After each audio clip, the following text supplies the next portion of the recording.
Shadow Slave Audiobook by Kevin Chapter 201. Lord of the Dead, the giant underground chamber was circular in shape, and as immense as the grand hall of the bright castle. Its walls were built out of the same gray stone slabs as the mighty walls of the dark city, but unlike them, the walls of the chamber were covered with whispering streams of cold, nebulous black water. In the center of it, a vast mountain of human bones rose from the ground, reaching almost halfway to the distant ceiling. Thousands, no, hundreds of thousands of people must have perished to create it. With a harrowing realization, Sonny finally understood where the people who built the ancient city and the impregnable wall surrounding it had disappeared to. They were all here, piled onto each other in this vile monument of death. This horrid dark chamber was their final resting place. An old memory suddenly surfaced in his mind. Back beneath the branches of the soul tree, Cassie had seen a vision of a blood-soaked hill formed from countless corpses. On top of it, a tiny black seed was floating in a pool of blood. Was there a similar mountain of bones hiding under the soil of the ashen barrow? Was that how the soul devourer had been born? Sonny shifted his gaze, only now noticing the veins of crimson coral growing from the harrowing hill of white bones, almost like muscle tissue of some colossal creature. Following the coral pillars up, he finally saw that the dome of the immense chamber was broken, with pale sunlight streaming through the breach and falling on the ghastly visage below. A giant stone hand was reaching down through the broken dome, its palm open, as though trying to caress the mountain formed from the bones of those people who had once populated this dark, forsaken land. Looking at the stone hand, Sonny suddenly realized where they were. The vast underground chamber was situated directly underneath the headless statue of the graceful woman who had once saved them from drowning in the black waters of the cursed sea. One of her hands was raised toward the heavens, as if trying to embrace them. The other had broken off and fell down thousands of years ago, lying in the mud at the base of the giant statue. Reaching into the depths of hell, that was the hand Sonny was looking at right now. It was also their way out of here. Doofus, wake up. Brought back to reality by Effie's yell, he shuddered and looked around with a new understanding. So the exit the huntress had told them about was the breach in the dome of the underground chamber. With Kai's aspect ability and the help of the golden rope, escaping through it was not going to be a problem. But where was this Lord of the Dead that she had mentioned? From Effie's colorful description, Sonny had expected to see a giant monster slumbering in the heart of the catacombs. If memory served, her exact words were a big fat bastard of a nightmare creature, but he couldn't see anything, unless his eyes narrowed. And just at that moment the mountain of bones suddenly moved. When the mountain moved, everything suddenly made sense. At first, Sonny thought that the unknown creature was sleeping inside the ghastly hill of bones. But then he realized that no, it wasn't. The mountain itself was the nightmare creature. This was the Lord of the Dead. Each of the countless bones piled on top of each other in the underground chamber was a part of its body. For a moment, Sonny was paralyzed by fear. Fat bastard, that is what you call a fat bastard. But then the disparate pieces of information clicked in his mind, assembling into a vivid chain of cause and effect. Of course. Why didn't I realize sooner? The mountain of bones, the horde of immortal skeletons, the Lord of the Dead, it all connected. The nightmare creature in front of him was a fallen tyrant. Tyrants were a fifth step in the evolution of nightmare creatures, and the name of that class was not coincidental. The fifth step represented rule and authority. That's why the blind monstrosity he had faced on the slopes of the Black Mountain was named a king, and that's why the abomination in front of him was named a lord. Classes differed from each other in terms of pure might, but most of the distinction between them was caused by a more fundamental reason. Higher classes possessed characteristics that, while not directly affecting the quantity of their power, gave it a qualitative change. For example, while beasts were mindless, demons and those above them were intelligent. That's why a demon, even if it was only slightly stronger than a monster, was in fact 10 times more dangerous. The characteristic of the tyrant class was that these nightmare creatures were capable of creating and controlling large amounts of lesser creatures. The Mountain King's larva that Sunny had slain during his first trial, which was born when a tiny worm living inside the Mountain King's body entered the corpse of a dying slave, was one such lesser creature. However, this power had its limitations. The minions created by a tyrant couldn't be of the same rank as it. That's why the larva was a dormant beast, while Mountain King itself was awakened. Similarly, while the skeletons that the cohort had faced were awakened, they had to be created by a fallen tyrant. And something told Sunny that their immortality was tied to the Lord of the Dead, too. If someone wanted to destroy the undead army, they would have to destroy the abominable bone colossus first. Said colossus, meanwhile, was slowly waking up right in front of Sunny. And if when it did, damnation. Nervously gripping the midnight shard, he glanced at Nephi's. The golden rope was already in her hands, and she was passing it to Kai. Before the beautiful archer could take it, though, the mountainous creature suddenly rippled. A moment later, a twisted pillar of bones shot from its body, flying in their direction with the force of a siege ram. Chapter 202. Risk and reward. Nephi's and Kai dove away, and the massive pillar of bone shot past them. Before the thunderous sound of it crashing against the wall of the chamber even reached Sunny's ears, the pillar was already moving, whipping sideways with tremendous force. Luckily, he and Cassie were behind it, but Effie and Castor were not. Both of them reacted with admirable speed and fell to the ground, allowing the terrifying limb of the gargantuan creature to fly above their heads. Rising from the stone floor, the huntress screamed, "It's just thrashing in its sleep. Move. We need to get out of here before the bastard wakes up." Cursing, Sunny dismissed the midnight shard and faced the mountain of bones, trying to predict its next move. He was beginning to understand how Effie's original hunting party had perished in the catacombs. A sword wouldn't be of any use in this situation. The Lord of the Dead was slowly coming to its senses. The bones constituting its repulsive body moved and rippled, unfurling from within the white mass like giant, twisting limbs. It seemed to be slowly turning from a shapeless hill into some semblance of a creature. What shape that creature would assume once it fully awoke, Sunny didn't want to know. Another twisting pillar limb suddenly shot from the mass of bones, blindly striking at the empty space behind the giant abomination. Sunny gritted his teeth, his ears ringing from the thunderclap of its impact against the wall. What followed was a deafening noise of thousands of ancient bones scraping against weathered stone. The massive pillar whipped left and right, then fell to the ground and slowly retreated back inside the body of the Lord of the Dead. Meanwhile, Nephi's was back at her feet. Dashing toward Kai, she pushed one end of the golden rope into his hands and pointed to the breach in the dome of the chamber. In the next moment, the archer soared into the air, flying to his destination with incredible speed. With a terrifying scraping sound, the whole white mountain rippled once again, and several devastating pillars of bone shot to intercept him. However, Sunny had no time to check on Kai, because the Lord of the Dead had extended 2 more limbs in his direction. Diving under the first one, Sunny felt a wave of fetid air rush past him. Knowing that he only had a second left to live, he then strained his muscles and jumped with all his shadow-augmented might.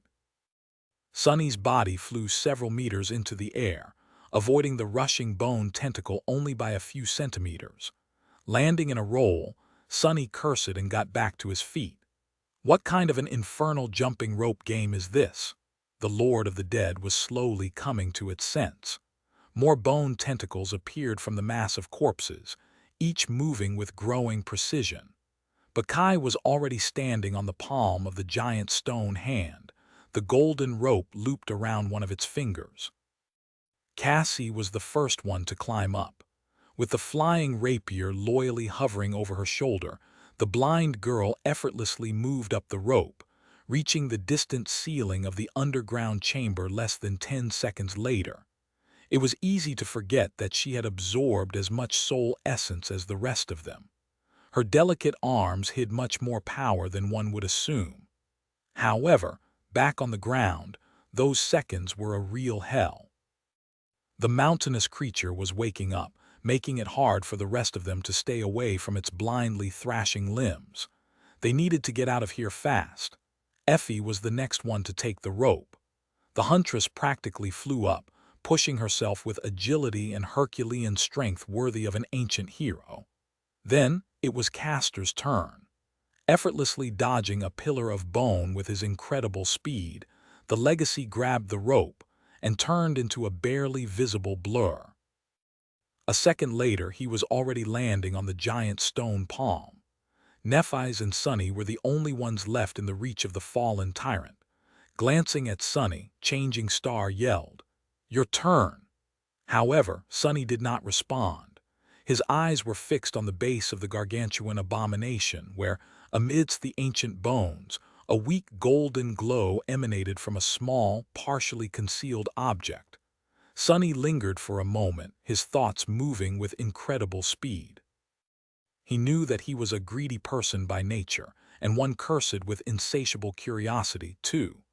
However, first and foremost, he was someone who put a tremendous amount of value on his own survival. That's why right now his reasoning was cold as sober. It was a question of risk and reward as well as his ability. Would he be able to reach the object shining with the light of divinity and come back alive or not? A second later, he looked at Nephi's and answered, "You go. I'll be just behind you." It would be a shame to go through all of this and not receive anything in return. He had to try. With that, Sunny turned around and dashed toward the Lord of the Dead. The decision was made, and now all that was left was to execute it. Summoning the prowling thorn, he threw it at the mountain of bones. Of course, Sunny didn't hope to wound the tyrant. He just wanted to lodge the kunai in its body. Just as the throwing dagger pierced the mass of bones, a white limb suddenly shot in his direction, obstructing everything with its repulsive expanse. Commanding the invisible string to contract, Sunny jumped high into the air and flew forward as though launched from a cannon.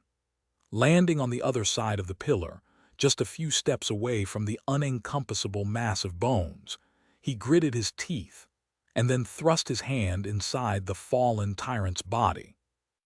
A moment later, his fist closed around the concealed object, and with some effort, Sunny pulled it out in the clatter of breaking bones. A sharp pain pierced his forearm. Opening his fist, he saw a small, intricate iron key. It looked almost ordinary if not for the ethereal golden glow emanating from within it. In the next moment, Sunny suddenly staggered, feeling a wave of weakness washed over his body. Rotating his forearm, he stared blankly at it for a split second, trying to comprehend what he was seeing. And when he did, his eyes widened in terror. Chapter 203. Corpse Eater. Glistening in the dim twilight of the underground chamber, an enormous leech was attached to his forearm.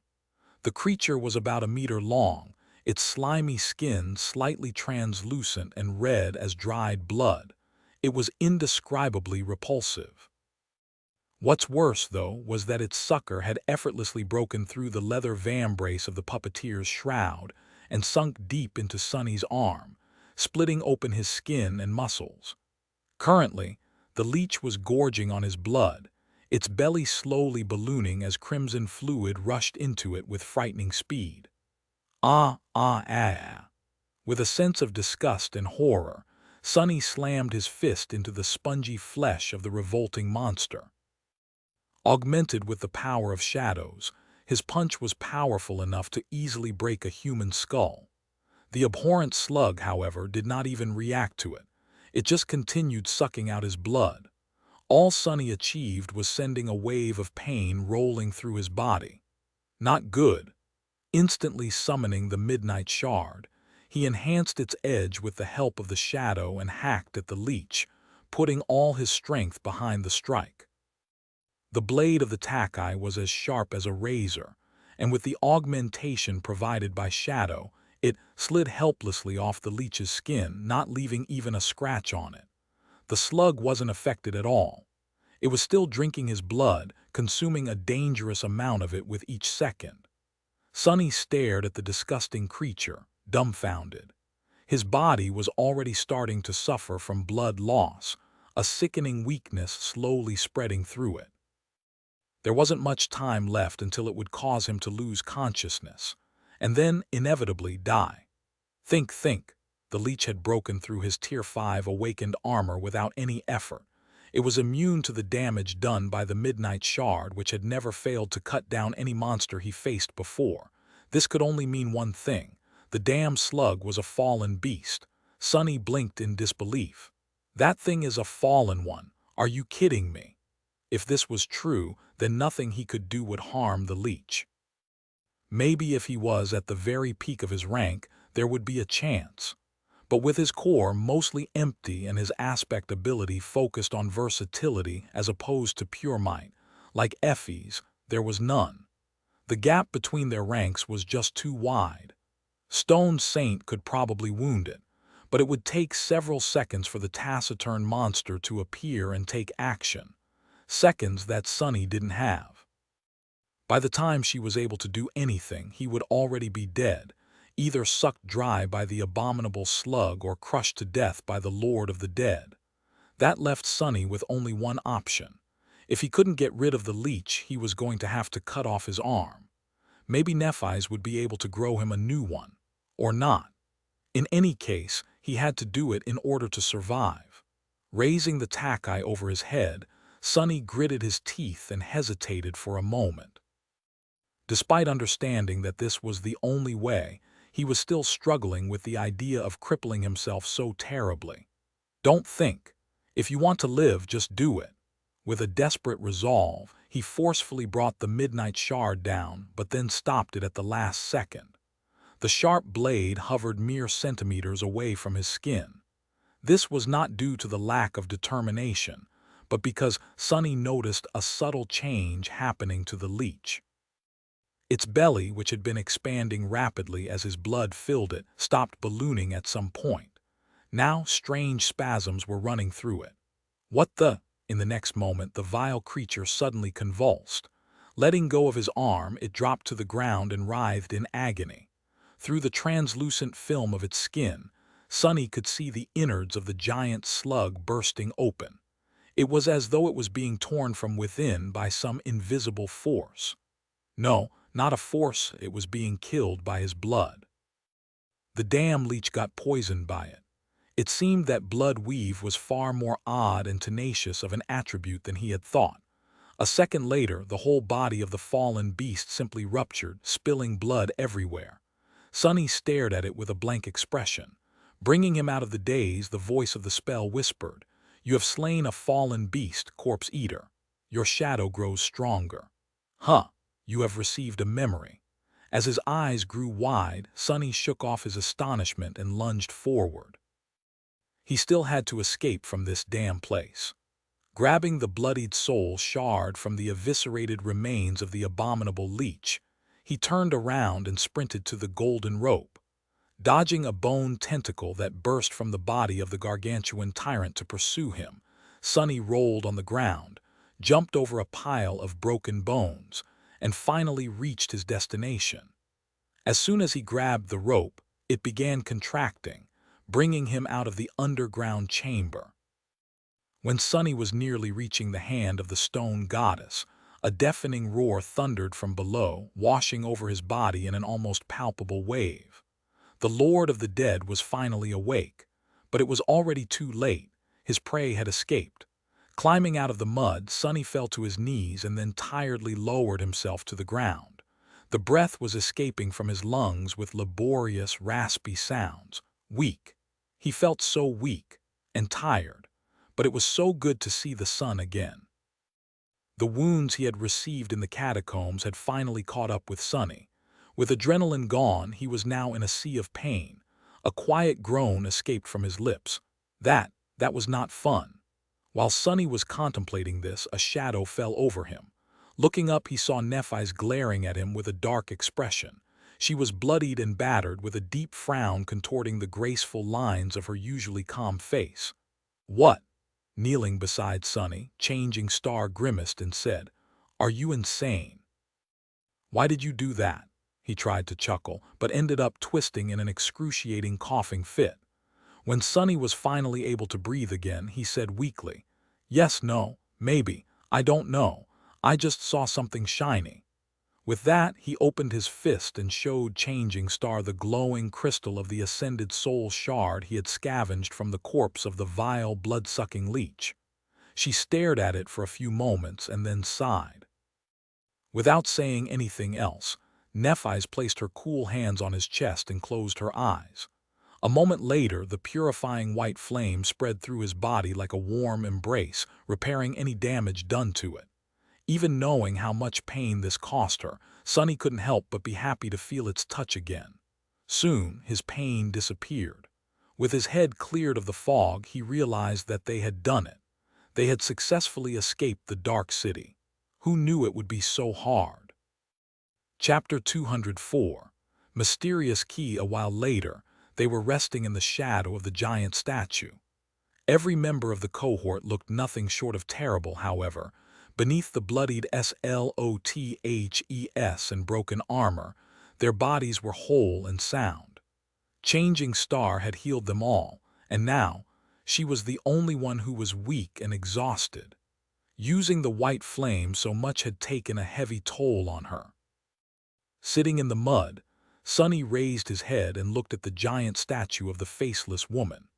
She was just like the last time he had seen her, slender and graceful, with her light flowing robe rippling in the wind, as though made out of actual fabric and not hard stone. The statue was tilted slightly to the side, with its one remaining hand reaching high into the sky. A long time ago, on the night of their harrowing escape from the Ashen Barrow, Sonny, Cassie, and Nephi's had taken shelter in her palm. It was from its height that he had first seen the walls of the dark city. Looking down, Sonny stared at the other hand of the giant statue, which had broken off a long time ago and fell down, crushing through the dome of the underground chamber. With a sigh, he closed his eyes and thought, "Thank you for saving us again." Then his face darkened. Remembering the events that had transpired in the catacombs, Sonny felt his good mood evaporating. Although he had found the answer to one of the mysteries that had been plaguing him for a while now, he wasn't happy about it.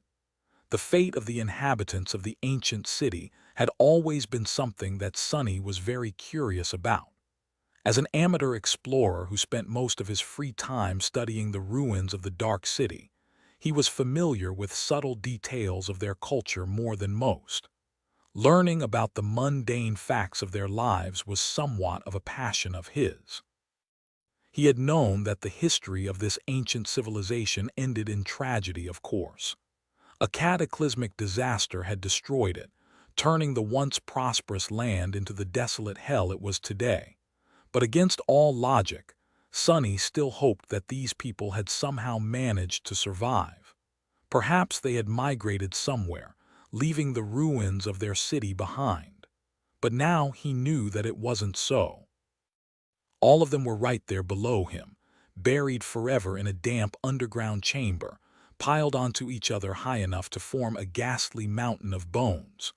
More than that, their remains had been soaked in the cursed waters of the dark sea and turned into a vessel for the soul of a vile nightmare creature.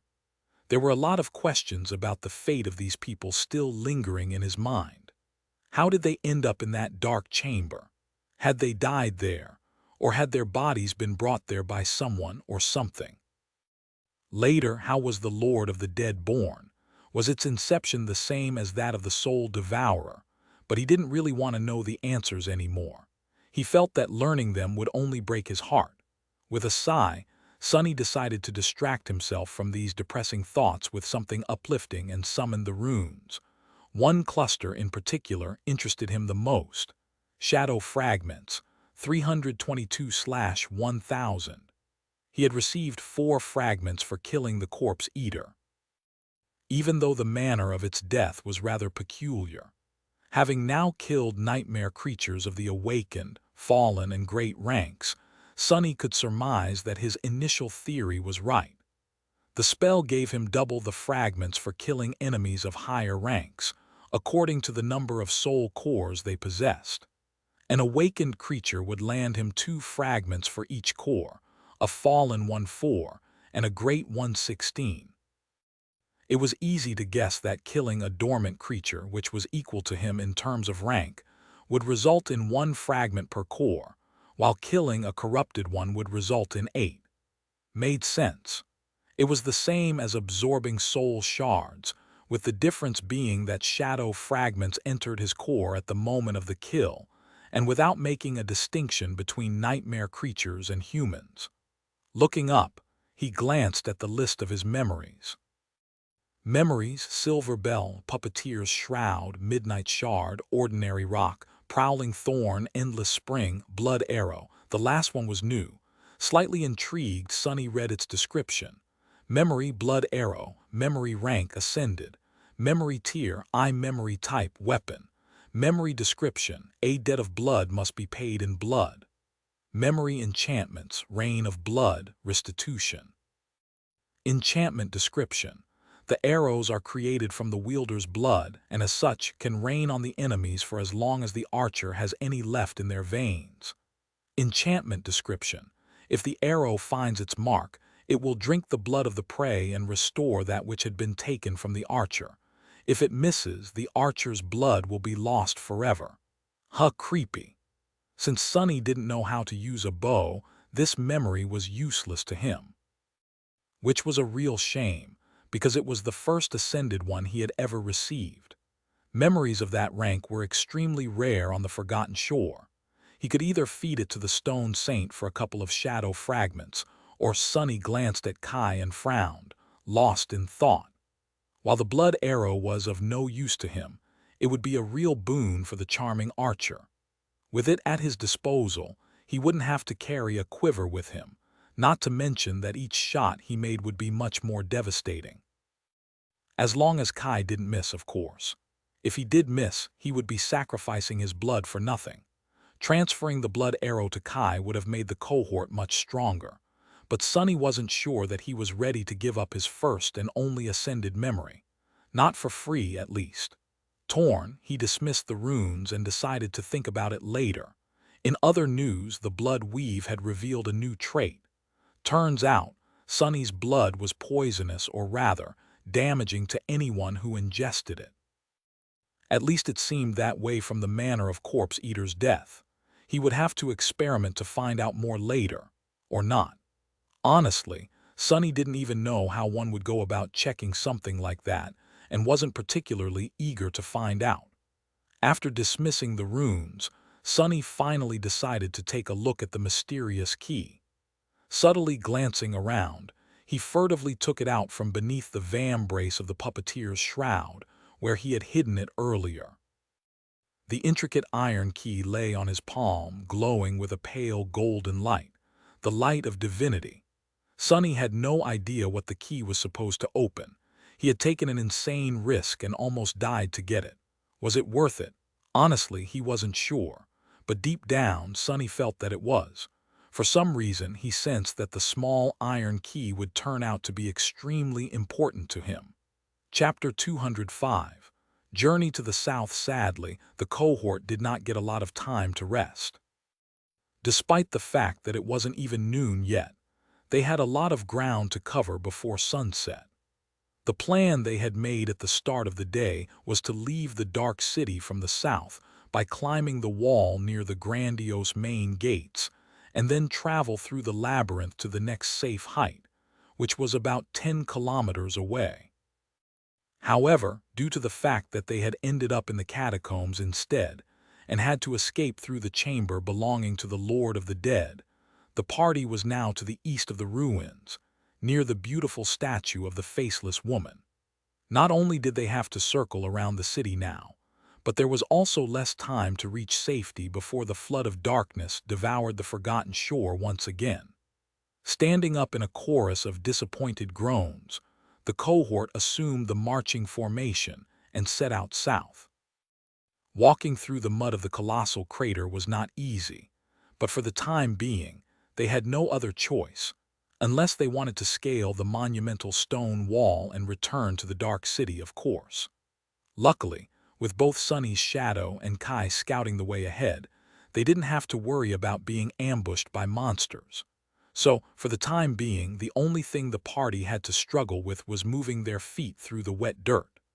The monotonous silence was broken only by laborious breathing and slurping of mud. A while later, the impregnable and seemingly endless gray wall that loomed some distance away and above them slowly twisted, drifting away from the edge of the crater. They were finally leaving the cursed ruins behind. Turning around, Sonny looked back and studied the site of the city that had been his whole world for these past 4, almost 5 months. Far away, the floor of the gargantuan crater sharply rose, forming a tall slope. On it stood the unassailable wall of polished gray stone, firm and unyielding despite the thousands of years that had passed since the demise of its creators. From where he stood, Sonny could see the flood of crimson coral swelling at its base, sharp blades powerlessly scraping against the cold stone in hopeless attempts to find purchase. It looked as though the city was being besieged by the land itself. If it knew what awaits inside, the labyrinth would be trying to escape as far as possible from that damned place instead. With a sigh, Sonny looked up and noticed a lone human figure standing on the wall, watching them disappear into the distance. That figure was crooked and dark, emanating a cold feeling of foreboding. A few moments later, it turned away and disappeared from view. Harris had chosen to return to the bright castle. Trying not to shiver, Sonny lingered for a few seconds and then hurried to catch up with the group. They were safe from him, at least, for now. Because the crater was too big, the bent of its edge was almost imperceptible. Only by looking far into the distance could one say that it was actually curved. Because of this, the cohort could have continued traveling through the crater for a long time without having to move farther away from the goal of today's journey, which lay to the southwest of their current position. However, they had to leave the crater and return to the labyrinth sooner or later, not only to escape the black water, but also because there was nothing to hide behind on this vast muddy plain. If any flying nightmare creature decided to attack them from above, the cohort would have no defense against it. The labyrinth, while hiding its own fair share of terrifying threats, at least offered some measure of protection.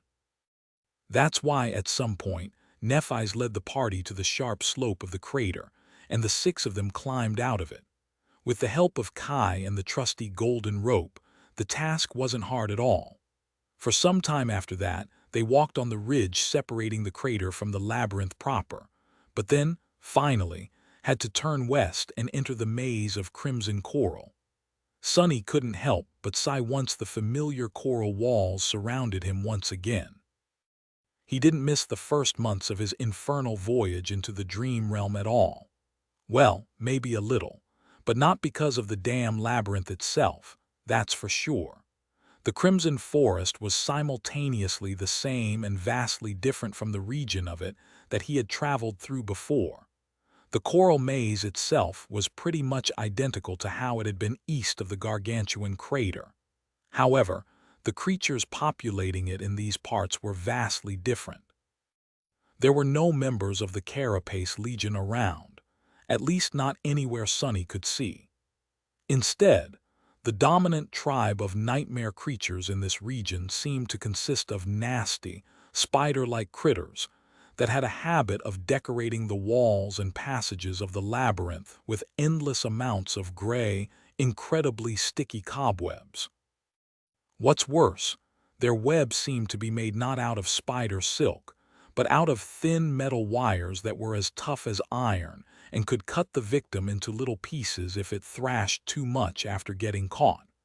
Needless to say, getting yourself stuck in these webs was tantamount to a death sentence. The deeper into the labyrinth they went, the more of these cobwebs surrounded them. It came to the point where they had to use Cassie's flying rapier to clear the path ahead every few minutes, slowing down the speed of the cohort to a crawl.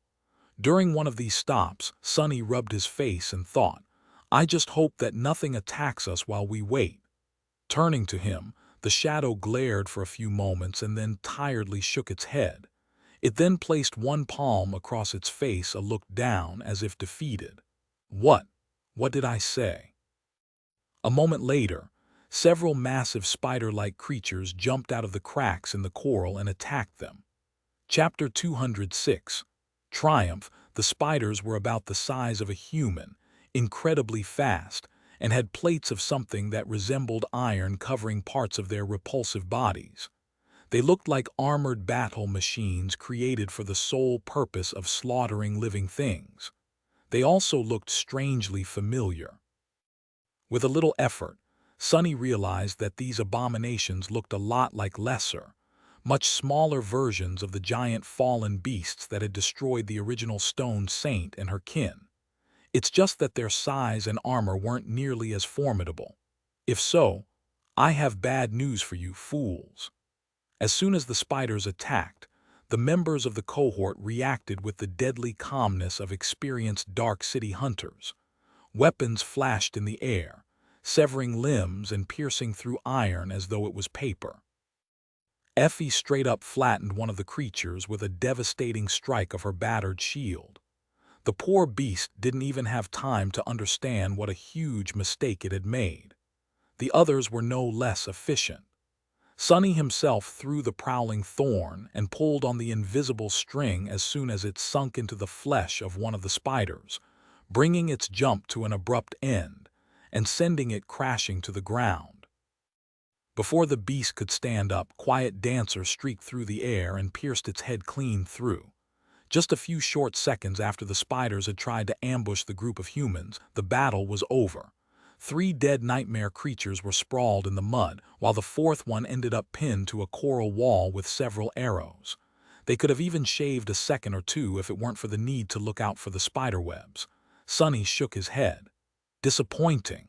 Wait, why was he disappointed? Great. This was great.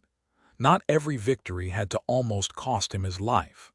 If there was one thing to feel disappointed about, it was that this one was so swift that he had not even gotten the chance to finish any of the enemies himself, thus not receiving any rewards from the spell. But even then, he would be glad to only fight easy battles like this in the future.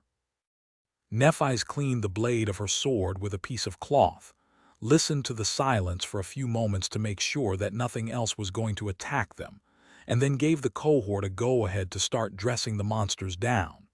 Soon, soul shards, strips of meat and other useful parts were cut, cleaned, and put into Effie's enchanted bag. Everything was done with efficient speed and professionalism that could only come from a lot of experience. Sonny could only shake his head again. They were able to dispose of the iron spiders with such ease because of 2 reasons.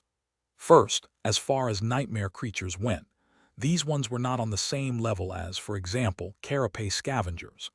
They had a slight advantage in speed, but were not nearly as strong, agile, and ridiculously tough. If Sonny could guess, he would say that the iron spiders relied heavily on their webs and battlefield advantage to defeat the prey. Because the cohort had destroyed the webs in advance, their main advantage was gone. The second reason was the cohort itself. They were some of the deadliest humans on the Forgotten Shore. Sonny was sure that at least 4 of them could kill a pathfinder of the host in single combat, if not one of the lieutenants themselves. They were the best and the brightest the outer settlement could offer, after all. Effie had been right when she said that there had never been such a powerful cohort outside the walls of the Bright Castle before. All in all, the 6 of them were more than equipped to handle just 3 awakened beasts. The labyrinth was going to really try harder if it wished to see them dead. Sunny chuckled. Just 3 awakened beasts, yeah. How crazy did this sound? And yet it was true. Finishing up with the dead spiders, the cohort indifferently left their eviscerated bodies behind and continued on their way. After several more minor skirmishes with the iron spiders, they had finally reached their destination. Not too far away from them, colored pink by the evening sun, a magnificent arch of white marble rose high above the sea of crimson coral. The giant structure was clearly created by the same people who had built the bright castle and made from the same stone. It looked like a much larger sibling of the pristine arch that guarded the entrance to the white road, which climbed all the way to the outer settlement. Only this one was much more weathered, bleak, and damaged. Signs of corrosion and deep cracks covered its surface, with one of its sides being partially collapsed. Sunny studied the arch and looked at Nephi's. "This is our stop for the night." She gave him a simple nod and said after a short pause, "We need to pick up our pace. The night is close and we might have to fight to clear the top of it." Sunny sighed. Fighting again, when would they finally be able to rest? It had been such a long day. However, he kept his mouth shut. Changing Star was the most tired out of all of them, due to healing all their wounds no less. And he didn't see her complaining, so it wasn't his place. To his left, Effie suddenly cursed and groaned. "More fighting, come on, when are we finally going to eat?" Sunny blinked. "Well, that works too, I guess." Staring at the huntress, Nephi shook her head and silently walked forward. Soon they reached the giant arch. Kai summoned his bow and flew up, only to return a few minutes later and report that no terrible monster was nesting on top of the ancient structure. With sighs of relief, the members of the cohort climbed the golden rope one after another and were soon standing far above the labyrinth, silently watching as the flood of black water drowned it in the lightless depths. As the sun disappeared beyond the horizon, they were left on a rectangular island made out of white marble. All around it, there was nothing but the undulating waves of the dark sea. Sunny was once again surrounded from all sides by nothing but darkness and black water. He did not like the feeling. Chapter 207, Beach Episode. The night passed with no incidents. In the morning, Sunny was woken up by the sound of the surging waves and opened his eyes to see the sun slowly rising from beyond the horizon. Rubbing his face, he sat up and looked around, noticing that most of the cohort was still asleep. Only Kai, who had been the last one to stand watch, was awake, sitting on the edge of the arch and admiring the dawn with a dreamy look on his face. Sunny wanted to call out to him and warn the charming archer not to sit this close to the edge, but then remembered that Kai could fly. "Yeah, like I would forget it again." Using the opportunity, he dove into the soul sea and summoned Stone Saint from the depths of the shadow core, where she was sleeping in the embrace of nurturing black flames. Just like before, the shadow did not appear from a sphere of light like an echo would, but stepped out from a whirlpool of dark fire. Then, she stood motionlessly in front of Sunny like an actual statue, seemingly indifferent both to his presence and the wounds covering her body. Sunny walked around the Stone Saint, studying the extent of damage done to her by the undead horde. The armor of the taciturn knight was battered and broken, pierced in several places by the claws of the countless skeletons she had fought. The ruby dust wasn't flowing from the breaches anymore, but he could see deep gashes on her smooth, gray skin. "Bastards! Who dares to hurt his shadow?" Shaking his head, Sunny dismissed the saint, sending her back into the restorative darkness of the shadow core. The damage, while extensive, was not really threatening to her existence. In a couple of days, his pet monster should fully recover. In fact, she already looked better than she had yesterday. Leaving the Soul Sea, Sunny inhaled the fresh air, lingered for a few moments, and then turned to Kai. "Hey, Knight, are you stupid? Don't sit this close to the edge." The charming archer looked at him and raised an eyebrow.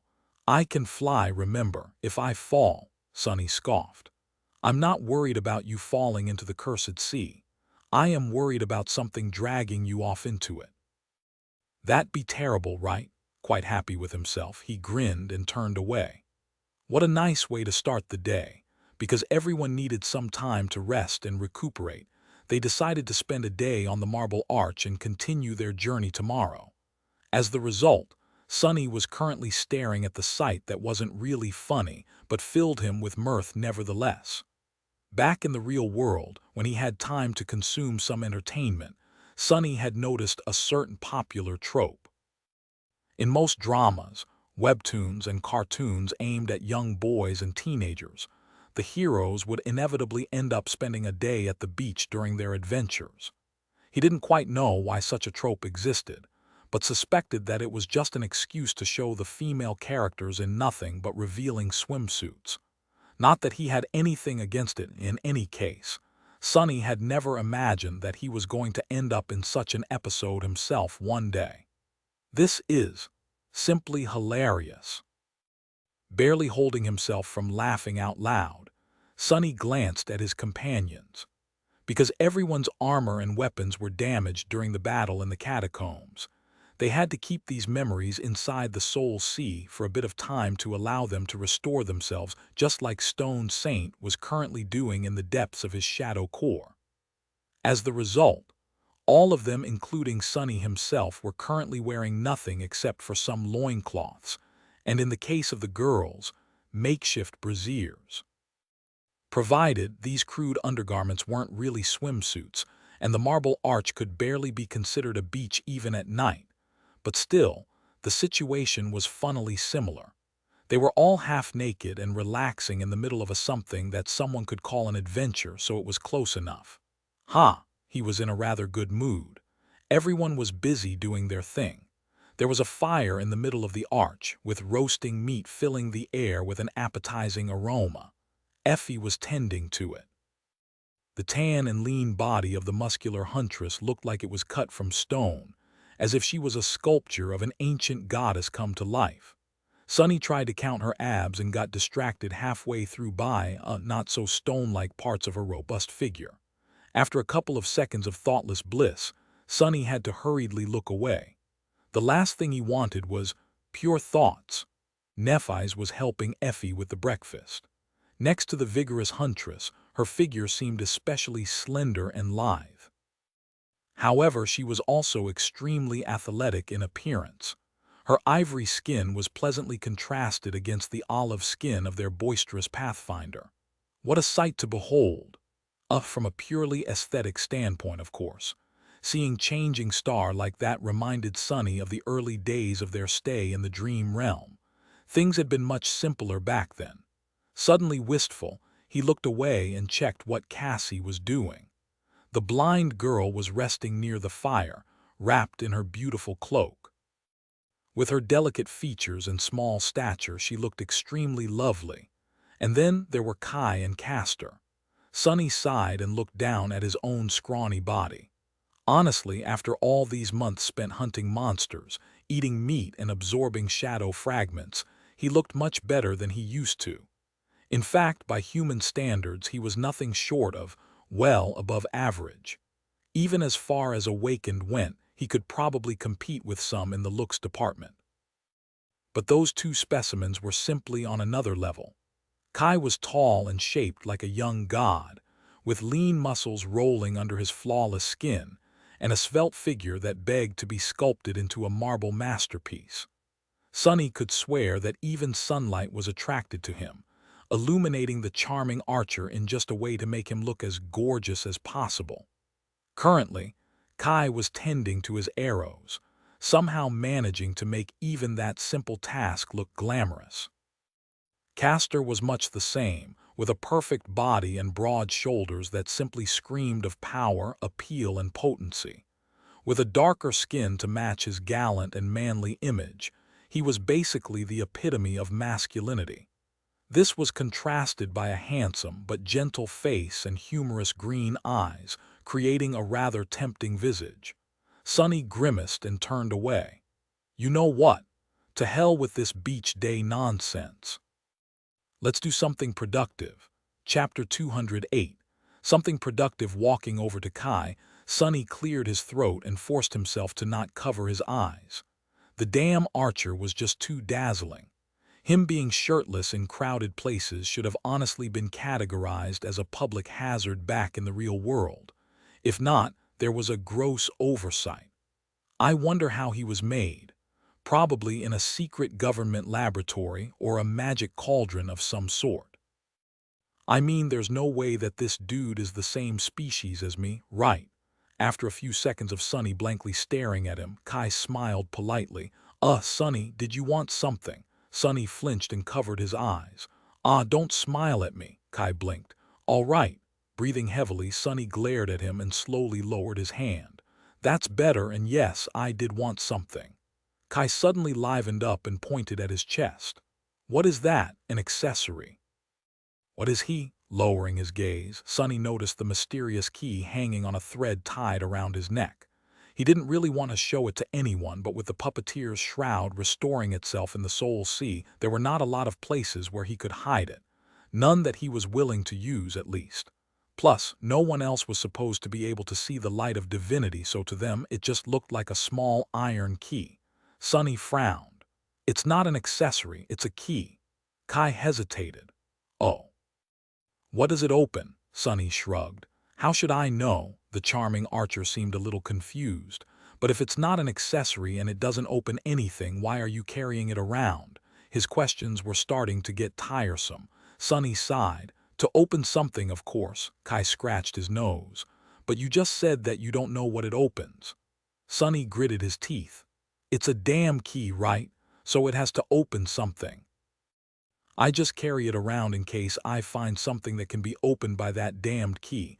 What's so hard to understand? The beautiful archer gave him a strange look. Oh, I see. That definitely makes sense. Curses, that's not how I plan to approach him. Sonny instantly changed his expression and looked at Kai with a wide smile. The sudden shift looked sort of creepy. What I wanted to say, Knight, my dear friend, we are friends, right? Anyway, what I wanted to say was that I hope that this answer satisfies your curiosity. That's something a friend would say, right? The charming young man gave him a dubious look. I guess. Sonny made his smile wider, feeling his face hurt a little. Great, so we are friends. Well, some might say that it's your lucky day, buddy. Because today, and only today probably, Sonny's gorgeous emporium offers customers an exclusive friendship deal. Just for friends of the establishment. Aren't you lucky? Kai suddenly coughed. Wasn't it Sonny's brilliant emporium last time? Sonny blinked. Was it? Well, doesn't matter, the deal still stands. Are you interested or not? The archer lingered for a few moments and then cautiously said, But Sonny, you still haven't told me what exactly that deal entails. Is it a deal for customers you consider friends, or are you trying to sell me your friendship? Or wait, do you want to buy mine, or both? I'm confused. As if waiting for that response, Sonny nodded energetically. Yes, I'm glad that you asked. In fact, I have an incredible item that I want to sell.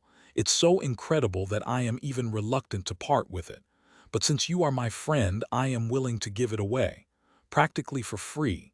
Full friendship discount just for you. No need to thank me, really. Attracted by the noise, the others left what they were doing and were now staring at the two of them. Effie got distracted from preparing meat and was now observing the circus with an expectant grin. Realizing that he is now the center of attention, Kai sighed. All right, I'll bite. What is that incredible item you want to sell me? Sonny remained silent for a few moments and then suddenly stopped smiling. Oh, just something I had gathering dust in my soul sea. It's a memory that can serve as an endless supply of arrows, as long as you don't miss. The beautiful archer's eyes suddenly lit up. He glanced at his quiver and said, Wait, really? You really have such a memory? After thinking about it for a long time, Sonny had decided to give the blood arrow to Kai. Having the archer of their cohort armed with it would make a lot of things easier during this journey.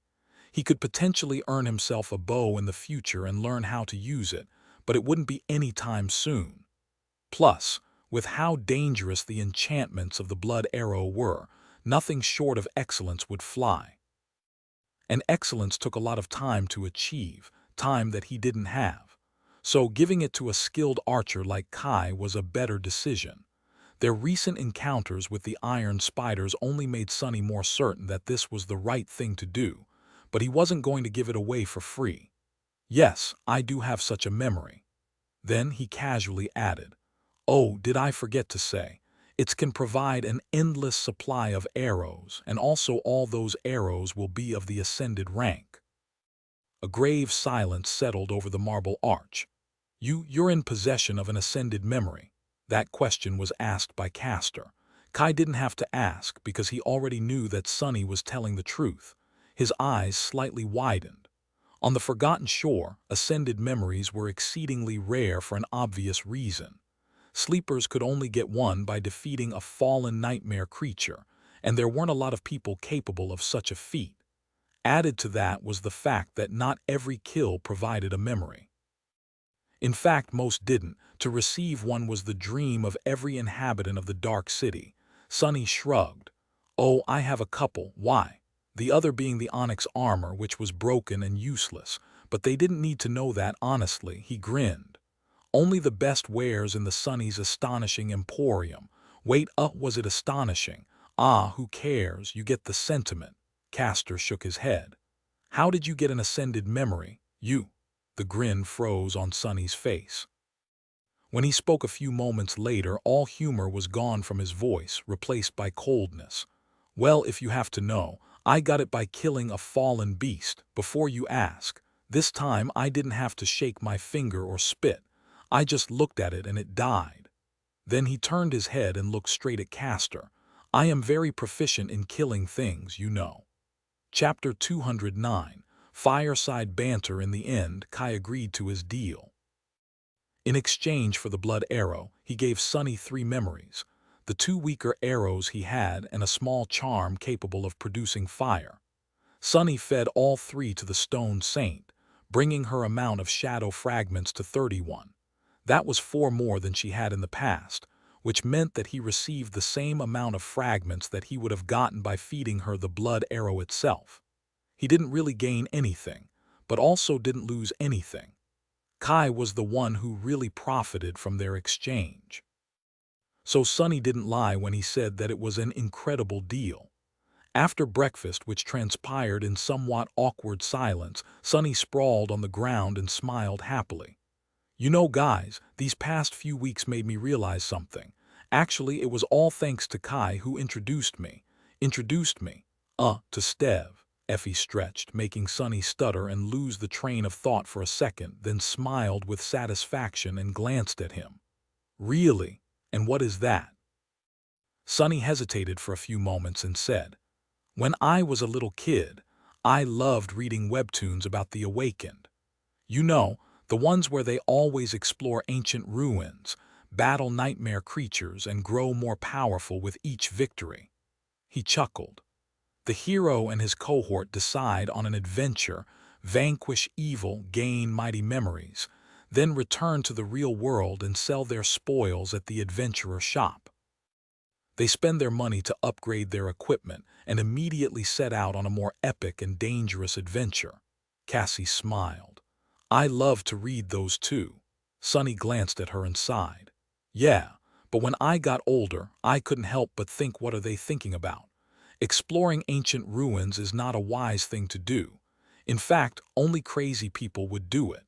No matter how good you are, sooner or later, you will meet something more terrifying than any human can handle and die. If this was real life, why would all those adventurers go into the ruins over and over again?" The blind girl tilted her head and opened her mouth, but then closed it again. Sonny smiled. "But then it hit me. They were not doing it to vanquish evil. They were doing it to collect a wide variety of powerful memories. You see, the real dream is not to be the hero, one of their companions, or even the love interest. The real dream is to be the owner of the shop where the hero sells his trophies and buys new equipment. That way you can live a pretty life without risking your neck. That's the real goal." He crossed his arms and added, After a few short years of adventuring around the dream realm and collecting memories, you can retire, open a shop, and leave comfortably for the rest of your life. All you need is to sell a memory once every couple of years. Maybe make some money off the younger, less fortunate adventurers, too. Kai laughed and looked at Sunny with curiosity. So, say that we somehow manage to return to the real world and become true awakened. Is this what you're going to do? Sunny thought about it for a few moments and shrugged. I don't know. I don't really have a lot to do in the real world, apart from compiling all the things I've learned about the Forgotten Shore into a report and giving it to a teacher who was kind to me back at the academy. So maybe, I don't have enough memories yet to open a real store, though. He glanced at the charming Archer and smiled. What about you? What is the thing you really want to do if you return to the real world? Kai suddenly turned away with a look of embarrassment on his face. Oh, I don't know. I haven't really thought about it. But after several seconds, he suddenly said in a shy voice, Avatar singer. Sunny blinked. A what? The Archer hesitated for a while and then explained. Avatar Singer is a music competition show. Popular singers compete with each other, but the twist is that they are all using the stock VR avatars to perform. So the judges can only evaluate their voices and skill. They only learn the singer's identity after. Effie giggled. Why would you want to hide your pretty face, Knight? It's your best feature. Kai was silent for a few moments and then smiled gently. I just think that it would be nice to be judged based on my skill and talent alone with nothing else getting in the way. Also, that would be such a great way to announce my return to the fans. Just imagine they would be so excited. That would be a perfect media storm. Sunny shook his head. It seemed that Kai was really a celebrity. Talking about things like fan reactions and media storms with a straight face, did he even hear himself? But it was a nice dream, at least. Better than his own stupid desires by far. Turning to Effie, he asked, What about you? What would you do in the real world? The huntress grinned. I don't even have to think about it. I would go eat chicken wings, the real ones, and then start preparing myself for the second nightmare. Pretty simple. Everybody grew silent. After a while, Cassie said, Are you sure that you want to challenge another nightmare? Effie shrugged. I have my reasons, so yes, for me that is the only choice. The blind girl was quiet for a bit and then said, I would go and spend time with my mom and dad. That's the thing I want to do most in the real world. Castor glanced at her and Courtly nodded. I agree with Cassie. Family is the most important. When I come back, I will greet my father and look him in the eyes with pride, knowing that I did not let our clan down. Then I will try to do everything in my power to grow as fast as possible, to relieve him of his worries and propel our bloodline to new heights. How very legacy-like of him. Finally turning to Nephi's, Sunny looked at her with a subtly dark expression and asked, How about you, Neph? What are you going to do when you return to the real world? Changing Star was silent for a while, looking into the distance with a calm expression. Then she sighed and answered in a quiet voice, I would go visit my mom, too. Everyone grew silent. Sunny blinked a little confused. Wait, your mom? I thought she was dead. Nephi's lingered for a bit and then turned her face away. She is, technically. Chapter 210, Shadow of the Past technically dead. What does she mean? Sunny glanced at the others and saw that they too were confused. Everyone except for Castor, that is, who seemed like he knew something. A few moments passed in tense silence, which was broken by Changing Star's sigh. Looking at them, she said evenly, My mother is one of the Hollow. She became hollow while pregnant with me, actually. So I never really met her, just her body. Nephi's grew silent. After a while, a strange smile appeared on her face. It's funny, really. When my grandmother was still alive, I made a point of treating that body as nothing but a corpse. But once she passed away and we were the only ones left, well, I found myself getting a bit confused. Nephi's shrugged and turned away once again. Anyway, before leaving for the first nightmare, I used what little money there was left of our estate to buy her a VIP spot in a specialized hollow care facility. They are treating her really well, but still I don't like the idea of her being alone there. So when I return, that's what I'm going to do, visit her." No one said anything, heavily affected by her words. Sunny stared at Changing Star, trying to imagine what it must have felt like, growing up in the company of your parents' soulless shell, with death staring at you through those empty eyes every day, always looming over you like a dark shadow, both of your past and your future. Maybe that was a part of the reason why Neff hated the spell so much. Sensing the heaviness in the air, Changing Star glanced at them and smiled darkly. "What? Is this your first time meeting a Hollowborn? Well, I can't blame you. Creatures of my breed are pretty rare. In fact, even I have never met another one." Then she sighed and stretched her legs, moving them closer to the fire. "So yeah, that and dye my hair. These are the things I would do in the real world first." Sunny blinked. "Dye your hair," Nephi's nodded. "How is that a priority?" Feeling that he was missing something, Sunny scratched his head and asked, "Why?" She glanced at him in surprise. "What do you mean, why? I'm not used to it and it's weird. Do I need another reason?" He stared at her with a perplexed expression. Noticing it, Changing Star frowned and asked with a tiny hint of amusement in her voice, "Sunny, did you perhaps think that this is my natural hair color?" He was silent for a while, then opened his mouth and closed it again. "It's not." Nephis looked at him for a while with a strange expression, and then suddenly exploded with laughter. Her laugh was melodic, pure, and very pleasant to the ear. With regret, Sunny realized that he had never heard it before. He wished that their lives were different so that people could hear Nephis laugh more often, but they weren't and would probably never be. After a while, she glanced at him and smiled. "Sunny, it's Silver for spell's sake, who has natural silver hair." Luckily, at that point, Kai suddenly came to his rescue. "Actually, I thought that it's natural too." "Ah. It suits you very well, Lady Nephis." Changing Star turned to him with an expression of utter surprise. Then she glanced at Effie with a silent question. The huntress nodded. "Yeah, me too. I mean, who knows what you legacies are even made of?" Nephis blinked a couple of times, then shook her head in bewilderment. "Well, no, it's not natural. It became like that after my first nightmare." Kai leaned forward with curiosity. "Really? What color was your hair before?" She shrugged. "Black. A normal human color." The charming archer stared at her and then smiled. "That would suit you very well too, Lady Nephis. Ah, I can just see it." However, Sunny couldn't. The idea of Changing Star without her arresting, eye-catching silver hair simply could not fit into his head, let alone the fact that she was a brunette. How was this even possible? That would look so wrong, right? Well, as it turned out, life was full of surprises. Today, he learned not one but two entirely new things about the person he had thought he knew the best in the world. Who would have guessed that this would happen? There might be something else except for skimpy swimsuits to these beach episodes, huh?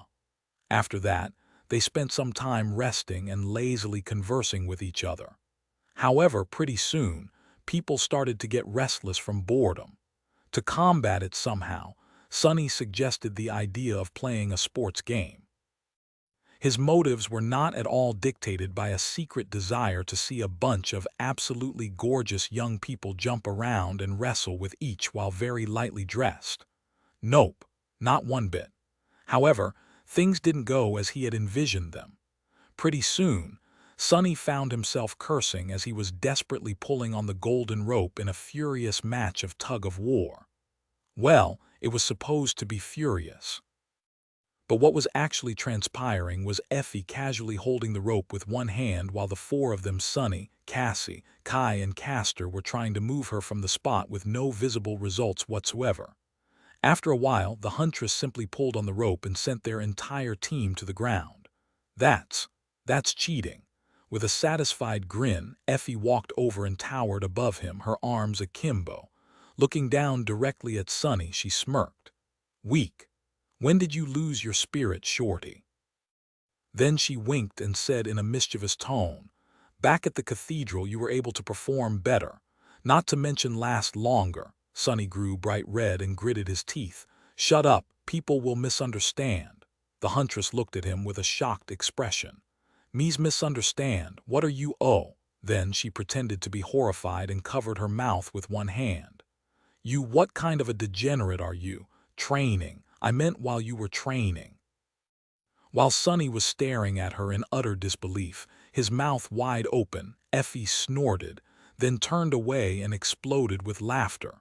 Shaking her head, the boisterous huntress giggled one last time and walked away. No more sports games. Ever. That wretched troublemaker will win them all anyway. He needed to teach himself how to come up with better ideas. Chapter 211. Game of Lies. With a bit of disappointment, Sonny realized that all types of physical activities were out of the question. Not only because Effie was going to win every damn game, but also because Cassie couldn't participate in most. If that was the case, they would have to settle for a battle of wit instead. After thinking for a while, he made a few preparations and addressed his companions in a mischievous tone. All right, let's have another competition. This time it will be a challenge for your minds. Sonny paused for a few moments and then smiled. And to spice things up, this time there will be a prize. The winner will get this. With that, he produced the ascended soul shard that he had gotten from the corpse eater from behind his back and showed it to everyone. The beautiful crystal shined with an alluring, ethereal light.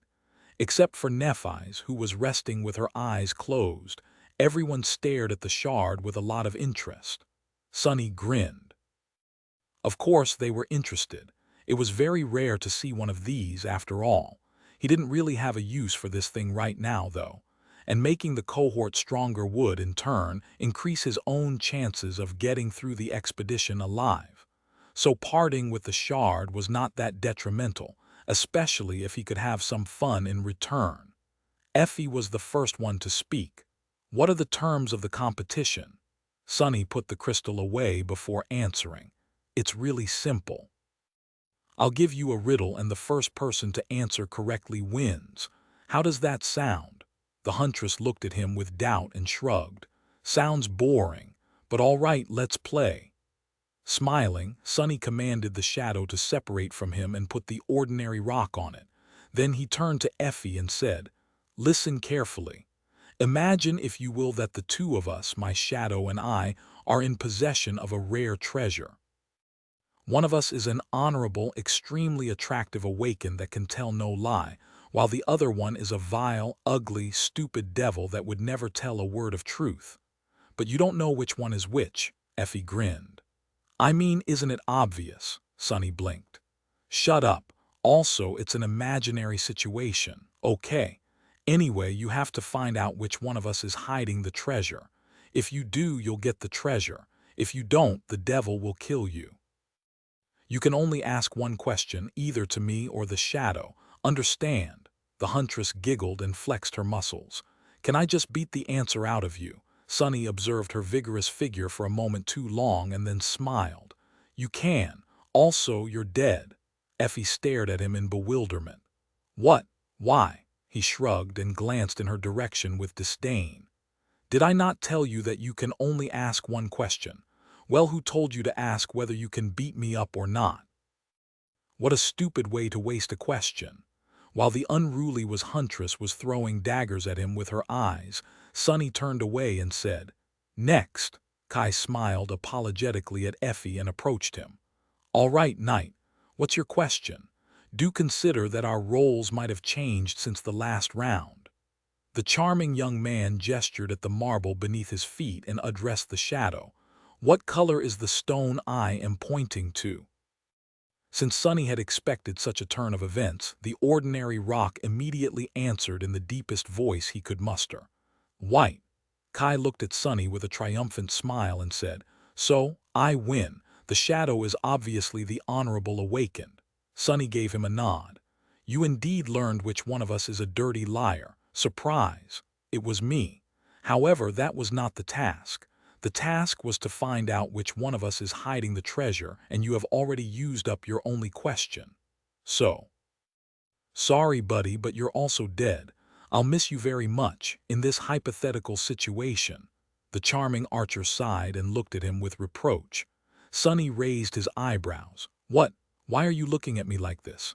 Be grateful that I allowed you to play at all. With your flaw, you are like a walking cheat as far as this game is concerned." He scowled, then added, "In fact, the mere fact that you claim to have a flaw is an affront to us, truly flawed people." Kai lingered for a bit and walked to the side to sit near Effie. Sonny had to suppress his laugh when he noticed that the boisterous huntress reacted to being this close to the charming young man's deific body, pretty much exactly the same as he himself sometimes reacted to her. "Get your head out of the gutter. Pure thoughts, Effie." A wide grin still found its way onto his face. Shaking his head, Sonny turned away to call the next contestant, but Kai suddenly spoke, interrupting him. "You're not entirely right, you know," he said gently. Sonny raised an eyebrow. "About what?" The Archer looked down before answering. "About my flaw. Yes, it is not as heavy of a burden as many others have to carry, but it's still a curse." What is he talking about? It's almost entirely like a second aspect ability. Looking at Kai with a doubtful expression, Sonny asked. "Yeah, how exactly?" "Please explain, because I really can't think of a situation where this flaw of yours could be a burden." The beautiful young man was silent for a while, and then looked up at Sonny with a sad smile. "Imagine hearing the person who is the most important to you in the whole wide world telling you that they love you, only to realize that they don't. Imagine listening to your friend's words of encouragement, only to understand that he secretly wishes for you to crash and burn," he sighed. "Ignorance is bliss, Sonny. After returning from my first nightmare, I had to come to terms with the fact that most of the people in my life were not who I thought they were, and that what hid behind their smiles was ugly and vicious."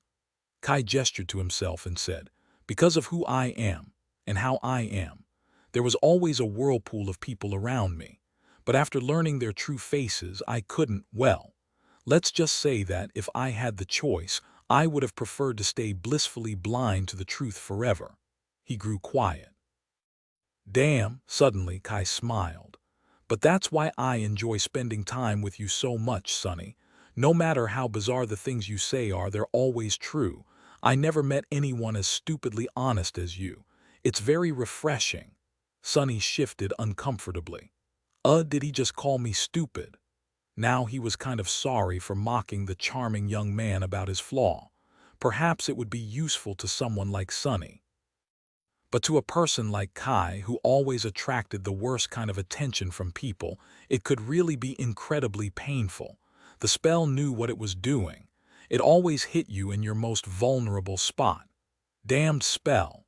The being that weaved it must have been the worst kind of a sick bastard. Chapter 212. Knights and Knaves Ashore. One day Kai would inevitably learn that Sonny was not as honest of a person as he considered him to be, but until then, having the naive Archer believe in this ridiculous notion was rather beneficial. Turning away with a bit of awkwardness, Sonny glanced at Castor and called, "Next." The proud legacy was looking at Nightingale with a heavy expression. Hearing Sonny's voice, he lingered for a moment and then shook his head. It seemed that Castor did not want to play his game. Sonny was also suddenly painfully aware that between the six of them, 4 people had openly shared their flaws with the rest, be it out of necessity or because of trust. Only 2 had not. One of the 2 was Sonny, and the other one was Castor. Sonny knew why he was hiding his flaw from everyone, but what was the proud scion's reason? It sort of went against his whole honorable and dependable persona. With how devoted he acted toward Nephi's and the cohort, it was strange to see him keeping secrets. Was his reason the same as Sonny's, a dire vulnerability that the flaw would uncover, or was there some other reason? Maybe he didn't trust the members of the cohort as much as he tried to make them think he did. And if so, why? With a shrug, Sonny left Castor alone. There was no point in lingering on these thoughts now. Until he had more information, any conclusion he could make would be useless anyway. Looking at Cassie, he smiled and said, "Hey, Cass, wanna give it a try?" The blind girl hesitated for a bit and then slowly approached him. While she was walking over, Sonny couldn't help but think back to a conversation he had with her in the distant past. Back then, Cassie had told him that knowledge could be the heaviest thing in the world. The burden of her flaw, while completely different from Kai's, was at the same time eerily similar. They both longed for the bliss of ignorance, but were doomed to always bear the crushing weight of unwanted knowledge.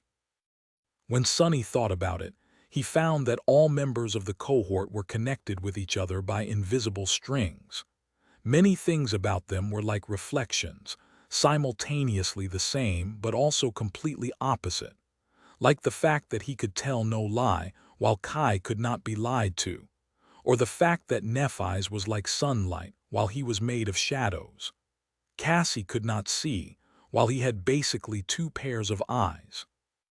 Changing Star dreamed of destroying the nightmare spell, but Effie dreamed of making it her paradise, and so on.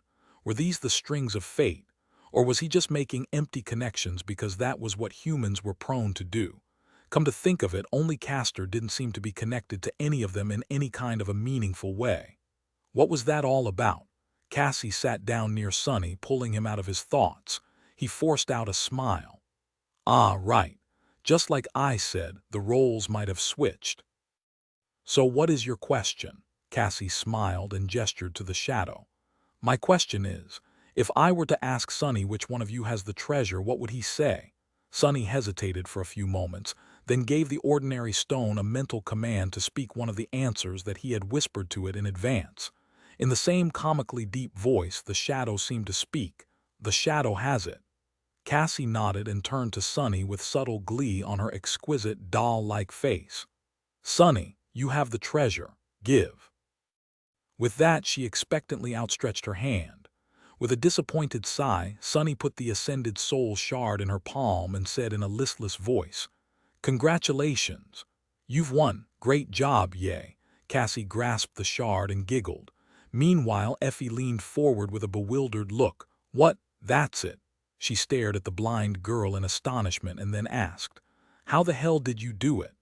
Cassie smiled and crushed the shard in her small fist, absorbing the soul essence. Then she shook her head and said, It's simple, really. No matter who you ask about the other person's answer, their answer will always be the opposite of the correct one. That's because the awakened would have to tell the truth about the lie, while the devil would have to tell a lie about the truth. Do you understand? Effie thought for a moment, then shook her head. Nope. All the words you said seem to be familiar, but I don't understand crap. What do you even mean? Cassie laughed. Well, you should think about it in your free time, or just beat Sonny up the next time he decides to tease you with such riddles. With that, she went away, quite happy with herself. Sonny watched her go with his mouth wide open. Did she really just say that? Meanwhile, the perplexed huntress was staring at Sonny with a deep frown. Yeah, I might just do that the next time, he paled. What's up with that? This was an honest competition. Don't be a sore loser. Effie grinned menacingly. Sore. Let's see which one of yous will be sore when I'm done with you. What kind of soreness does she mean, I wonder? Wait, no, why would I wonder about that? Standing up, Sonny glanced at Effie and scoffed. Who's going to be done with who? Don't flatter yourself, beanpole. With that, he walked away with contempt clearly written all over his face.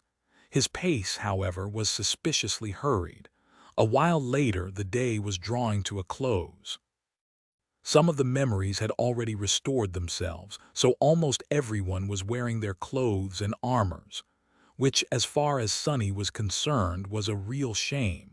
From a purely aesthetic point of view, of course.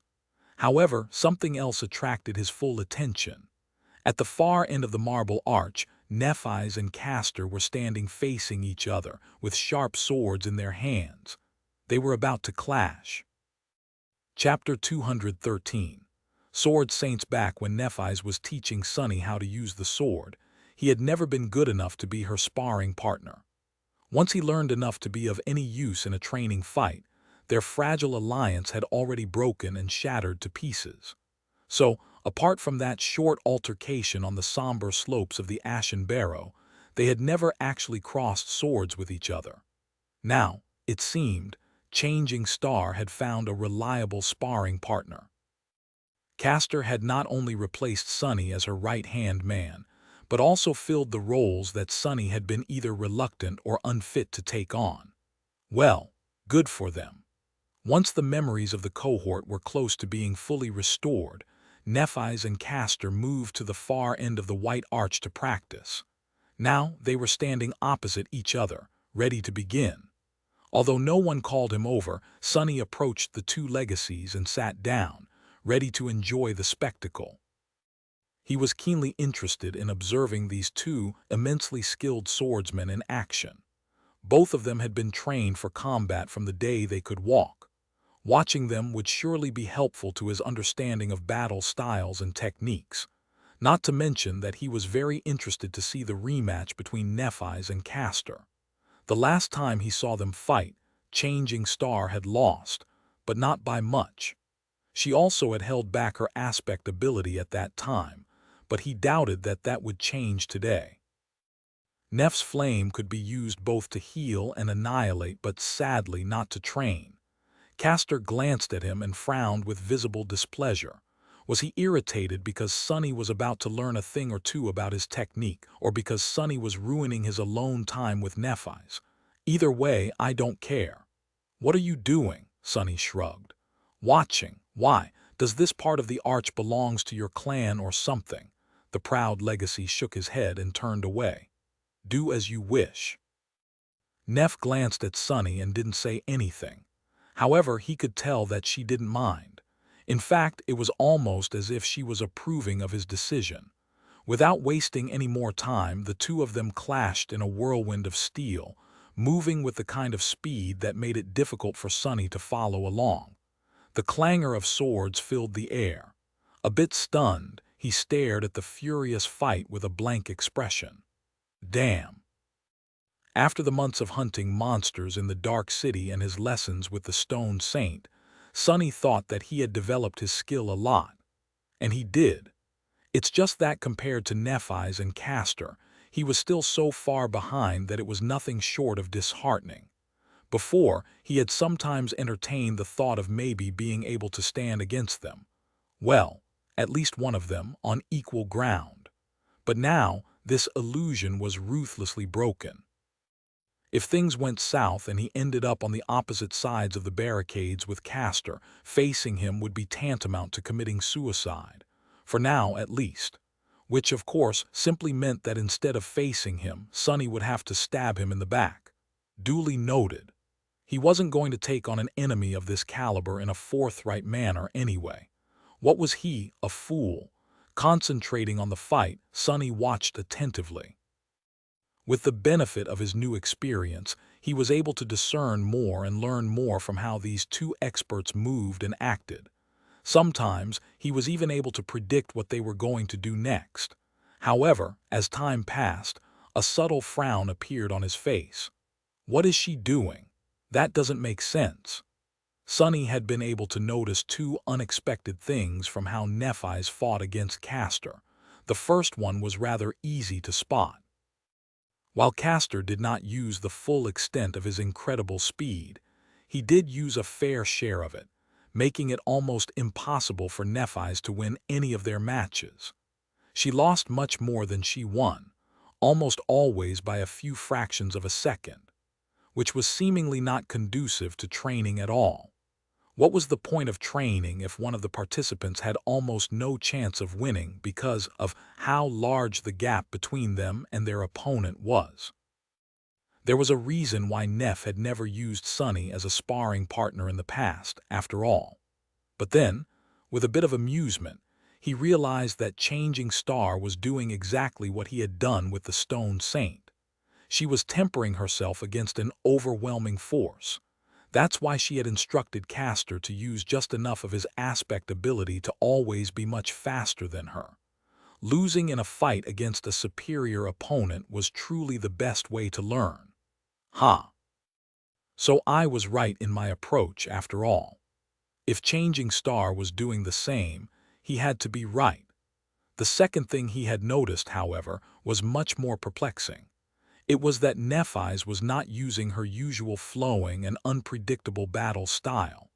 Instead, she was moving with precise and firm elegance, hiding behind a carefully woven wall of defense, and patiently waiting for an opening to appear instead of creating one herself. While intricate and impressive, this style was still a bit lacking in comparison to her real one. What's more, while it was deliberate and dependable, it was also rigid. If there was one thing that Nephi's would never tolerate in her battle art, it was rigidity. Her whole worldview was built around the idea that nothing had more value than adaptability. That's why the style she had taught Sunny suited her so well. It was designed to be the epitome of changeability. So, the question was, why the hell she was using something so alien to her against Castor?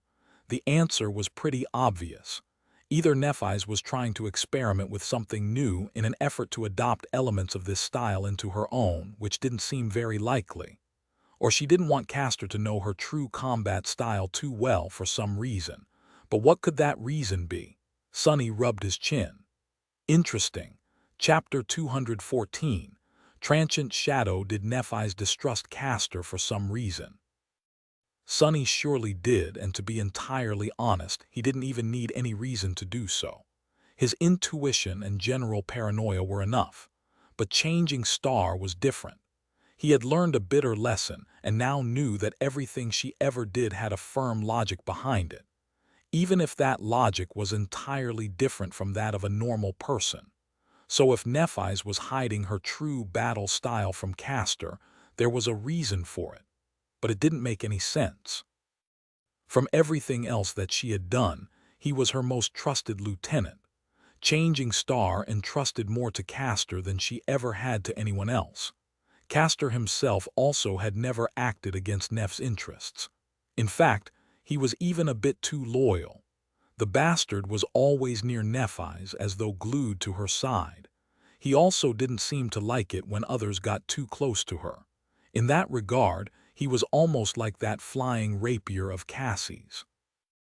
During their entire day on the Marble Arch, the unfriendly Echo somehow always managed to remain between the blind girl and any men who tried to approach her for whatever reason. The message it was sending was quite clear. I'm watching you. It was honestly rather comical. Sunny shook his head. The dynamic of Changing Star's relationship with Castor was really weird. But once again, he didn't have enough information to make any conclusions. All he could do was keep his eyes open and try to sleep with one of them open when the handsome Legacy was on watch duty. Maybe it was some strange legacy thing, like guarding the secrets of the clan against the prying eyes of other clans. Who knew? Glancing at the fighting swordsman, Sunny suddenly got an idea. After considering it for a bit, he looked at them again. This time, his eyes were burning. That actually might work. The problem with his technique at the moment was that it lacked true individuality.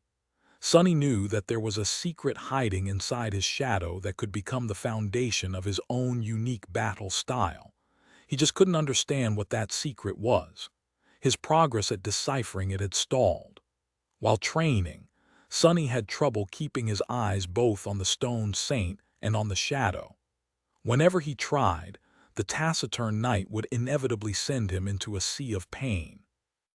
But even if he managed it somehow, there was an invisible wall standing between him and anything even remotely resembling understanding. He was in a dire need of a breakthrough. So what if his shadows tried to imitate someone else instead of him? And not just someone, but a real sword expert in the middle of a fight. Not only would Sunny be able to observe every tiny detail of its movements, but there would also be something to compare them against. The shadow was a part of him, after all. It was hard to tell where Sunny ended and the shadow began. That's why the difference in how it moved and how he moved was almost imperceptible.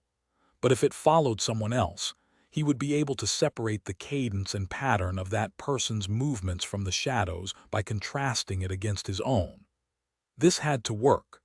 Burning with anticipation, Sunny waited for Nephi's and Castor to take a short break, and then send the shadow over to the handsome legacy.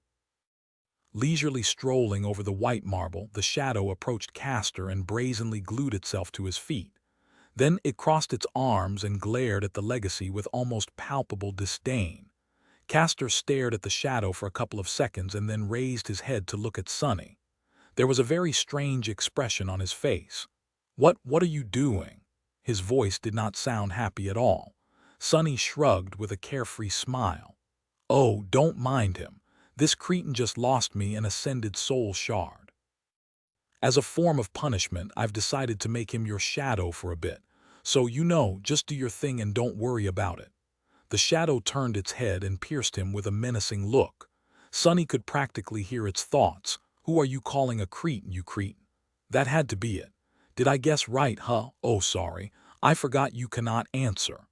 Not paying the offended shadow any more attention, he just smiled wider. Castor frowned, hesitated for a few moments, and then said through gritted teeth, "I would prefer if you wouldn't." Sonny sighed. All right, whatever." With that, he gave the shadow the command to leave the proud legacy alone. It separated itself from Castor, pretended to wipe its legs in disgust, and sauntered over to Nephis, only to get attached to her feet with visible delight. It even bowed gallantly to her own shadow and made sure to not get in its way. What is this moron doing?" Of course, Sonny had ordered the shadow to approach Neph himself, but he didn't expect it to be so visibly pleased by it. It was as if the shadow was simply beyond itself to finally follow someone competent. "You traitor." Nephis looked down on the shadow, smiled, and didn't say anything. "Well, good. Now fight." The two legacies did not make him wait long. A few moments later, they were once again locked in a furious battle. Only this time, two shadows were following Nephis. Both of them loyally imitated her movements. However, one of them was slightly, almost imperceptibly, different. Sonny looked at it with an intensity that threatened to burn two holes in the white marble. Soon his eyes widened. I see it. I think I see it." There, in the tiniest difference between the way Changing Star's own shadow moved and the way his shadow moved, he finally saw it. He had found his breakthrough. Chapter 215. Shapeless, observing the motions of two shadows that followed Nephis, Sonny was finally able to understand the foundation of the elusive shadow style. Before, he only sensed a hint of its essence.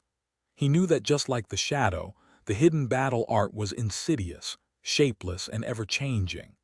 But this was where lay the problem.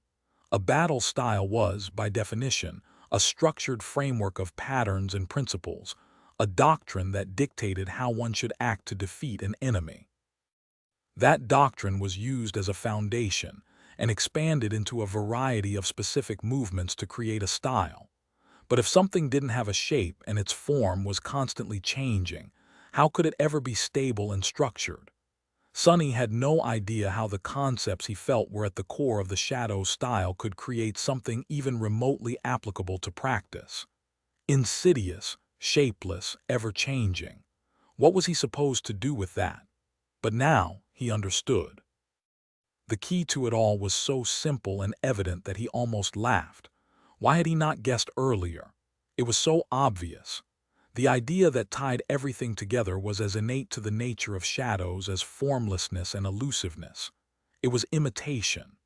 After all, what were the first two things that came to mind when one thought about shadows? That they lived in the dark and imitated the things that hid them from light. The foundation of the shadow style was indeed insidious, shapeless, and ever-changing. Its core concept was to steal that which made the enemy strong and use it to destroy them. To master that style, he had to learn how to behave like a shadow. Sonny stared at Nephis and Castor, but didn't see them. His mind was consumed completely by the sudden revelation. He had no time to pay attention to their fight anymore. This style had endless potential. If he managed to master it, he would be able to counter any style or technique used against him, not to mention become an immensely unpredictable opponent. What could be more unpredictable than a formless shadow? Of course, It was easier said than done. To begin with, while the ability to imitate the enemy was incredibly powerful, it also demanded an incredible amount of talent, experience, and insight from the user. You couldn't imitate that which you didn't understand, after all. More importantly, this was just the foundation of the style. He still had to expand it into the actual collection of specific principles and retrain himself accordingly. That was a mammoth task.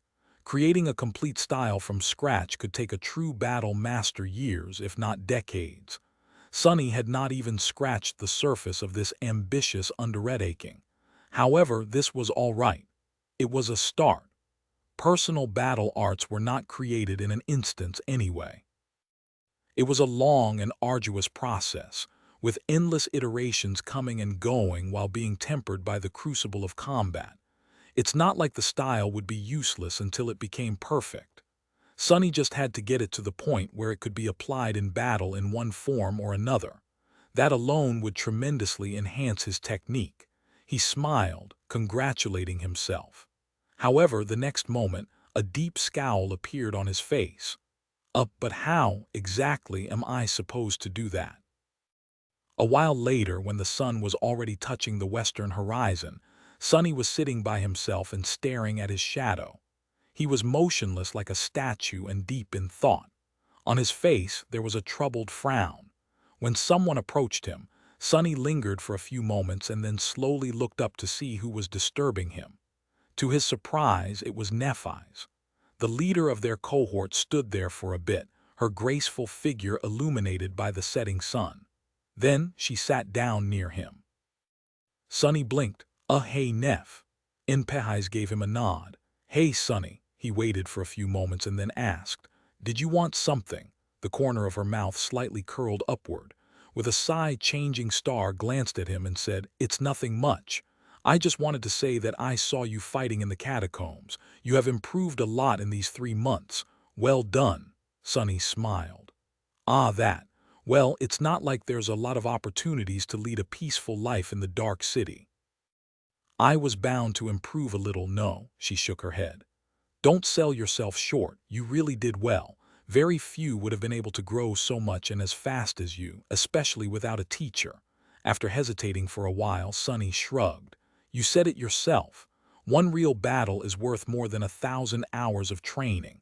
There was a lot of battles in those 3 months. Nephi nodded and then asked, "That firm and grounded style you weaved into your technique, where did it come from?" He scratched the back of his head and, remembering the hellish training sessions with his pet monster, held back the urge to shiver. "I just observed how the Stone Saint fought and tried to replicate it." Changing Star smiled. "As I thought. I've seen her fight too. It's a very formidable echo, one of the finest I've ever seen." Coming from a legacy, this meant a lot. Sonny was indeed really lucky to be in the right place at the right time to get the echo of the Stone Saint. If the fallen siblings of the Iron Spiders had not brought her to the brink of death, he would never have been able to survive a battle with the living statue, let alone defeat her. He was even luckier to have a divine aspect that allowed him to turn echoes into creatures that were even more fearsome. All in all, Sonny was extremely fortunate.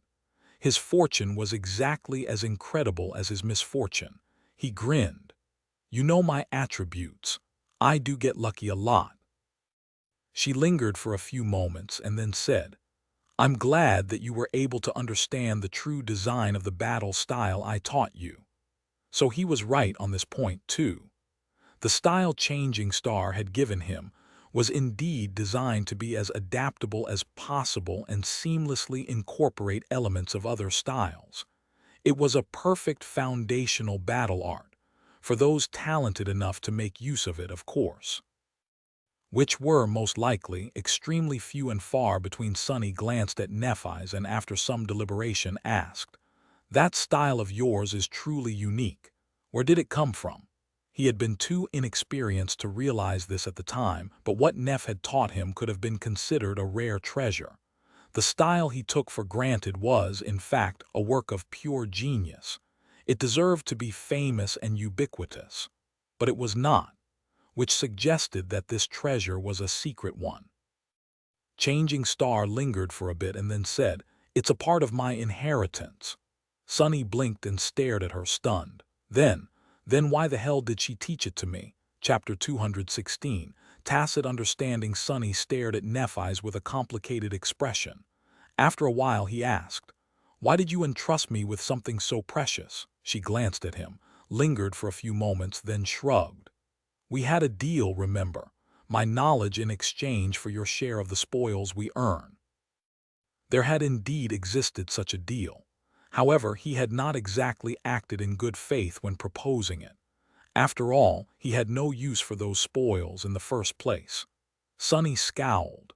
If Changing Star had really revealed a family secret to him because of a lie, she had a valid reason to be resentful of him, just like he was of her. With a dark smile, he looked away and said, "You must have realized by now that I have cheated you in that deal." Nephi's turned to him and said, her voice calm and even, "You mean the fact that you don't need to absorb Soul Shard to grow stronger?" Sunny froze for a moment, then gave her a nod. "You don't seem very surprised." Figures. When Sunny first learned about this ability of his, he was stunned. But Neph seemed to know a lot more than a normal person did. She didn't even try to pretend otherwise. "It's a very rare aspect trait, but not unheard of among the upper echelons of the awakened. In fact, I am capable of something like that myself, although your case does seem to be especially unique." Sunny glanced at her. "How so?" Changing Star remained silent for a few moments and then said, her voice hinted with a bit of wonder, "Usually when an awakened absorbs the soul essence directly, the process leaves the remnants of the soul core empty. But when you do it, the shards are left brimming with it. This is very unusual." He shifted uncomfortably and then said, "Yeah, well, you have your share of secrets too, Neph. Don't think that I didn't notice. Lineage memories, domains." Nephi's interrupted him with a heavy gaze. When Sunny fell silent and looked at her with a frown, she said in a strangely somber tone, "Never say those words aloud again, Sunny. I am serious. Just knowing them might get you killed."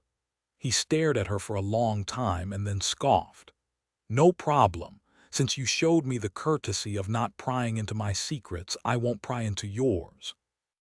I don't really want to know anyway. The mysterious upper echelons you mentioned can play their dirty little games all they want as long as they leave me out of them." Then Sunny frowned and added, "But there is one question I have to ask you because it involves me personally." She raised an eyebrow. "Sure, ask away," he grimaced. "Why are you hiding the true core of your technique from Castor?" Changing Star looked at him for a bit and then smiled. "So you've noticed. That's good too." "Yes. I've been using a different style when facing Castor." Sunny looked at her with a humorless expression. "Why?" she shrugged. "Why did you incorporate elements of the Stone Saint's technique into your own?" He shook his head. "To become stronger. Also, nice try at misdirection, but I won't fall for your tricks. I'm the one who taught them to you, remember, so just stop. Answer my question." Nephi sighed and turned away, glancing at the silhouette of the crimson spire that loomed in the distance. After a while she said, "I'll answer you when we return to the Dark City. It won't change anything until then anyway.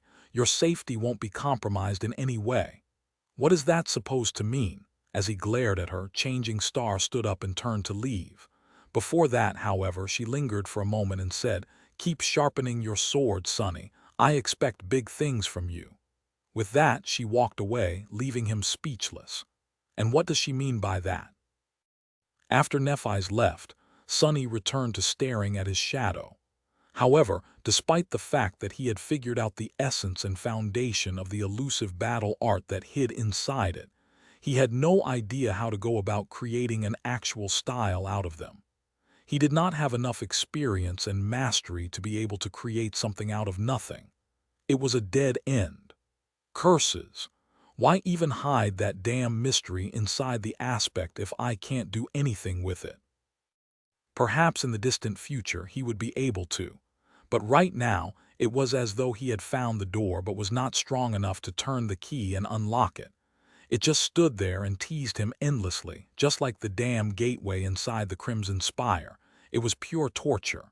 Maybe I wasn't supposed to notice the existence of the hidden stile so soon.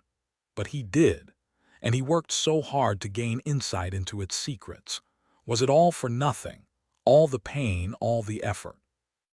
Why would spell do this to him? Do you have to ask? That's the damn spell we're talking about. Why wouldn't it do something like this to you? With a bitter sigh, Sonny turned away and tried to forget all about the shadow techniques and battle styles. It was almost dark anyway. Time to sleep.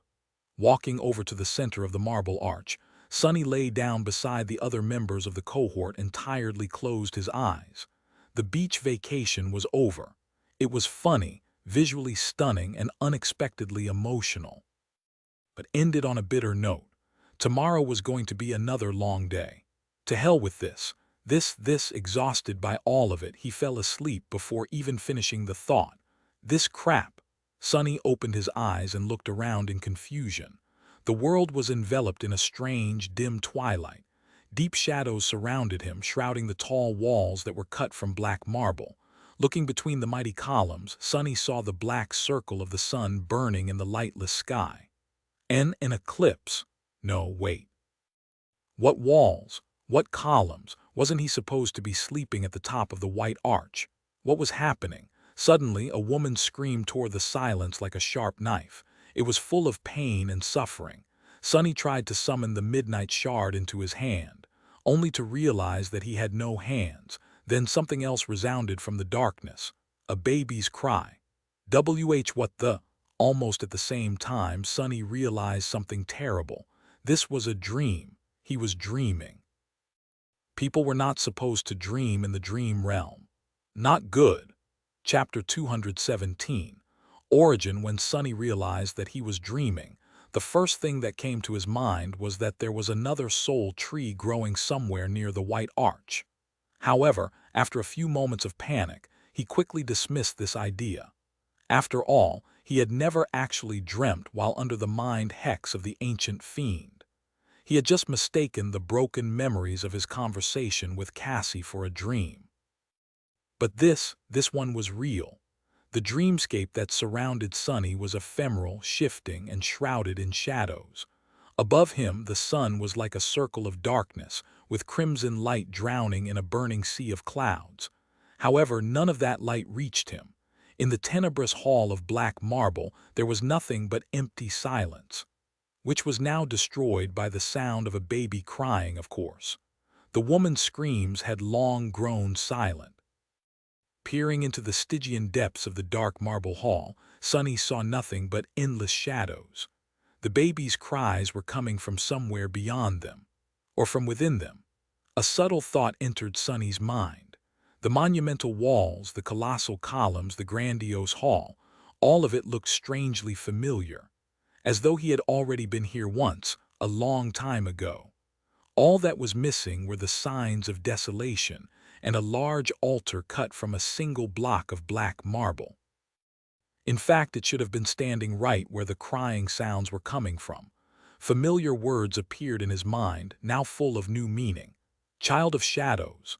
In the next moment, everything disappeared. The world was swaying. A seemingly endless surface of black stone was flowing past his vision, moving up and down. No, it wasn't the stone, but Sonny himself. He was the one swaying. What? In fact, Sonny found himself in the body of a toddler. He was currently held gently by a young woman who was walking down a long stone corridor, which was dimly lit by burning torches.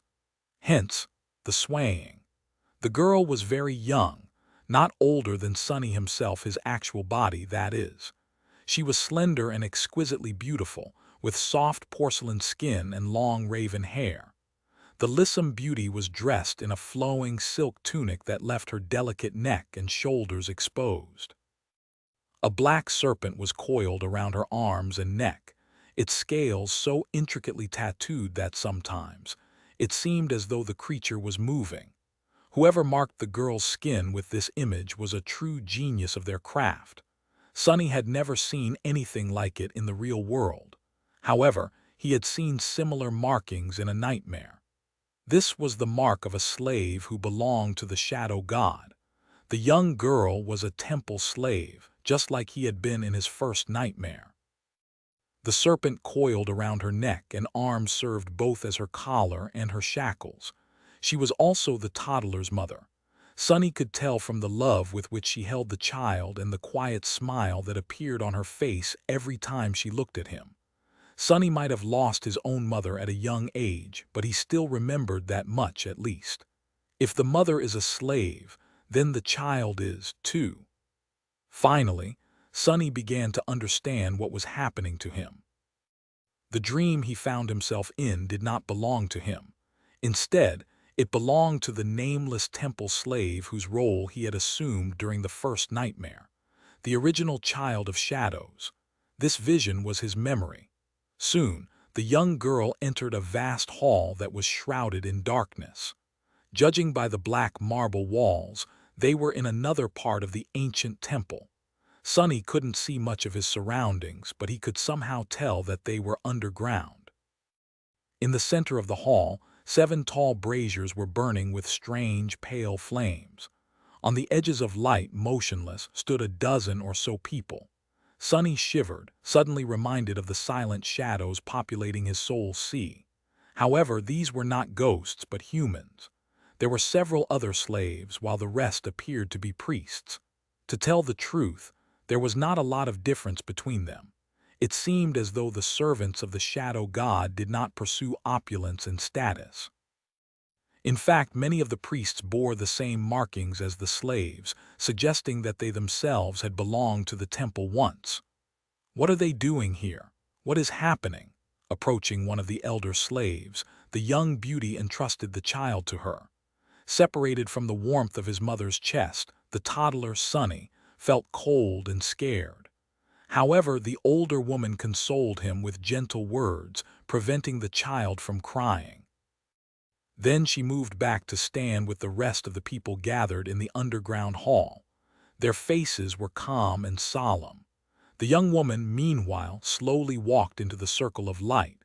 Her movements were elegant, flowing, and graceful. Stopping at the very center, she stood motionlessly between the 7 pale flames, surrounded by 7 shadows.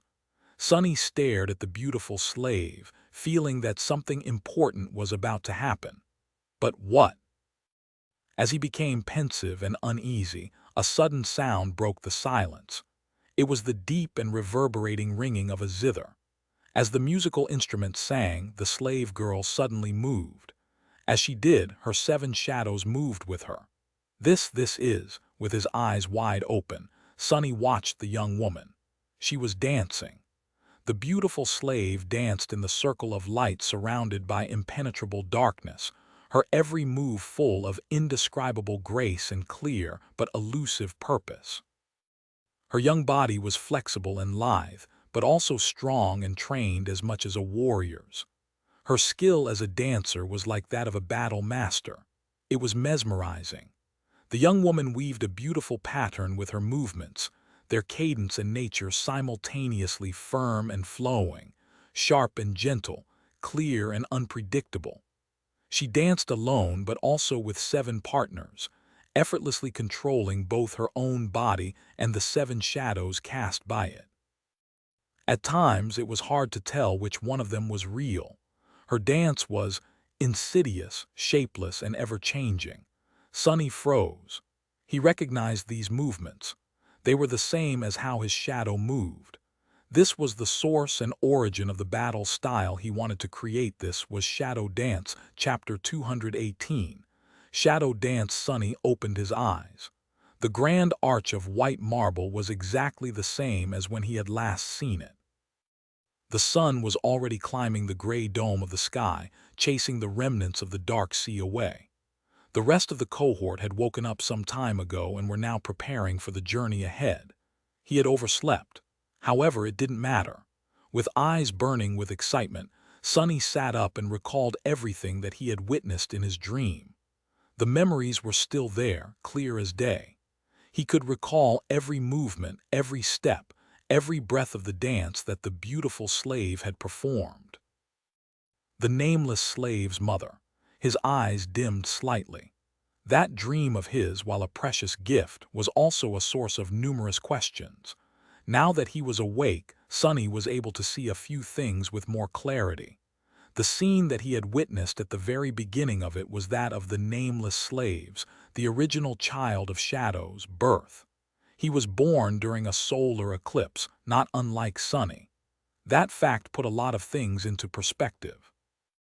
Everyone knew that the spell did not choose the role an aspirant would play during their first nightmare randomly.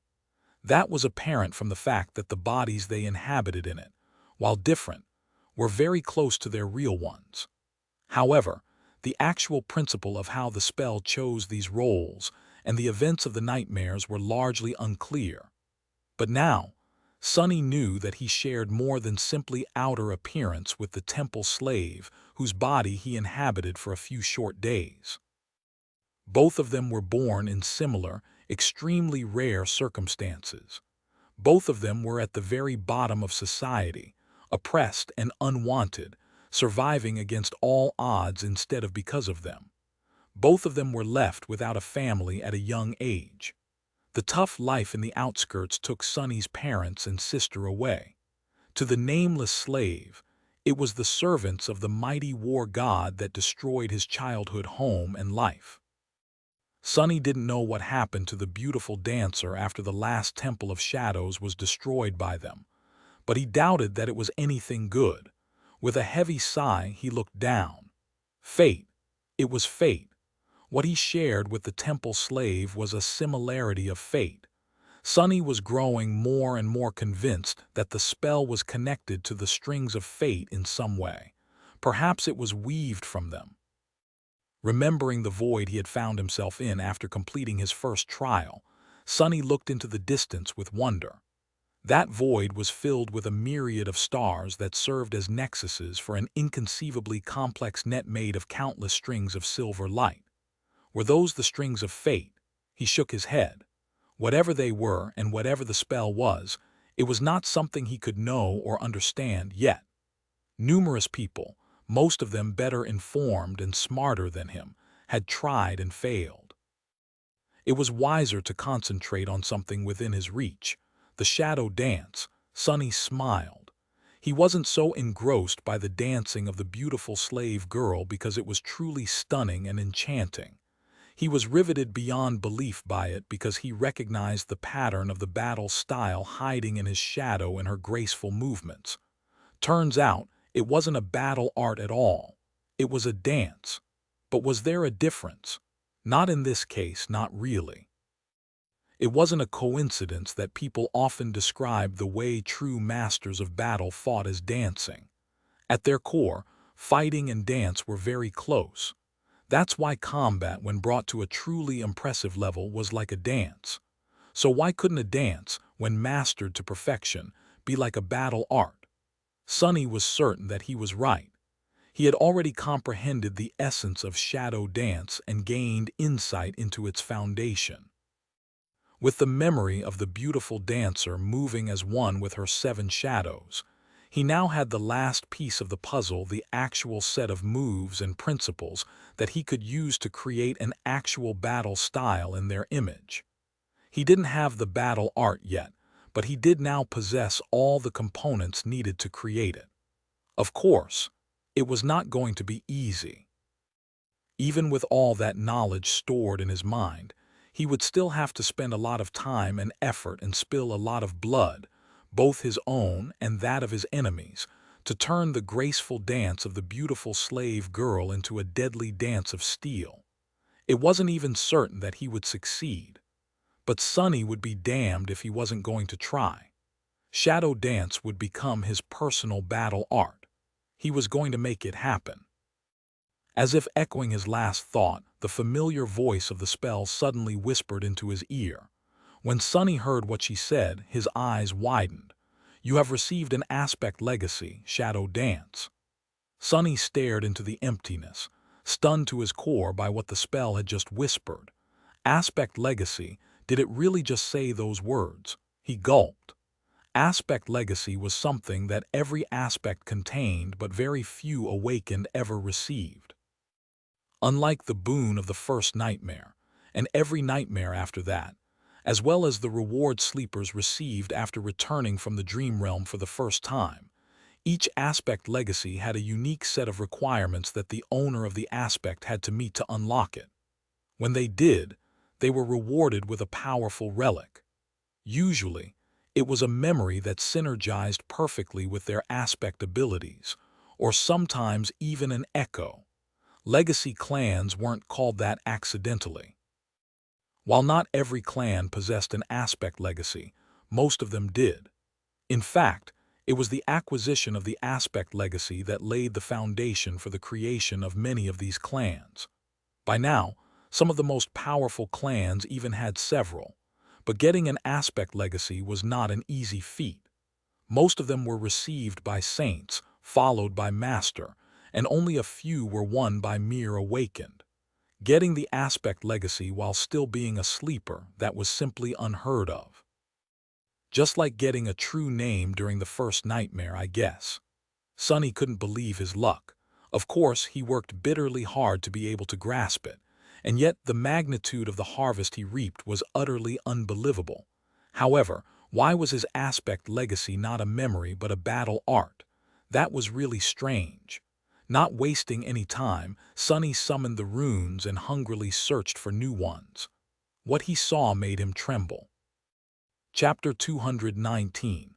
Relics of the past. Right there in the glimmering field of familiar runes, in the cluster describing his aspect, a new string of them appeared. Aspect, Shadow Slave. Aspect rank, Divine. Aspect abilities, Shadow Control. Aspect legacy, Shadow Dance. As soon as Sonny concentrated on the aspect legacy, new runes shined to describe it. Shadow Dance description. Once an elegant dance, now a deadly battle art. This mysterious style was created by the treacherous lost from light after witnessing a graceful slave dancing with her shadows. Who else could have taken something so beautiful and turned it into something so vile? Sonny coughed, trying hard not to think too much about the manner in which the spell had described him. Again with this treacherous stuff. I'm not that treacherous, okay? So what if I lie, manipulate, and backstab people all the time? That's just being smart. However, what grabbed his attention was not the description itself, but what glimmered beneath it. Shadow Dance Mastery Level 0/7. First relic, unearned. Second relic, unearned. Third relic, there were a total of 7 lines of runes, each promising him a legacy relic once he achieved the corresponding level of mastery with his newly envisioned battle style. 7 of them, not 1, not even 2 or 3, but 7. Whole legacy clans were created around a single legacy relic. Sonny couldn't even imagine what he would be able to do with 7. Start a family and turn it into the most powerful clan in the world. No, that would mean putting all his eggs into one basket. Better create several clans. Right. Why start a family when you can start 7? Wait, no, that didn't sound right.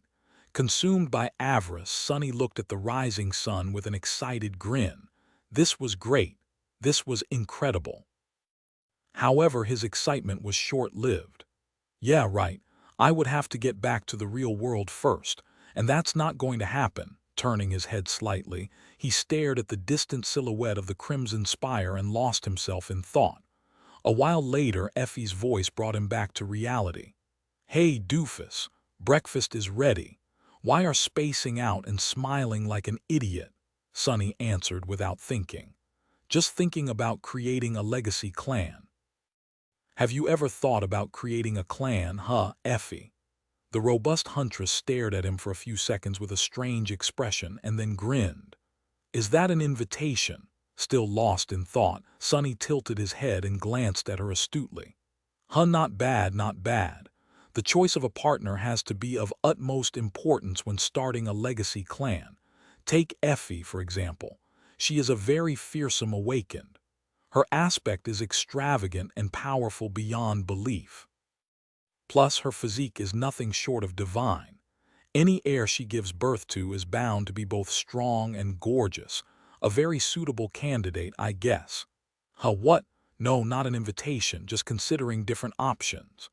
At that moment, Sonny suddenly realized that he had been unceremoniously ogling Effie up and down for a better half of a minute and that her grin had long turned dangerous at some point. The huntress stretched her neck and said lazily, "I see. So you have chosen death," he blinked. "No, wait, I didn't mean it like that. I was just, theorizing." The unruly huntress cracked her knuckles and smiled menacingly. "Oh, so you were theorizing about me, huh? Do tell, do tell." "No, no, wait, stop, stow." Surprisingly, Sonny survived. Barely. Soon after that, they left the grandiose marble arch and continued their journey into the depths of the labyrinth.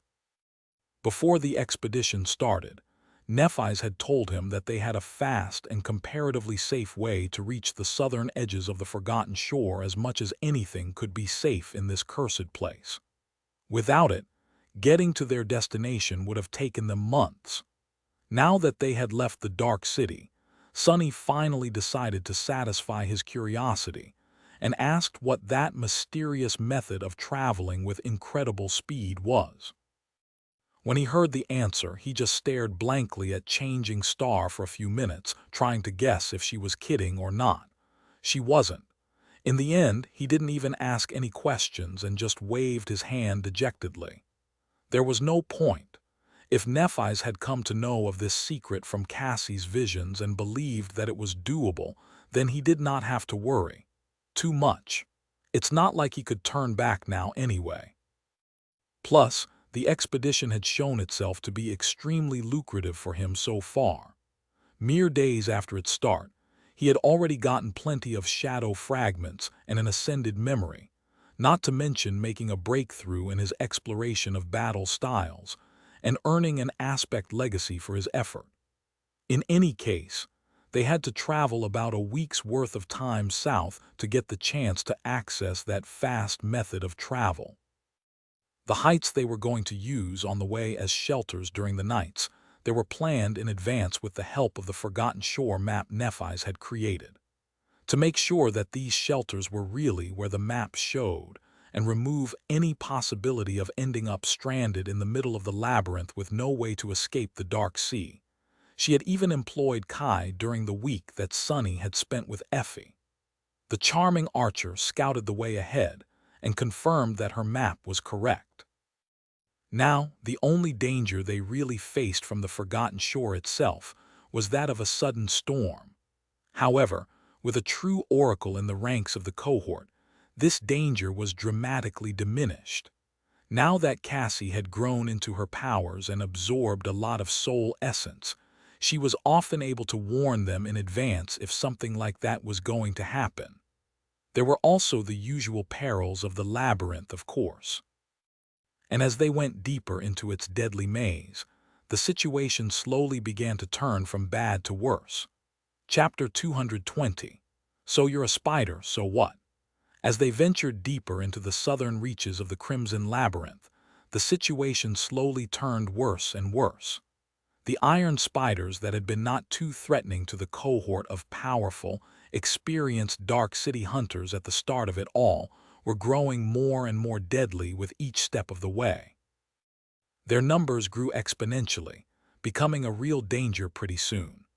More and more often bigger and stronger monsters appeared at the head of the attacking beasts, bringing with them all sorts of problems. What's worse, the spiderweb they used to trap their prey was changing, too.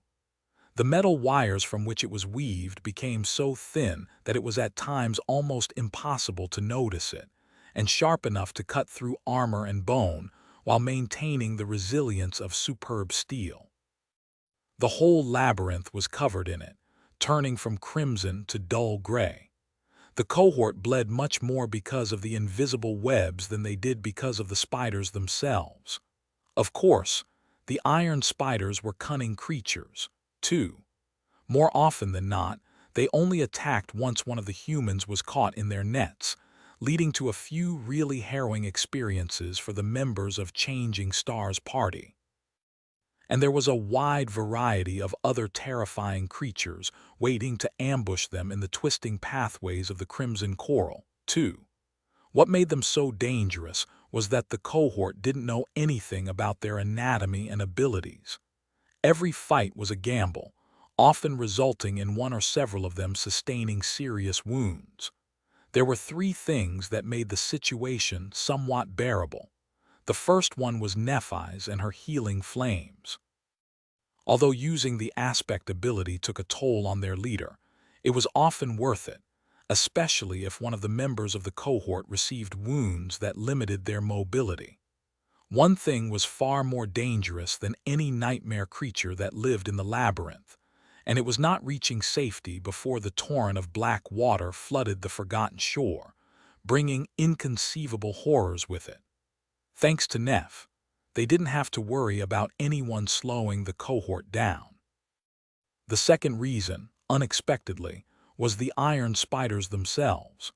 Because of the peculiar way they hunted, a lot of creatures found their deaths in the cutting embrace of the wire spiderwebs. Finding these eviscerated corpses or cocoons containing old carcasses became a common occurrence once the party invaded the depths of the spider territory. Thanks to that, 6 humans were able to study and anticipate many of the monsters they had to face in this region of the labyrinth.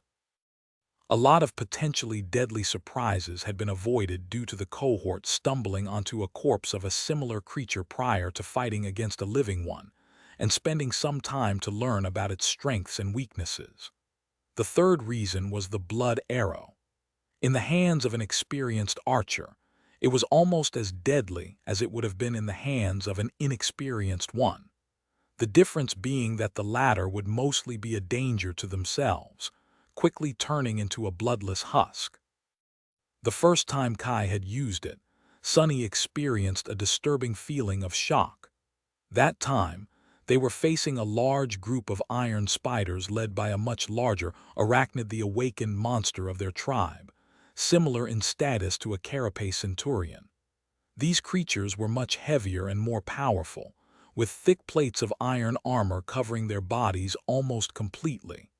Even Castor's enchanted sword had trouble cutting through their defenses. What's worse, due to the speed with which the wretched abominations moved, it was especially hard to catch them in a gap between the armor plates. Sunny was facing 2 smaller iron spiders at once while the stone saint was butchering the third one. With his shadow observing what was happening behind his back, he didn't miss the moment when the cunning awakened monster suddenly disengaged from Nephi's and dashed into his direction, its mandibles moving in anticipation of tasting human flesh. Calmly preparing to dodge, Sunny tensed his muscles and narrowed his eyes. Whistling over his shoulder, a menacing black arrow suddenly streaked through the air. Its shaft was made out of dark polished wood, with black feathers for fletching and a vicious white arrowhead that seemed to be cut from pale white bone, like a sharp fang of some terrible creature. The arrow easily pierced the thick iron plate protecting the spider and tore deep into his body. Even though Kai messed up his shot a bit and hit the monster in its abdomen instead of the head, the results were nothing short of harrowing. In the next moment, the awakened monster suddenly slowed down and staggered. Then, it tried to lunge forward once again, but ended up losing its balance and weakly falling to the ground.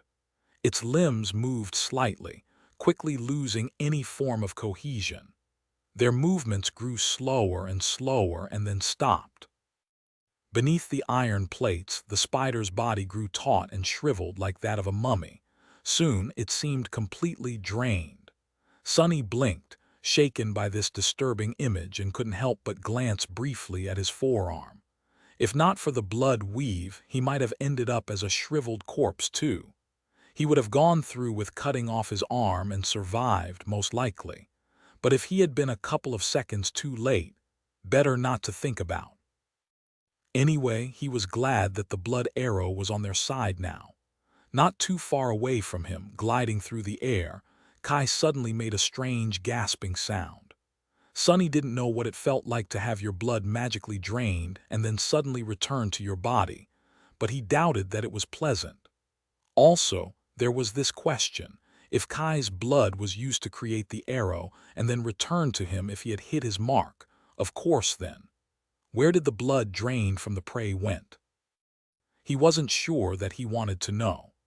In any case, with Nightingale in possession of the morbid ascended memory, their battles with iron spiders and other inhabitants of the labyrinth became a bit less perilous.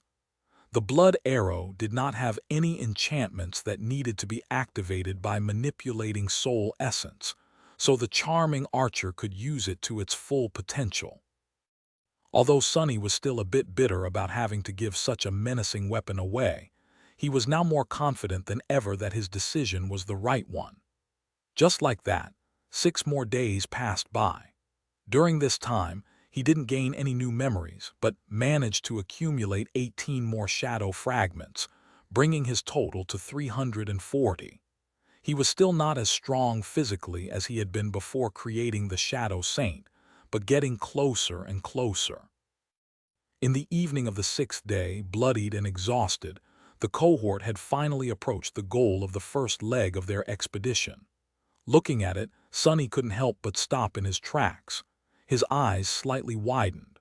Of course, chapter 221, zenith in front of them, the ground was shattered, creating a titanic fracture. The canyon was so deep and vast that Sonny had to strain his eyes to see the other side of it. Crimson coral clung to its walls, spilling over the edge like a torrent of blood. A long time ago, a graceful bridge of white stone connected the two sides of the canyon together. Now, however, it was broken, with only its base remaining in place. Looking at the bridge, Sonny realized that there must have been an ancient road somewhere beneath their feet. It led directly to the main gates of the ancient city, moving across the colossal canyon by means of the miraculous bridge and passing beneath the grandiose arch of white marble. Come to think of it, the headless knight, the ashen barrow, and the graceful woman whose hands had saved him twice were also situated in a straight line. Perhaps there was another road leading east, too. However, this thought disappeared from his head as quickly as it had appeared. All his attention was drawn to the remnants of the stone bridge, where stood another giant statue. Right above the weathered ruins stood a colossal stone warrior. He was clad in an archaic cuirass with a beautiful spear resting on his shoulder. The warrior was facing south, as though greeting the travelers who traveled on the road to reach the ancient city. Of course, his head was missing.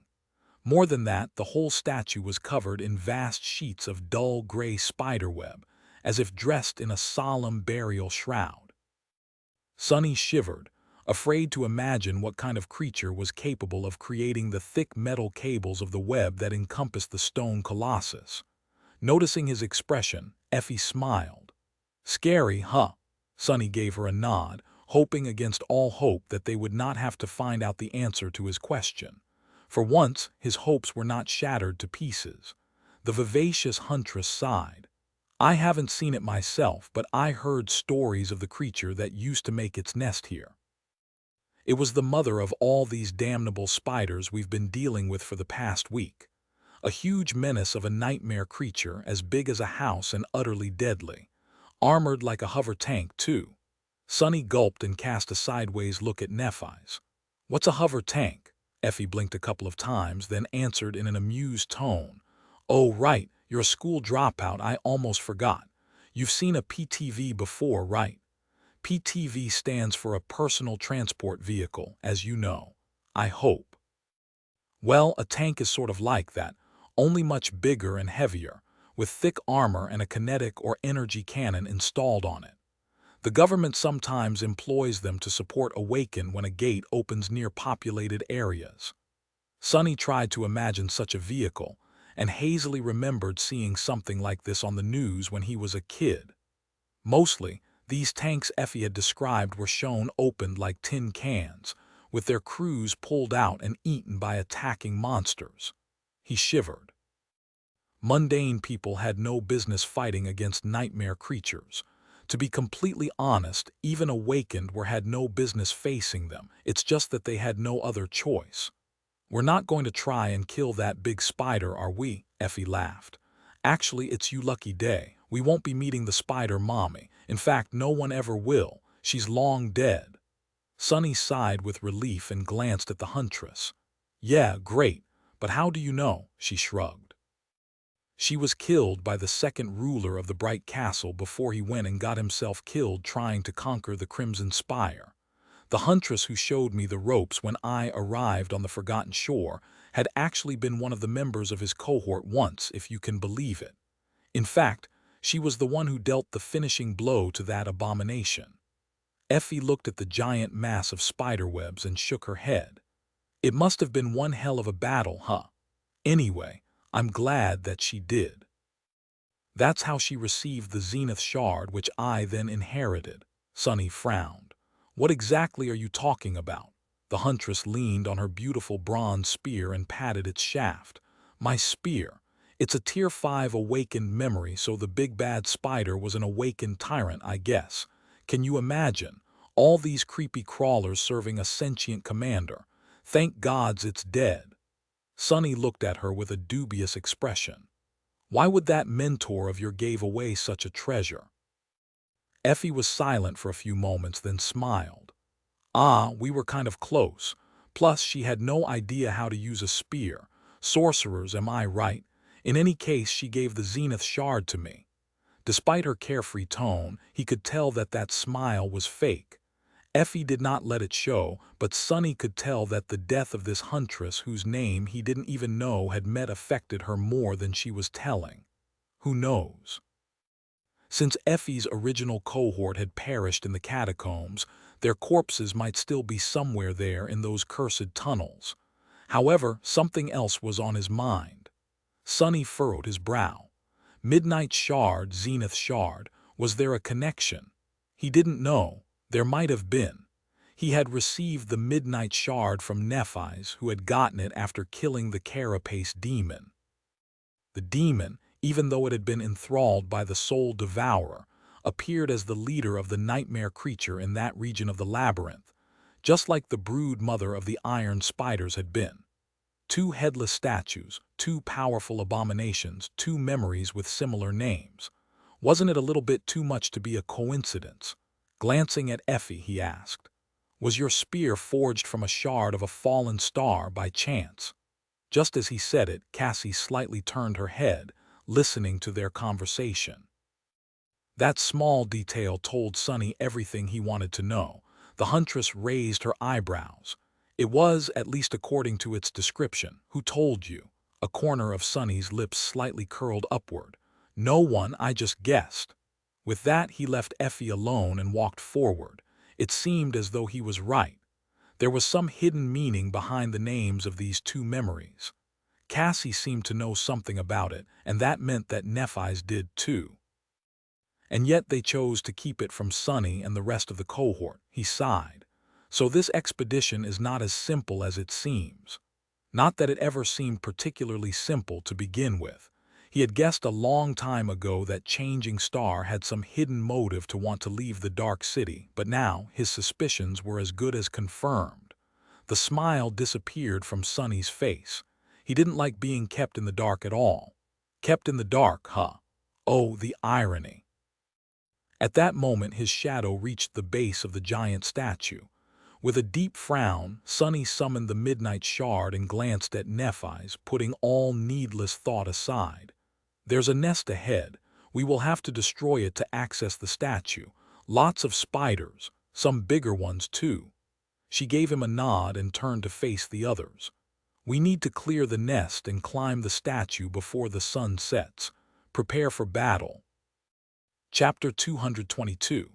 Clearing the nest, a clear and melodic sound of a ringing bell reverberated through the air above the labyrinth, alerting the monstrous spiders hiding in the enormous cocoon of gray webs that a new prey came knocking on their door.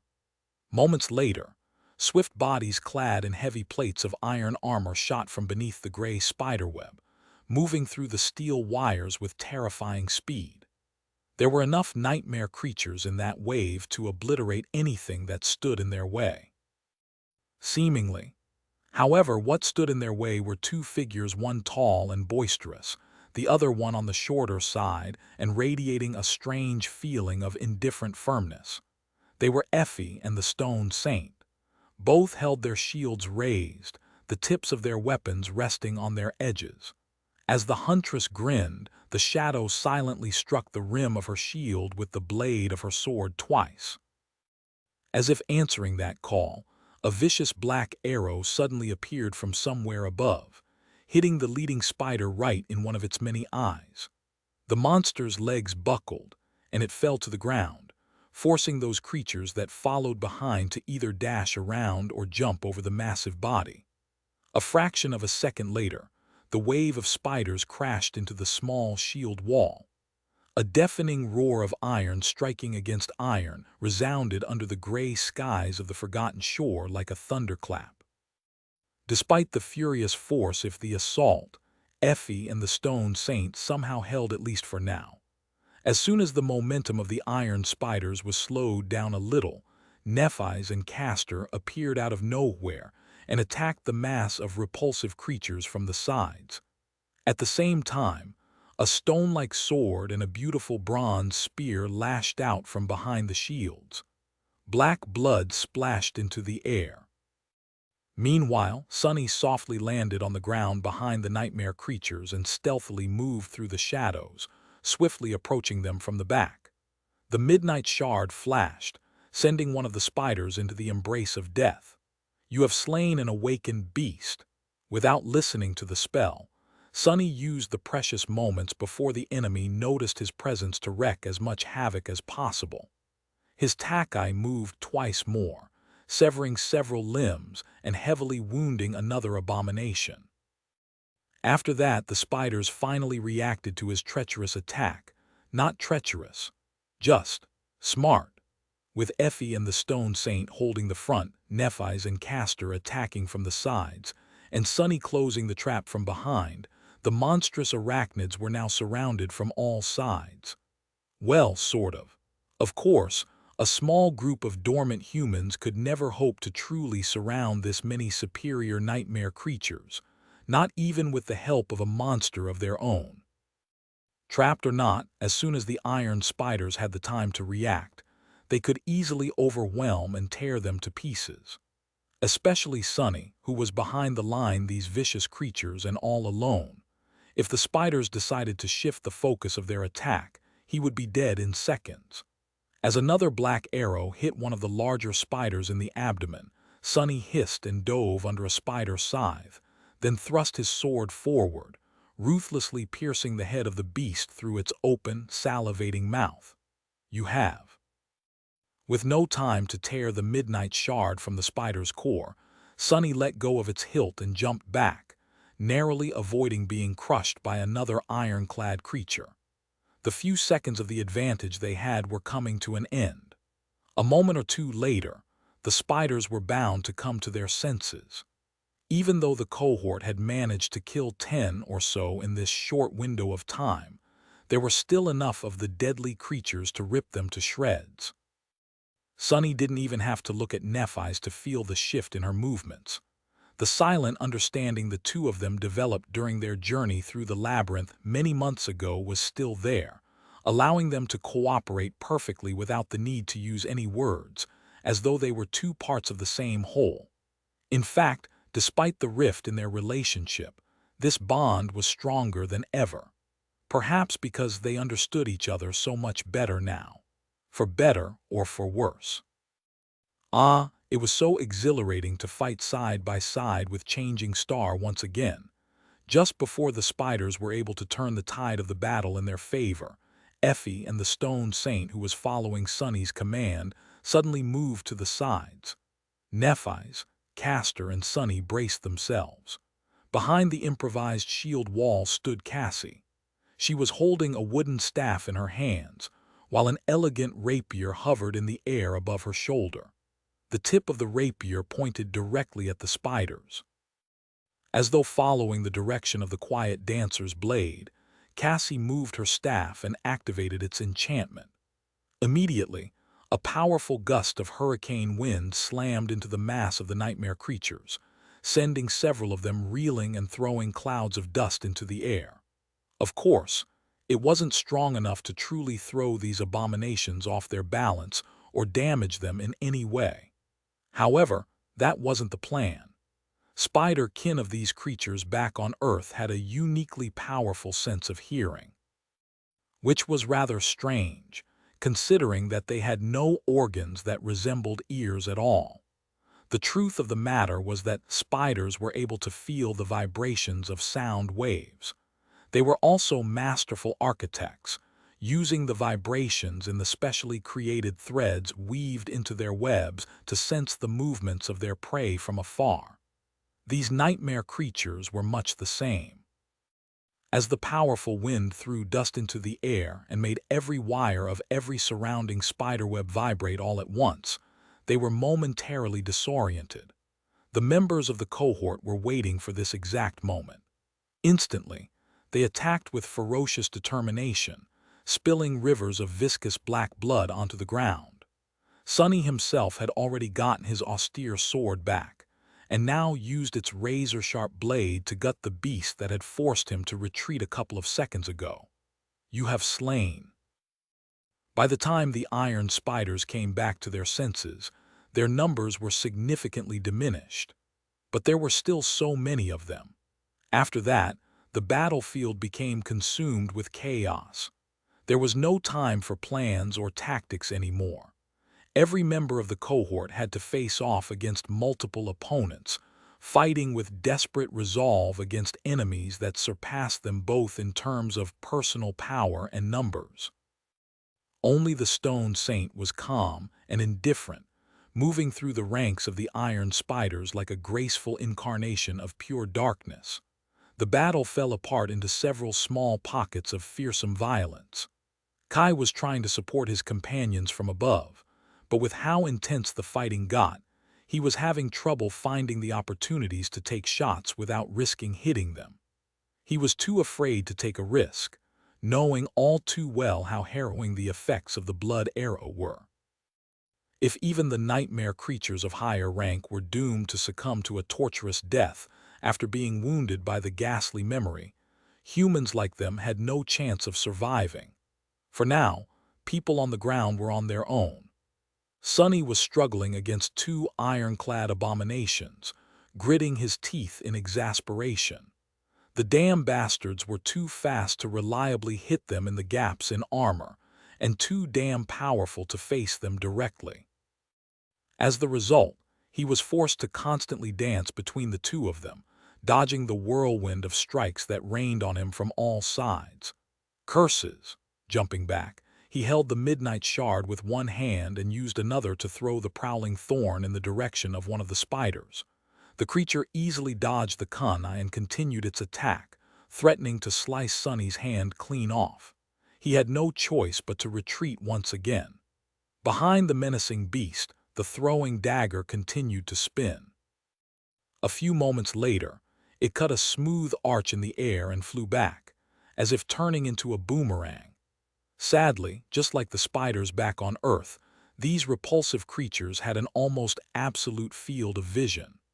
The second spider simply moved its head down at the last moment without even bothering to turn it, dodging the heavy kunai that approached it from behind. But Sonny was never trying to wound the nightmare creatures with the prowling thorn to begin with. Instead, he wanted to let them taste their own medicine. A moment later, the invisible string of his kunai drew taut, wrapped around two massive bodies. Just like prey used to be caught in their webs, the iron spiders were now caught by the invisible string of the prowling thorn, tripping over it and crashing into each other. Sonny dashed forward and let the midnight shard sing. The graceful blade flashed twice, sending two ugly spider heads spinning into the air. "You have slain an awakened beast, Iron Spider. Your shadow grows stronger." Kicking one of the heads away, Sonny swiftly glanced around, searching for a new enemy, but there were none. "You have slain an awakened beast, Iron Spider. Your shadow grows stronger. You have received a memory." The gargantuan cocoon of steel spiderwebs was empty. Corpses of its previous inhabitants littered the ground, oozing with black blood. The cohort had cleared the entire nest full of awakened abominations. No matter how incredible, this was the undeniable truth. They had won. Chapter 223.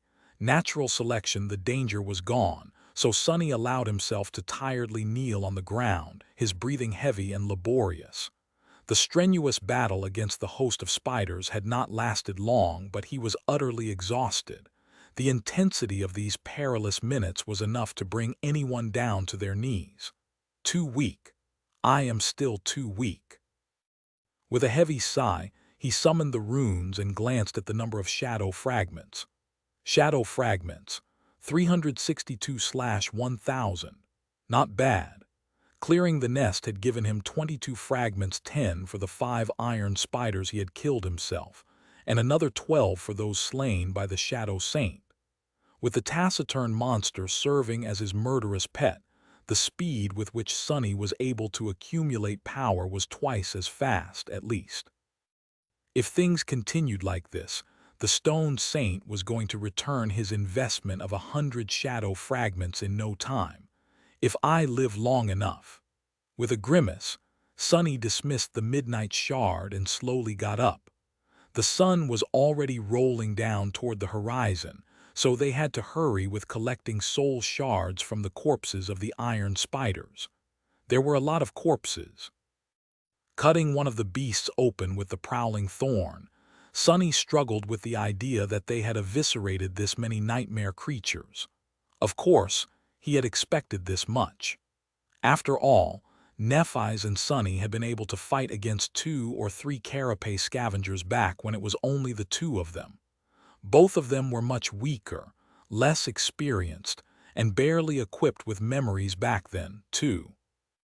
Now that they had spent 7 whole months in the dream realm, many times more than most sleepers ever had to, and tempered themselves against the perilous hellscape of the Forgotten Shore, both their skill and level of power had dramatically increased. Add the fact that there were 2 other powerhouses fighting alongside them, as well as Nightingale and the menacing Stone Saint, and the outcome of the battle ceased to be that surprising.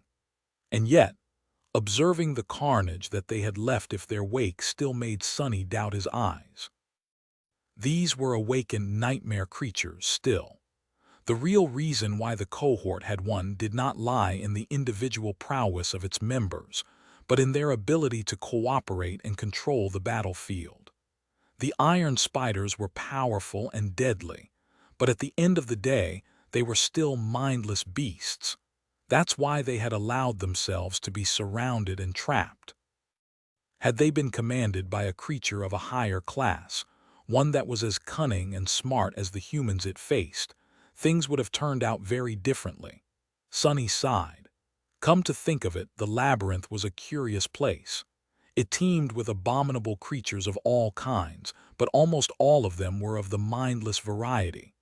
The only 2 exceptions he knew about were the carapace demon and the spider matriarch, who had been either a devil or a tyrant. Perhaps it was just the nature of this place. Nothing too big and strong could escape from the flood of black water that drowned the world every night.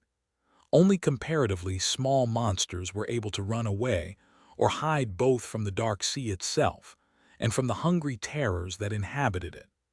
These monsters were an almost insurmountable threat to those unfortunate young people who were sent to this forsaken hell by the spell.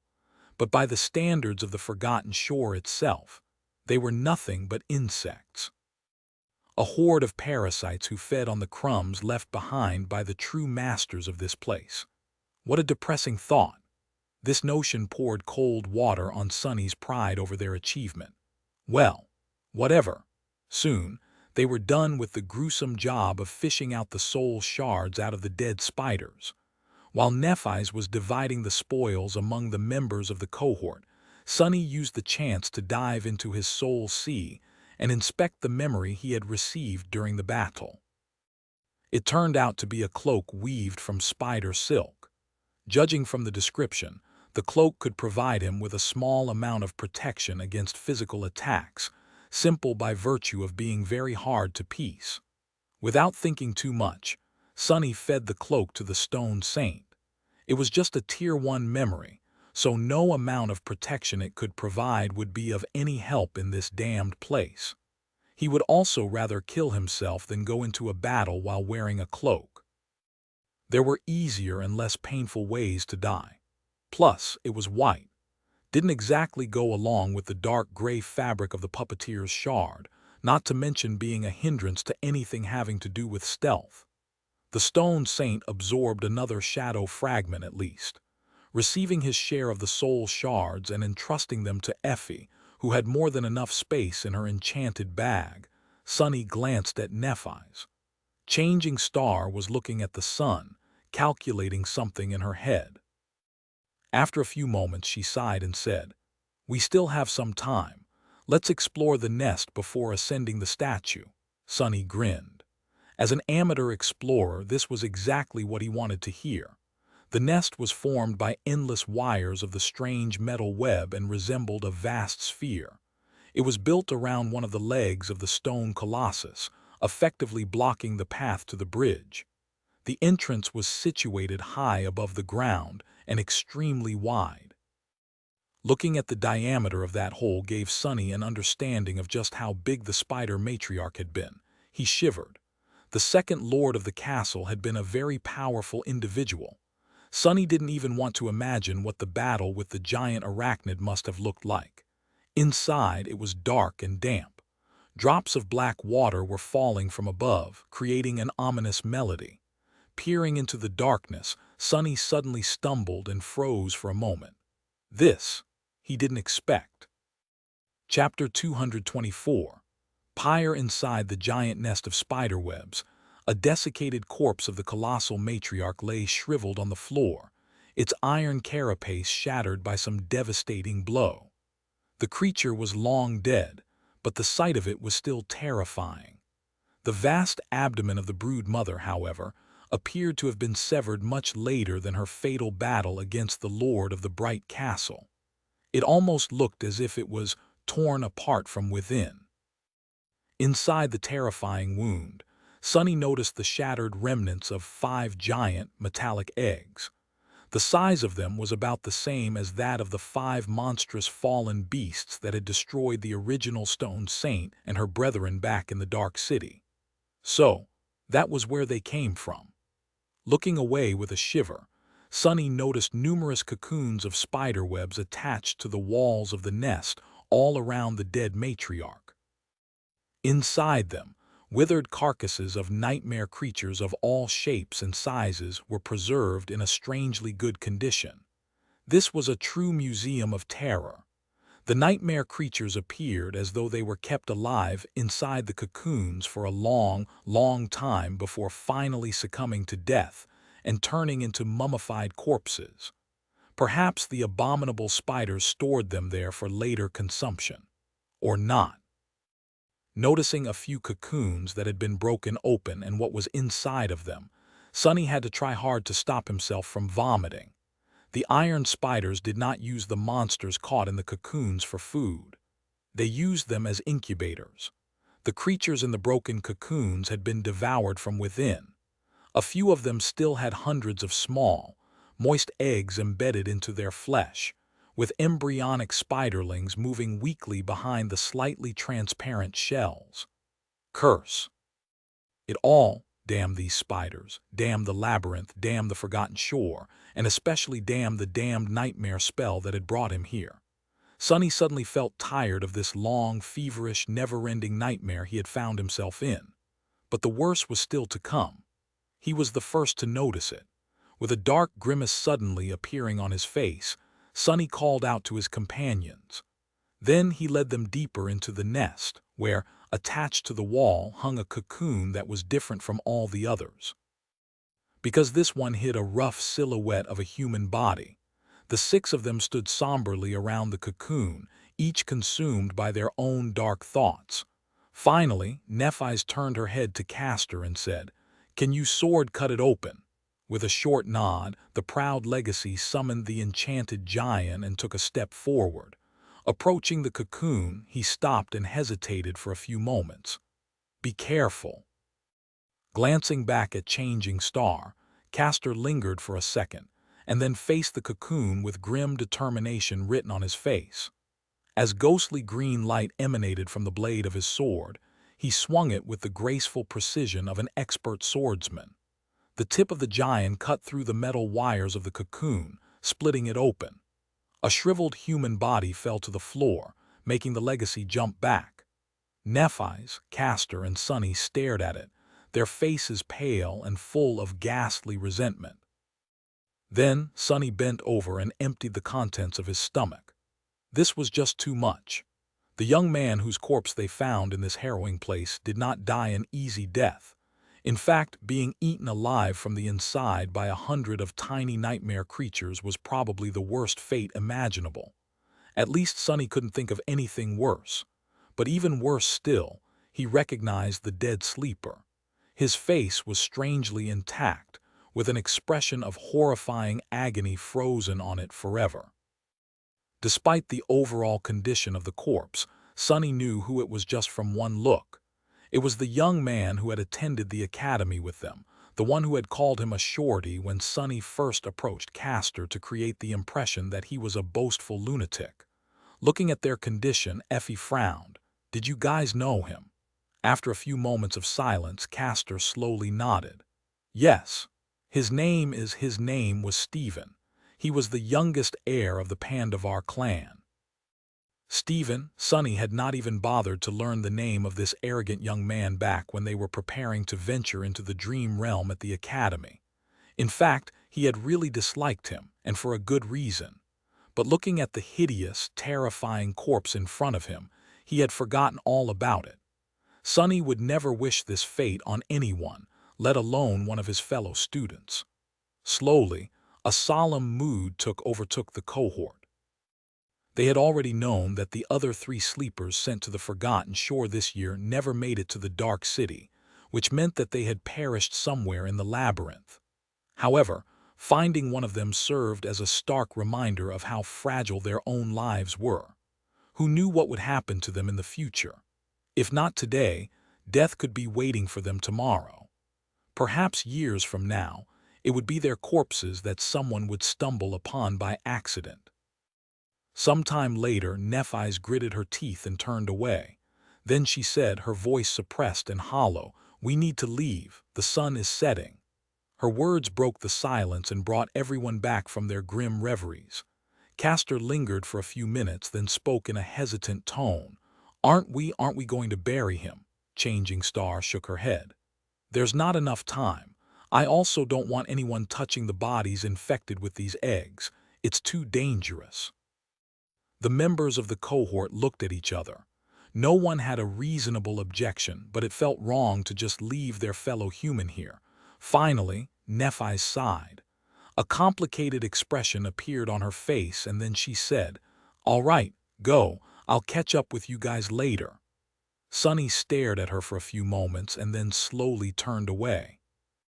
One after another, the 5 of them glanced at Changing Star and left, leaving her alone with the dead young man and numerous cocoons, each hiding a slain nightmare creatures. As soon as the last member of the cohort climbed out of the nest, a beam of pure radiance suddenly shot from the dark hole of its entrance, followed by a wave of scorching heat. The purifying fire unleashed by Changing Star engulfed the remains of their fellow student, and then spread to the numerous cocoons, the nightmare creatures inside of them, and even the corpse of the spider matriarch herself. The insides of the nest turned into an incandescent, incinerating furnace. Everything inside of it was doomed to be annihilated and turned to ashes. A few minutes later, the whole structure was consumed by furious white flames. Nephi's had escaped the burning nest shortly after the rest of her cohort, her face pale and tired. Leaving the grandiose funeral pyre behind, they began ascending the statue of the ancient warrior. The night was approaching. Chapter 225. On the shoulders of giants, once they climbed all the way to the broad shoulders of the statue and found a suitable place to make camp, everyone looked down without having to say anything. Far below them, the giant nest was still aflame. The cables that constituted it were melting and turning into rivers of liquid metal, flowing down from the edges into the vast abyss of the canyon. The turbulent black waters were rising from below to meet them. When the two streams met, one lightless, the other incandescent, billowing columns of hot vapor shot into the air. For a few moments, it seemed as though light and darkness were on equal footing. But then the cursed sea rose from the depths of the canyon in a surge and washed away the brightness of melting iron away. The flood of blackness crashed into the burning nest, dousing it. A minute or so later, the white flames were gone. The surface of the dark sea continued to rise as though nothing had ever happened. Sunny sighed and turned to Nephi's. Now that they had reached their goal, it was time to face the real danger. With a grim expression on his face, he asked, "So, now what?" He knew the general concept of how she was planning to reach the southern edges of the forgotten shore in a short time, but not the details. Changing Star glanced at him, lingered for a moment, and then said, "We arrived at the canyon faster than I expected. There are still 2 days left before we can act, so make yourself at home. We'll rest tomorrow and start preparing for it the next day." Sonny smiled. Rest? That sounded swell. Plus, he wasn't really looking forward to making use of the fast and comparatively safe method of traveling through the labyrinth that Nephi's had talked about. In fact, he would rather never have to use it at all. Just like that, the cohort found itself with nothing to do for the next 2 days. Before leaving the dark city, Changing Star had anticipated that various things could slow them down and padded the schedule of the expedition with extra time. Who knew that they would actually make it to the broken bridge so fast? In any case, Sonny wasn't complaining. He had a lot to do and think about. For example, the mysterious connection between his Takai, Effie's spear, and the headless statues that stood around the forgotten shore. The statues represented the 7 valiant heroes that had made an oath to return light to this cursed land thousands of years ago. Sonny had seen 3 of them by now: the knight, the graceful woman, and now this mighty warrior. Did every statue have a connection with a specific memory? If so, what was that connection, and why was Nephi so reluctant to share this information with everyone? Well, it wasn't like he and Changing Star were very close now. Sonny had drawn a clear line to denote the nature of their relationship himself. He insisted that he was not a true member of the cohort, but merely a hired specialist. Why would she share her secret with him? This was a logical conclusion, but Sonny couldn't help but feel a bit resentful. Despite the fact that he was her first partner now, the situation had changed. Nephi's had other people to rely on, like Castor.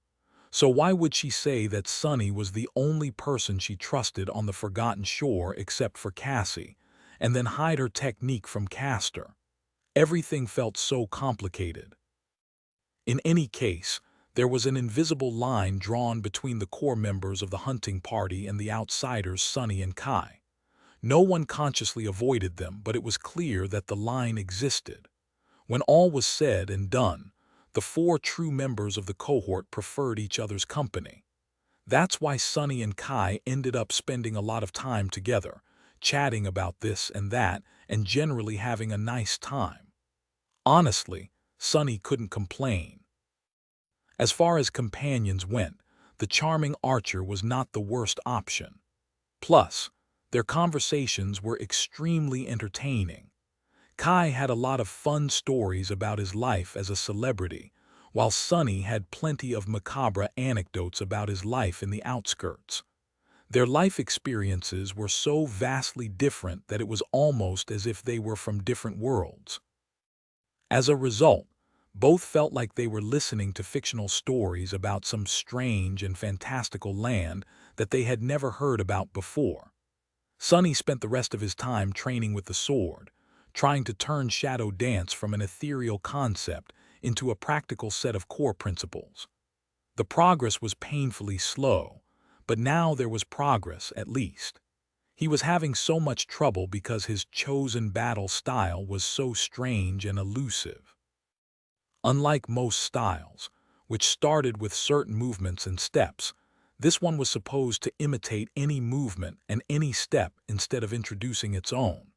So it was more about the state of mind and the flexibility of his physical behavior. Sonny had to create a set of training exercises that would allow his body and muscle memory to become capable of adapting to any style and turn pliable like a shadow. On the first day of trying, his whole body ached. Despite his incredible physical shape and experience with tough training, Sonny ended up straining the muscles that he didn't even know he had, and forced those that he did know about to behave in a way that was utterly different from what they were used to. Actually, his previous training was even detrimental to the whole process. He had to make himself unlearn a lot of things to allow for this strange style to take root in his very bones. Thankfully, the foundation of his technique was changing stars' flowing style, which itself was designed for maximum adaptability. If Sonny learned another style or was further into mastering any existing technique, this would have been 10 times harder, if not impossible. Needless to say, his exercises were in no way similar to the beautiful and graceful dance he had seen in his dream. In fact, from the side, Sonny must have looked as though he was having a seizure. He caught more than one amused stare while practicing. It didn't matter. The only thing that mattered was that he was slowly pushing himself toward mastering the basics of shadow dance, and hopefully receiving his first relic. Chapter 226. The Fool. On the evening of the first of the 2 days that they had at their disposal, Sonny climbed all the way to the highest point of the statue and sat there alone, looking at the setting sun. He felt as though he had to find a sense of balance that he had lost at some point along the way. Not because he missed it, but because he was going to need that balance to remain firm and steady when the moment of truth came. If he was right about the future, then this was probably the last day of peace he would experience until this whole thing was over. Not only the expedition, but all of it. Looking back, his behavior in these past few months was highly erratic. Where were the cold rationality and ruthlessness that saved him so many times in the past? The caution and devious cunning that allowed him to survive the first nightmare? He had not been acting like himself for a long time. Yes, his mental state had suffered greatly because of everything that had happened. But was it the only reason? Come to think of it, the first blow dealt to him was the bitter revelation that there was no gateway in the bright castle. After everything that Sonny had endured to make it to the dark city, the crushing intensity of their journey through the labyrinth, the diabolical trap of the soul devourer and their escape from it, the cold and harrowing night of traversing the dark sea, all of it turned out to have been for nothing. Not only were they not rewarded for their efforts, but all of their hopes were mercilessly destroyed and obliterated instead. This alone was enough to drive a person mad. Then came the feeling of alienation he felt while living with Nephi's, Cassie, and all the newcomers in the outer settlement. Instead of finding support and solace in the company of his friends, Sonny fell into his old habit. Unconsciously, he turned himself into an outcast to prevent anyone from making him one. This was the most noticeable, but not the only instance of him regressing to his old self. After fighting so hard to change and grow, Sonny ended up abandoning most of the lessons he had learned after becoming infected by the nightmare spell. He was almost like an addict relapsing after a few days of sobriety and giving up completely because of this one small mistake. But who could blame him? Sonny was already shaking under the pressure of the situation. One little push, and he would fall under its weight. In the end, it was not one, but 3 blows that shattered him completely. As though the world wanted to make sure that he was truly broken. First was the terrible epiphany of what Cassie's vision really meant. Almost instantly after that, while Sonny was still reeling, came the fatal mistake in the conversation with Harper and the brutal murder that followed. And if that was not enough, the person he relied on the most to keep his sanity in this cursed place, Nephis, made it impossible for him to trust her any longer. Anyone would have collapsed under that weight. And yet Sonny managed to keep his balance, even if just barely. The final straw that finally broke him was the excruciating, never-ending sea of torturous pain he suffered after being mortally wounded by the Black Knight. After that, Sonny had relinquished all pretense of having control, and now here he was, playing the fool, acting like a fool, and fooling around with Kai and Effie. Wasn't it fun? Wasn't it easy? Yes, his mental state wasn't great. But it was also very convenient to blame everything on this condition. The truth of it was that Sonny did not try to rein himself in at all. In fact, he welcomed this madness. Being a bit crazy was comforting, simple, and safe. It protected him from having to look at the heartbreaking truth and remember it. Sonny needed the shield of madness to save himself from the bottomless despair that threatened to destroy him completely. So what if he was prone to act recklessly in this state? So what if he made mistakes here and there and took unnecessary risks? Anything was better than having to face that despair. Just like Nephis had said, one had to become a little insane to survive in the world that had gone mad. And yet, Sonny knew that what he was doing was nothing but hiding his head in the sand. And now that the end was approaching, he had to stop hiding from the truth. He had to admit and endure it. This was the only way for him to survive. As the sun disappeared behind the horizon and the absolute darkness drowned the forgotten shore, he sighed deeply and whispered, all right, it's time to wake up." The next day, 6 humans were standing at the edge of the vast canyon as the twilight of dusk drowned the world in shadows. Far below them, the black waters of the cursed sea were raging, rising from the depths in a terrifying, obliterating wave. In a few minutes, all light was going to be completely gone. And then the flood of darkness would wash over the world, destroying anyone left standing in its path. And yet the humans were not rushing to get away. Instead, they just stood there and waited. Looking down into the canyon, Sonny gritted his teeth and shivered. Then he glanced at Nephis and licked his dry lips. "Are you sure about this?"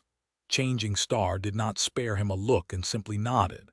Despite the fact that the rising black water was quickly approaching them, her face was calm and composed.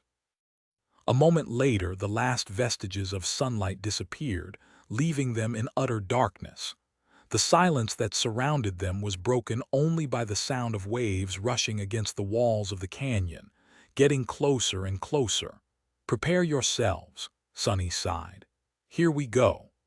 Suddenly, a blinding burst of white light pierced the darkness.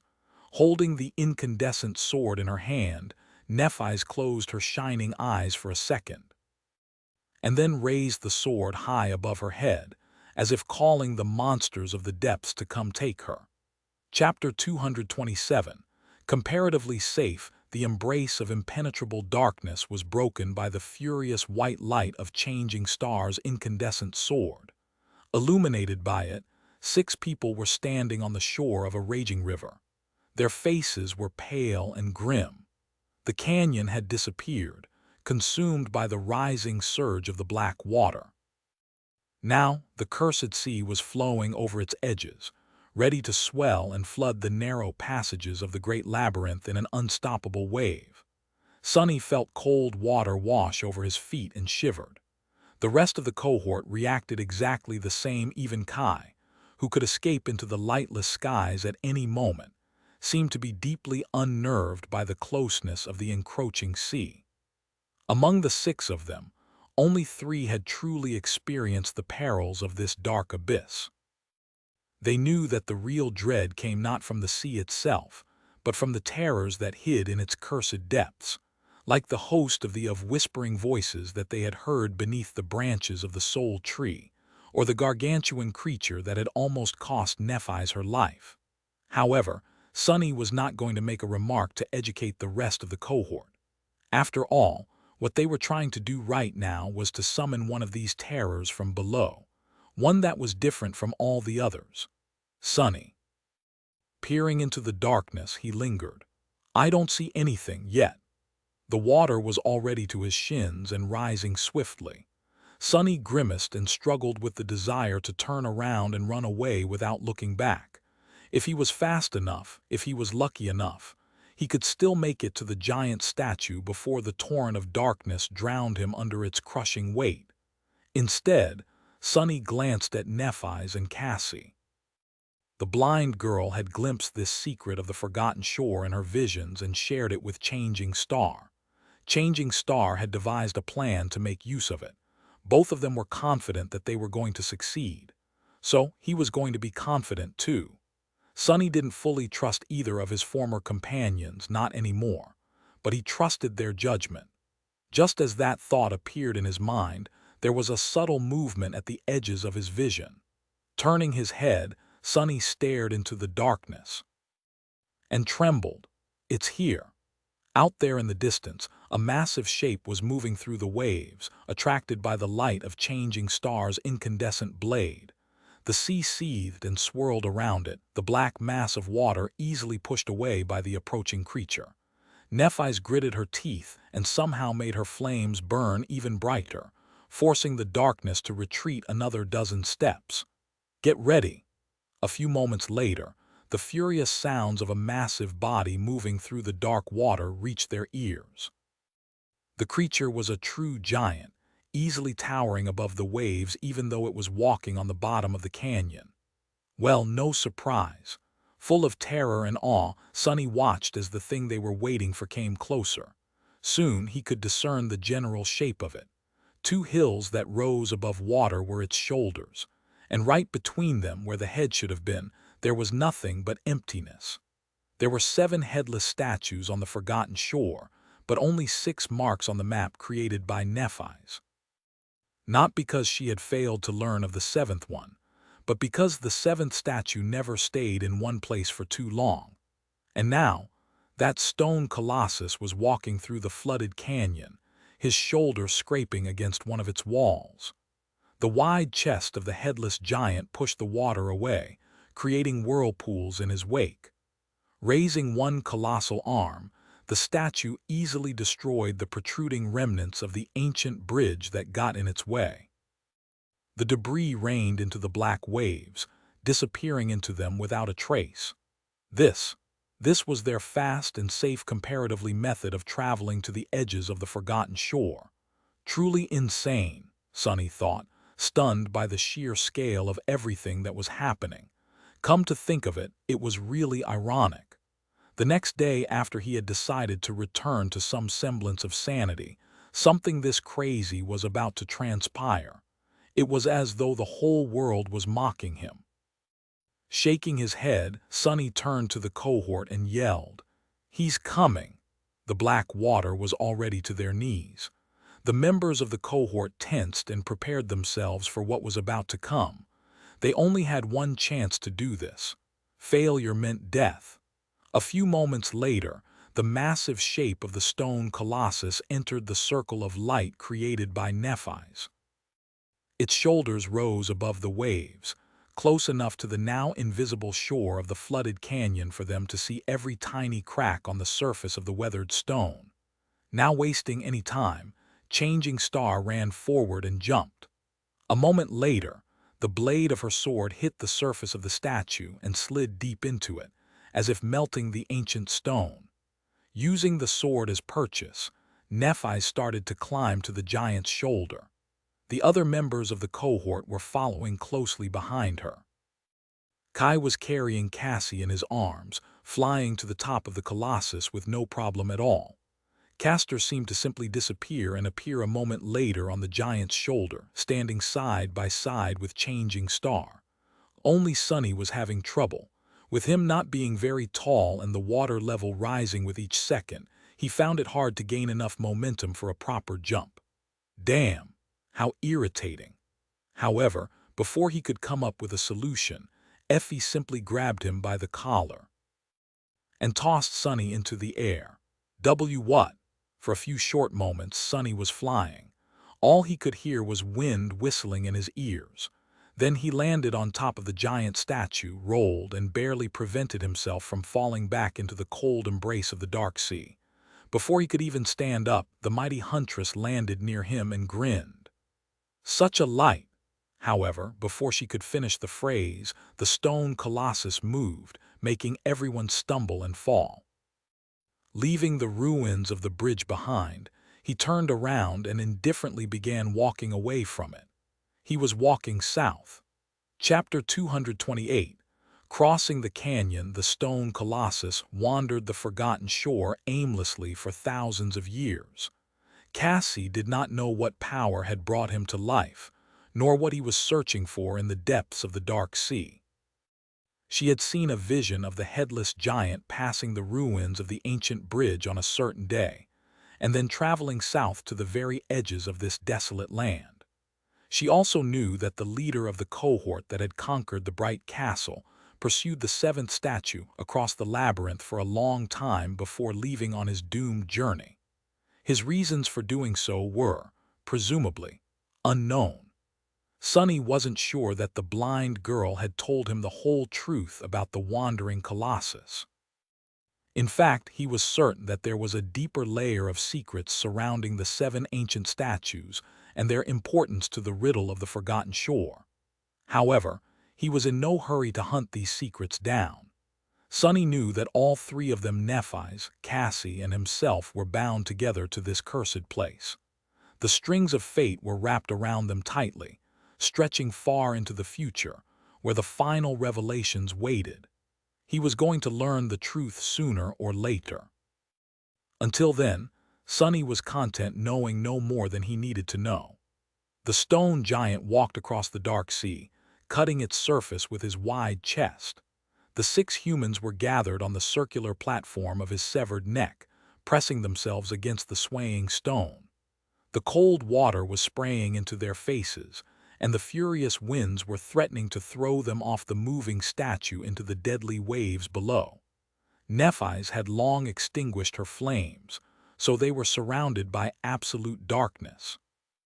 Sonny was the only one who could see what was happening around them, so his role was to serve as the eyes of the cohort.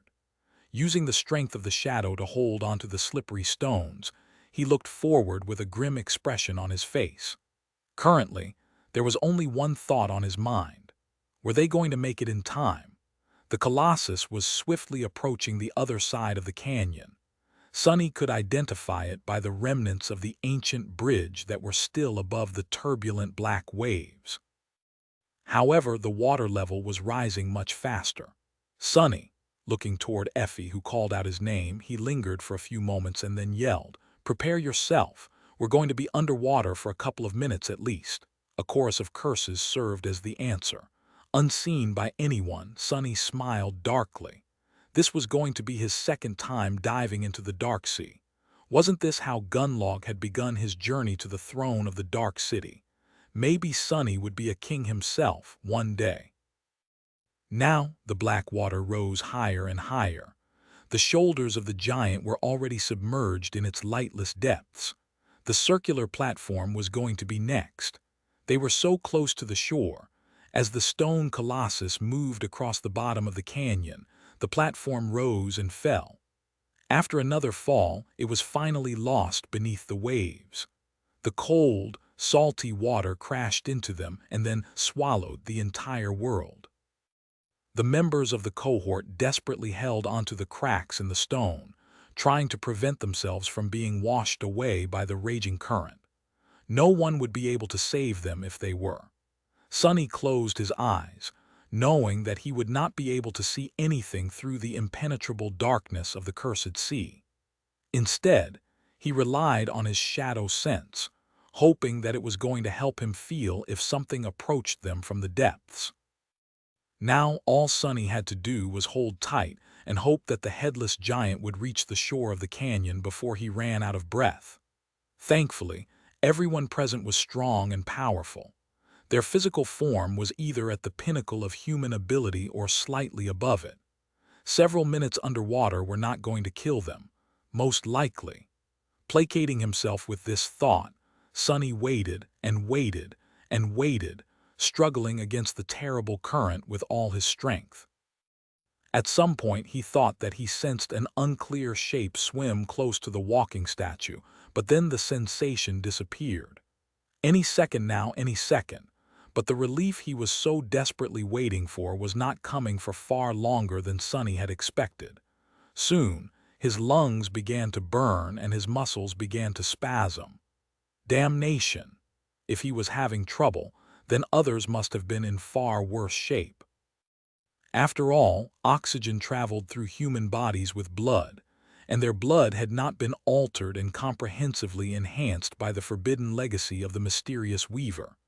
Just as he thought so, Sonny felt one of the 6 shadows slipping from the circular platform. It was Kai. Crap! Fortunately, before the Colossus plunged into the dark depths, the charming archer had been worried about Cassie and tied himself to her with the help of the golden rope. Surprisingly, the blind girl turned out to be more resilient than him in the end. Now she was holding both of their weights, desperately grabbing onto a narrow crack in the ancient stone. Kai's unconscious body was floating a few meters behind her. He was safe for now. But how long would Cassie herself be able to hold on? When Sonny felt his mind weakening, his body was suddenly slammed into the platform with tremendous force. The stone giant was climbing out of the canyon. His massive hands grabbed onto the edge of it, and with one devastating pull, the Colossus threw himself upward. Curse it! Sonny felt as though he was aboard the worst amusement ride in human history. His bones groaned, being pressed down upon by an invisible weight. A few moments of this torture, and they were above water once again. Desperately grasping for air, Sonny inhaled several times and then weakly looked at the unconscious form of Kai. Crawling toward the archer, he grabbed him and dragged the body back to the rest of the group. Entrusting him to Cassie, Sonny looked down at the dark water below and suddenly growled in a low voice. Turning her head, Nephi's asked with a deep frown on her pale face, "Sonny, what is it?" Looking at the torso of the giant statue, he gritted his teeth and lingered for a few moments before answering. Then, in a voice that was dreadfully grim, Sonny said, "We have a passenger." Chapter 229. The passenger, the Colossus, rose from beneath the turbulent waves, rivers of black water streaming down his stone body. Now that the walking statue had climbed out of the canyon, the cursed sea was barely up to its abdomen for the moment. Once the dark waters reached higher, the giant would be submerged in them up to his shoulders once again.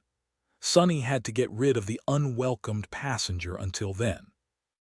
Far below, flattened against the chest of the Colossus, a strange creature had attached itself to the ancient statue. It looked like a cross between a translucent jellyfish and an eel. However, Sonny could see a deformed skeleton of a giant humanoid being trapped within the transparent flesh of the repulsive abomination. He shivered. Compared to the stone giant, the eel looked rather small, however. This was just an illusion. Really, the creature was as large as a train. Its jaws were full of sharp fangs and wide enough to swallow a human whole. Curses!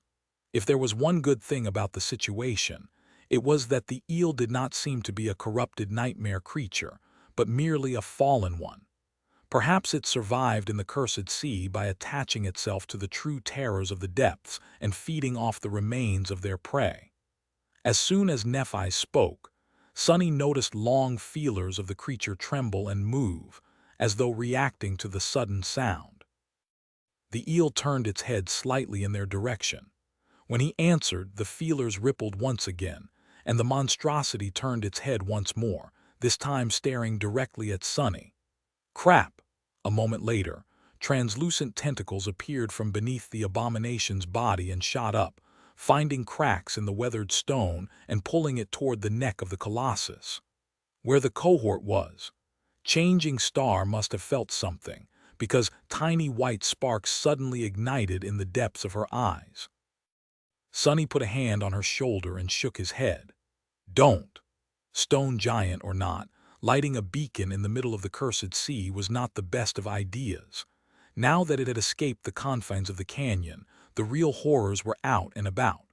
Just like the cohort had discussed before, light was their last resort, something they would summon only if the moment came where there was no other choice but for all of them to fight. And whether Sonny liked it or not, that moment was not upon them yet. With a reluctant scowl, he turned away and said, "I'll handle it." The giant eel was his problem to solve. Yeah, that's great and all, but how the spell am I supposed to get rid of this thing? Looking down, Sonny calculated that he had a dozen or so seconds left before it was time to act. The repulsive abomination was slowly crawling toward them, scaling the torso of the giant statue at a disturbingly steady pace. Think. Several seconds later, Sonny approached Effie and kneeled by her side. Taking the huntress by the hand, he put something into her palm and said, "Do you feel the colossus moving up and down? That's his steps. I need you to start counting them. If I'm not back after 30 steps, throw the thing I gave you in that direction as hard as you can." "All right," Effie gave him a nod. Her usual humor was gone, replaced by grim determination. "Good. Well, wish me luck." The huntress lingered for a moment and then said, "Good luck." When he was ready to walk away, she suddenly gripped his arm. Sonny stopped and raised an eyebrow. "What?" Effie hesitated before speaking. "Listen, Sonny, if you die, I can have your soul shards, right?" He stared at her for a second, his face twitching. "This wench? Absolutely not. If I die, all my shards are to be thrown into the sea. No one is to get anything, understand?" With that, he left the cohort behind and walked to the edge of the swaying stone platform. Here goes nothing.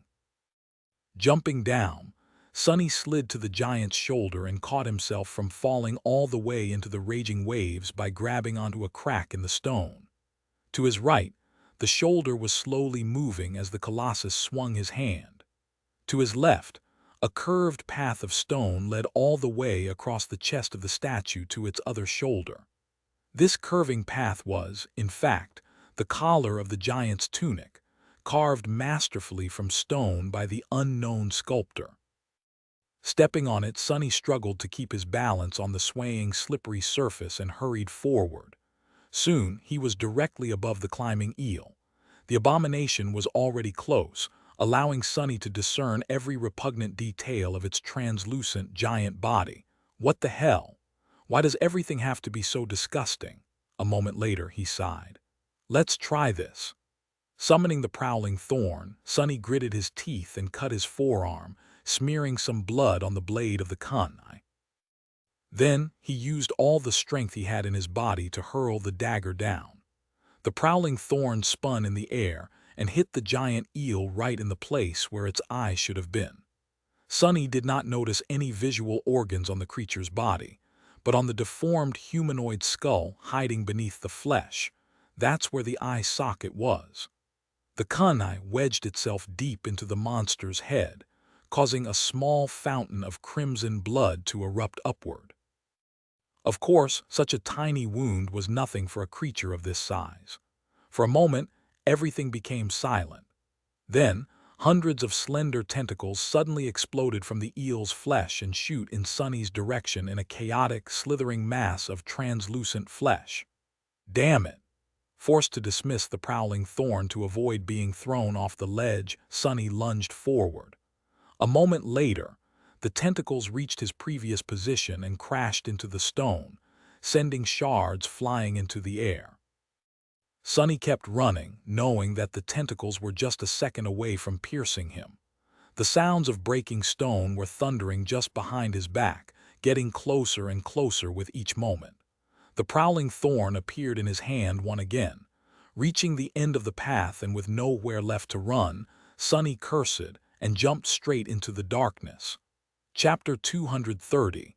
Precarious battle. The eel tried to catch him but was a second too late. Crap. Falling toward the dark waves, Sonny threw the kunai in the direction of the stone giant's hand. Instead of a weapon, the colossus was holding a tool that resembled a mason's hammer. The kunai curved in the air and wrapped the invisible string around its shaft. "This is going to hurt." Sonny plunged into the darkness. A moment later, the string drew taut, and he found himself swinging through the air at a terrible speed. Flying underneath the colossal stone fist, he almost touched the black water with his feet, but then the inertia pulled him up and away.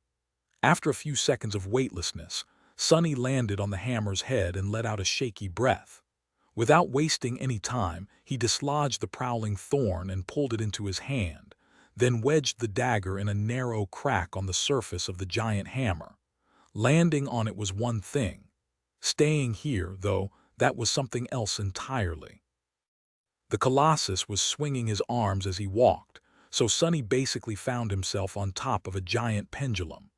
Not only was the hammer swaying back and forth, but the angle of the surface he was standing on also constantly changed, making it hard not to fly off or slid into the raging sea. Almost kneeling, Sonny held onto the kunai and tried to keep himself from falling. Then, his face pale and grim, he looked up and glanced at the eel. "I'm right here, you slimy worm." The abomination lingered for a few moments, considering whether it should continue to climb up or follow the sound made by the prey. Finally, it twisted its long, repulsive body and slid over the shoulder of the giant, crawling down his arm, towards Sonny. "Come on, come on." He was hoping that his blood will have the same effect on the giant eel as it had on the corpse eater. Both were, presumably, fallen creatures. If one was poisoned to death by blood weave, why couldn't the other? Sonny had not cut himself with the prowling thorn for the fun of it. Sadly, his blood seemed to have no effect on the eel whatsoever. The monster continued to pursue its prey without showing any signs of being poisoned. So, it's not poisonous, really. It just tore that leech from inside because the stupid thing swallowed a whole lot, and the weave imbued my blood with the odd quality of always being attracted back to the larger mass of it. The corpse eater's innards were in the way, so damn it. His hopes of killing the eel were crushed. Now Sonny was stuck on the swinging hammer with his only path of escape blocked by the swiftly approaching abomination. Damn it all!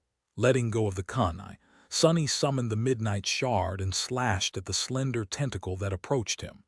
Even enhanced by the shadow, the blade of the takai failed to cut the flesh of the fallen creature, and instead simply batted it away. Not good, not good. The eel had two types of tentacles. Some were thick, powerful, and few in number.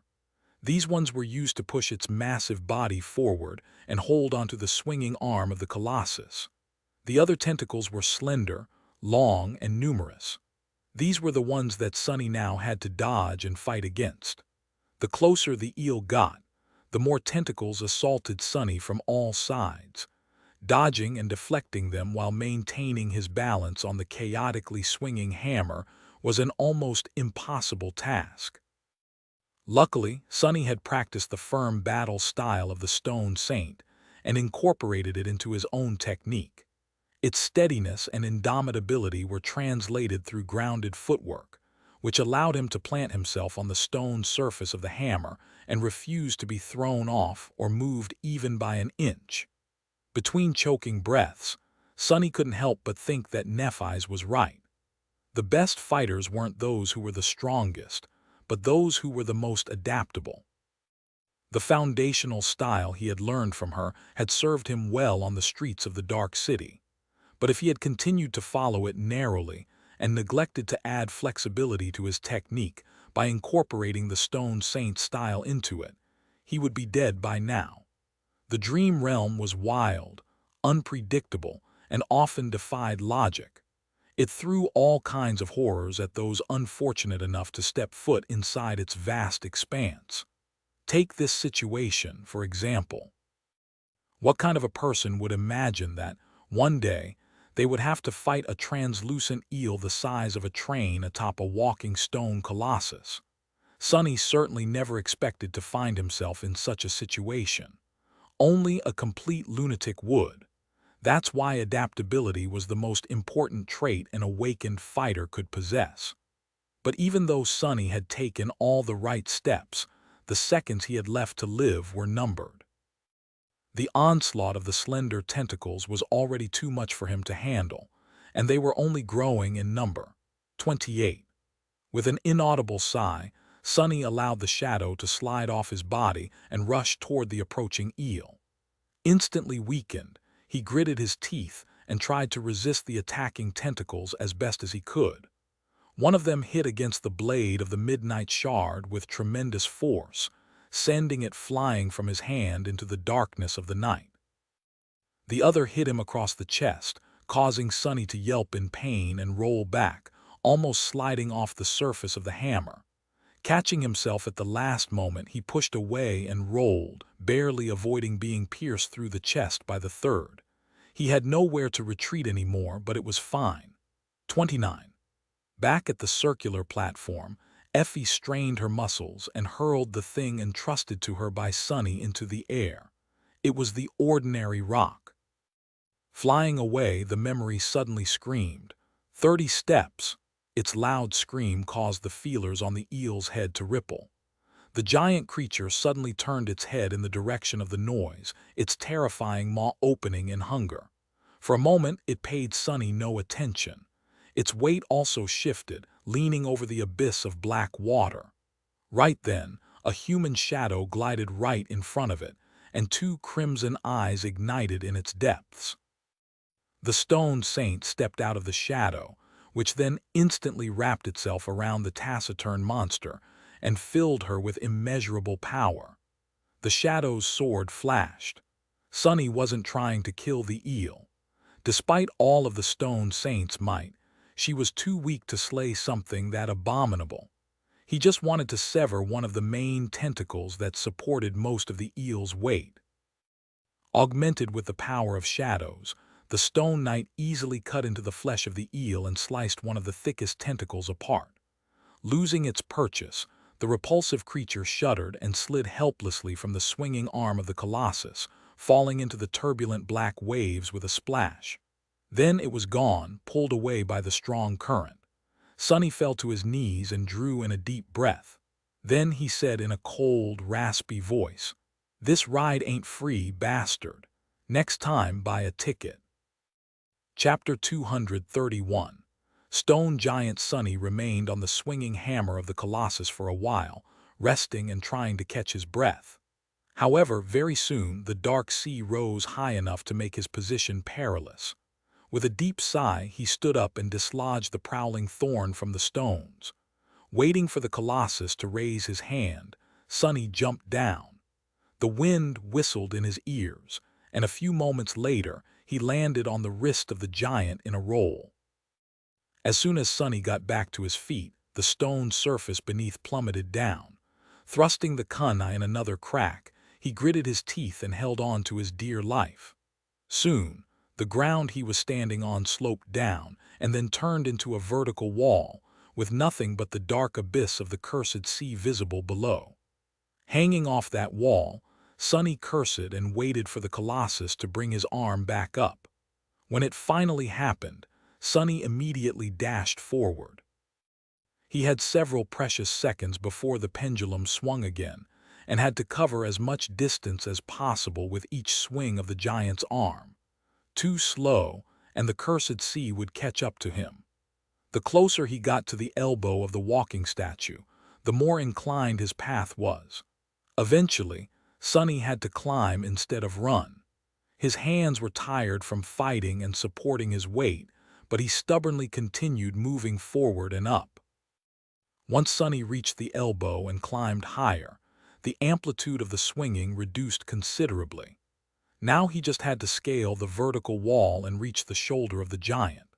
Climbing the slippery stone was not easy, but he had gotten used to such tasks a long time ago. In any case, it was way better than that time Sonny had to race against the rising sea during a furious storm, only to get swept away by the black water and be saved by Nephi's at the last moment. This time, at least, he didn't need her to save his life. That would be embarrassing. Sometime later, Sonny climbed over the edge of the circular platform, crawled to its center, and sprawled beside the other members of the cohort who were waiting for his return with tense expressions on their faces. "Sonny, are you all right?" Kai was back to his senses, looking a little bit disheveled but still ridiculously gorgeous. Sunny stared at him in dismay, then sighed. "I'm alive." A short while later, Nephi's called out to him. "What were you fighting?" Sunny grimaced. "A big ugly worm. I threw him back into the water."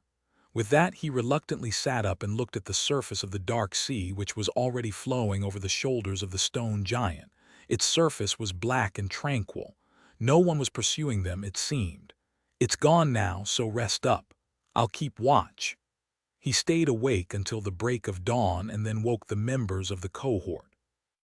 When they rose to their feet, Sunny lay down on the cold stone and tiredly closed his eyes. Yesterday he had thought that he would not be able to fall asleep atop the walking stone giant. However, Sunny had underestimated how exhausting this long night would end up being. Even the body of a powerful sleeper needed rest. Actually, the swinging of the stone platform was sort of soothing. Soon, he was fast asleep. When Sunny woke up, the sun was already high in the sky. Yawning, he sat up, summoned the endless spring, and greedily drank some water.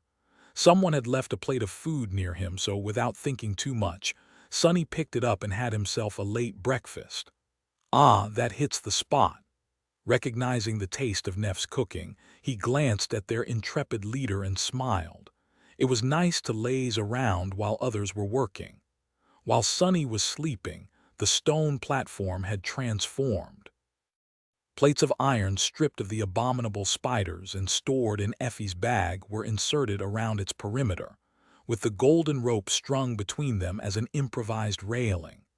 More of these plates were shaped into makeshift rods and placed in the center to serve as throwing spears in case the cohort was attacked from the air. Currently, Kai and Effie were building additional battlements on the left shoulder of the giant, while Nephi's observed their progress from above. They were taking no chances. A trip through the labyrinth, no matter how fantastical, was still full of danger. It was better to be safe than sorry. Sunny scoffed. "So much work. What's the words? No, I'm not going to finish that thought. No thanks." On the stone beside him, the shadow applauded sarcastically. Shaking his head, Sunny finished his food in silence and moved to the edge of the platform to look down at the vista of the forgotten shore. Far below, the landscape of the labyrinth was slowly moving past them. The stone giant was marching south, indifferently crushing mountains of crimson coral under his feet with each step. The view was simultaneously hypnotic and depressing. In every direction, as far away as Sunny could see, there was nothing but red coral, with rare heights protruding from it into the gray skies here and there. The forgotten shore was truly vast, and every inch of it was full of unspeakable dangers. Not too far from him, Castor was also busy studying the landscape. However, his interest wasn't purely idle. Changing Star's map was on the stones beside him, and the proud legacy was drawing new marks on it from time to time. Sunny sighed. The cohort might have caught a ride on the shoulder of the stone giant to reach their destination at the edges of the forgotten shore, but they were going to have to walk all the way back to the dark city by themselves. That was months of traveling through this treacherous hellscape, with nothing but their own strength and wit to keep them alive. The information Castor was putting on the map today was going to be priceless to them in the future. But that was a problem for tomorrow. Right now, Sunny deserved a little respite. Turning away from the handsome young man, he lowered his gaze and peered at the sights below. It was not every day that one got an opportunity to enjoy a beautiful view of hell. Chapter 232. Before the storm in the next few hours, Sunny did nothing but leisurely gaze at the vistas of the labyrinth. While monotonous, they were still picturesque and breathtaking. The forgotten shore was a harrowing but beautiful place. The somber gray sky and the black earth created a perfect backdrop for the vibrant crimson sea of twisting coral blades. Here and there, strange landmarks broke the dullness of the landscape, igniting the flames of curiosity in Sunny's heart. After all, he was nothing if not a passionate explorer.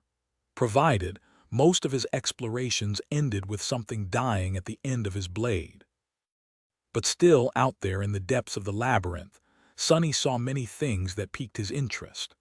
The skeletal remains of colossal monsters, with signs of ferocious battles written in the marks on their bones. Broken wrecks of giant vessels, with terrible breaches in their mighty hulls. Abyssal chasms that were full of darkness and emptiness, leading into the depths of this cursed land where true horrors dwelt. And things he couldn't even describe, let alone identify. He even saw several vast ruins that must have been entire cities once. Now, only unclear shapes of magnificent buildings remained, overgrown with crimson coral and barely resembling anything made by a human hand. He didn't know if they had existed before or simultaneously with the Dark City. Regardless, it seemed that no other human settlement on the Forgotten Shore had withstood the curse of darkness as the Cursed City had. They were all destroyed and devoured, first by the crimson coral, then by the ruthless flow of time. Now, no one was left to remember that these proud cities had ever existed. The 7 heroes that created the Starlight Legion were described as those born in all-consuming darkness. That suggested that humans had resisted the curse for a while, at least. Maybe the Dark City was built long after the darkness had devoured this land, as the last sanctuary and fortress for those who remained. A lot of good had that done in the end. His reverie was broken by Cassie, who suddenly turned south and frowned. Her quick movement drew everyone's attention. Sonny instantly had a bad feeling. Nephi's turned to the blind girl and frowned. "Cassie, do you feel something?" Kasia lingered for a few moments and then said, her voice uncertain, I think a storm is coming." Sonny looked at the sky, which like always was covered in a gray veil of clouds. Nothing seemed to indicate that there was going to be a tempest turning it impenetrably dark and furious soon. But that was just how things worked on the Forgotten Shore. Storms came out of nowhere and destroyed everyone unfortunate enough to be caught in their murderous embrace. If Cassie said that she felt one approaching, then it was. Their oracle had a good track record of sensing such things. Damn. A storm meant that the cursed sea would rise from the depths earlier than usual. It also meant that there would be rain and lightning, which would make the behavior of the dwellers of the depths unpredictable. It also meant hurricane winds, and that was really bad news when you were stuck on a moving colossus 200 meters above the ground. Nephi's gritted her teeth. "You heard her. Prepare." However, the blind girl interrupted her. "Wait, there is something else." Changing Star lingered for a moment, then asked, "You are sensing another threat?" Cassie scowled, then said in a strange tone, "No, not sensing. I can hear something strange. It's like a rustle." Everyone stared at her for a few seconds, trying to understand the meaning behind her words. Strangely, Kai was the first one to react.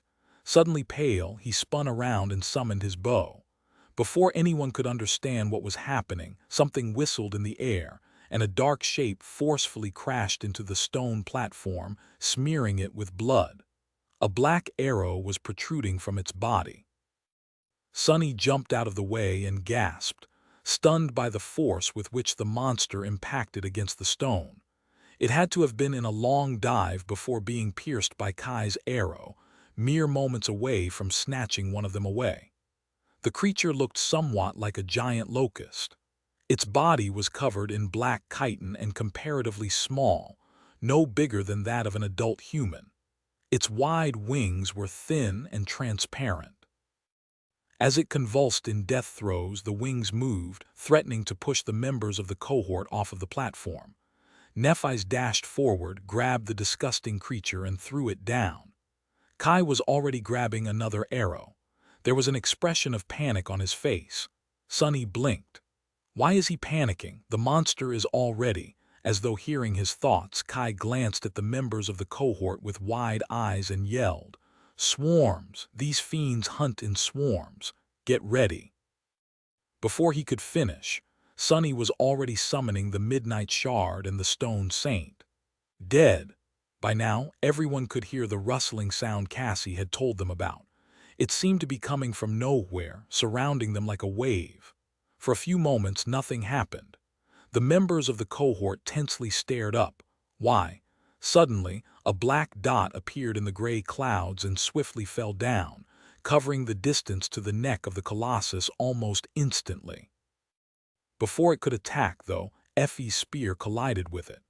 The giant locust practically exploded, sending a rain of blood splattering against the stone back of the colossus. But by the time the huntress dismissed her spear and before she had the time to summon it again, there was another dot and another and another. Kai shot one more creature out of the air, while Castor used a strange sling he summoned from his soul sea to break the wings of another. Nephi's raised her sword and yelled, "Cassie, wind!" Flinching, the blind girl began to call upon her wooden staff. While white sparks of light were still weaving the shape of it in her hands, the quiet dancer flew out of its scabbard by itself and flashed into the air, piercing an approaching locust clean through. A few moments later, a powerful gale shot from the wooden staff into the skies, slowing the attacking locusts down and sending them staggering. One of these stragglers somehow managed to land on the platform and immediately jumped at Sunny. Changing his stance on the fly, Sunny slashed with his sword, decapitating the repulsive creature. However, because of the inertia, the massive body continued to move forward, slamming into him at great speed. With a curse, Sunny flew back and fell over the railing. Sliding on the stone, he rolled down to the stone giant's shoulder and caught himself on the part of the defensive fence built by Effie and Kai. Then he stood up and spat a mouthful of blood. A moment later, Sunny froze, his eyes widening. Because of the tumble, he accidentally looked down to the ground. What he saw there made him shiver. Numerous dark shapes were appearing from the labyrinth and jumping at the colossus, swiftly climbing up his giant stone body. Chapter 233. Swarm. As the members of the cohort killed several giant locusts, their repulsive black bodies fell to the ground, raining blood on the walking colossus and the crimson coral of the labyrinth. As soon as their corpses hit the ground, it suddenly moved. Dark figures appeared from beneath the mud, rushing at the dead locusts to devour them. Hundreds of monsters were suddenly competing for the few scraps of meat. After several bloody fights broke out and the winners were decided, those who had not gotten to satiate their hunger turned their heads and followed the smell of blood. Right back to the moving stone giant. Looking down with dark resentment, Sunny saw numerous creatures jumping at the legs of the walking statue from the mounds of coral and quickly climbing up. They were headed right to where the cohort was being besieged by the swarm of winged abominations. He couldn't see the shape of them clearly, but there was no doubt that these monsters were bad news. Damnation! Slain an awakened beast, flesh reaver. Your shadow grows stronger. Turning around, Sunny summoned the prowling thorn and hurled it upward. A moment later, using the invisible string as support, he was flying through the air. Grabbing onto the edge of the circular platform, he hoisted himself up and once again faced the carnage. The kunai flashed, cutting the wing of one of the locusts clean off. Suddenly crippled, the creature toppled and plummeted down, no doubt to be devoured by the horde of nightmare creatures approaching from below. The battle with the swarm was not going too great for the cohort. The turbulent winds summoned by Cassie's staff bought them some breathing room by making it hard for the locusts to approach the platform at high speed, but there were just too many of them. Kai was setting one arrow after another loose. After that one first shot, he had not used the blood arrow, choosing instead to rely on his mundane ones. In the chaotic mess of this sudden battle, it was too easy to miss. Plus, he didn't need a lot of power to deliver debilitating wounds to the locusts. They were basically skewering themselves on the arrows themselves by diving from the skies with incredible speed. Still, the abominable reavers were awakened beasts. It wasn't easy for a sleeper to kill one with just a single shot.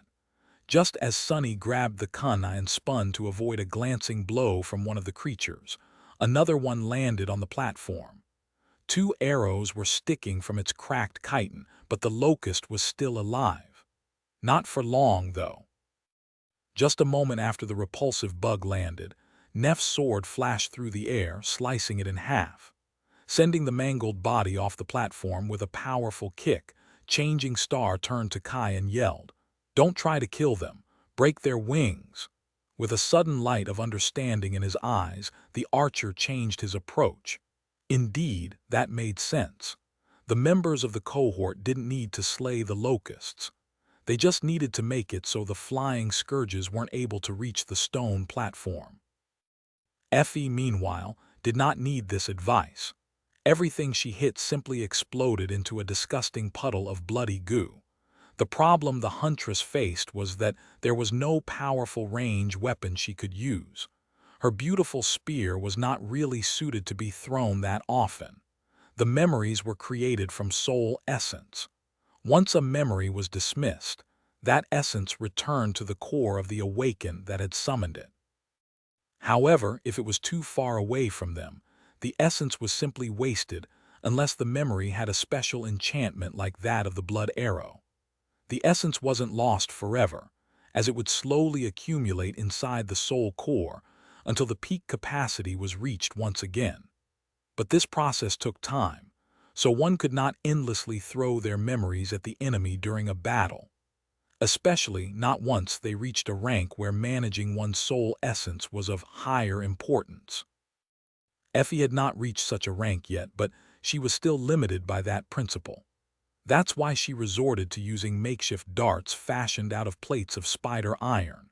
There wasn't much of them left, however. Once the last dart was gone, she would have to either exhaust her pool of soul essence or risk fighting the attacking locusts in melee, just like the Stone Saint was doing right now.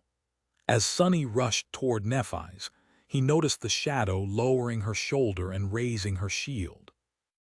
In the next moment, one of the repulsive creatures crashed into it at full speed and simply crumbled, black blood exploding into the air through the cracks in the shattered chitin. "You have slain." The huntress, however, did not have the benefit of weighing a literal ton.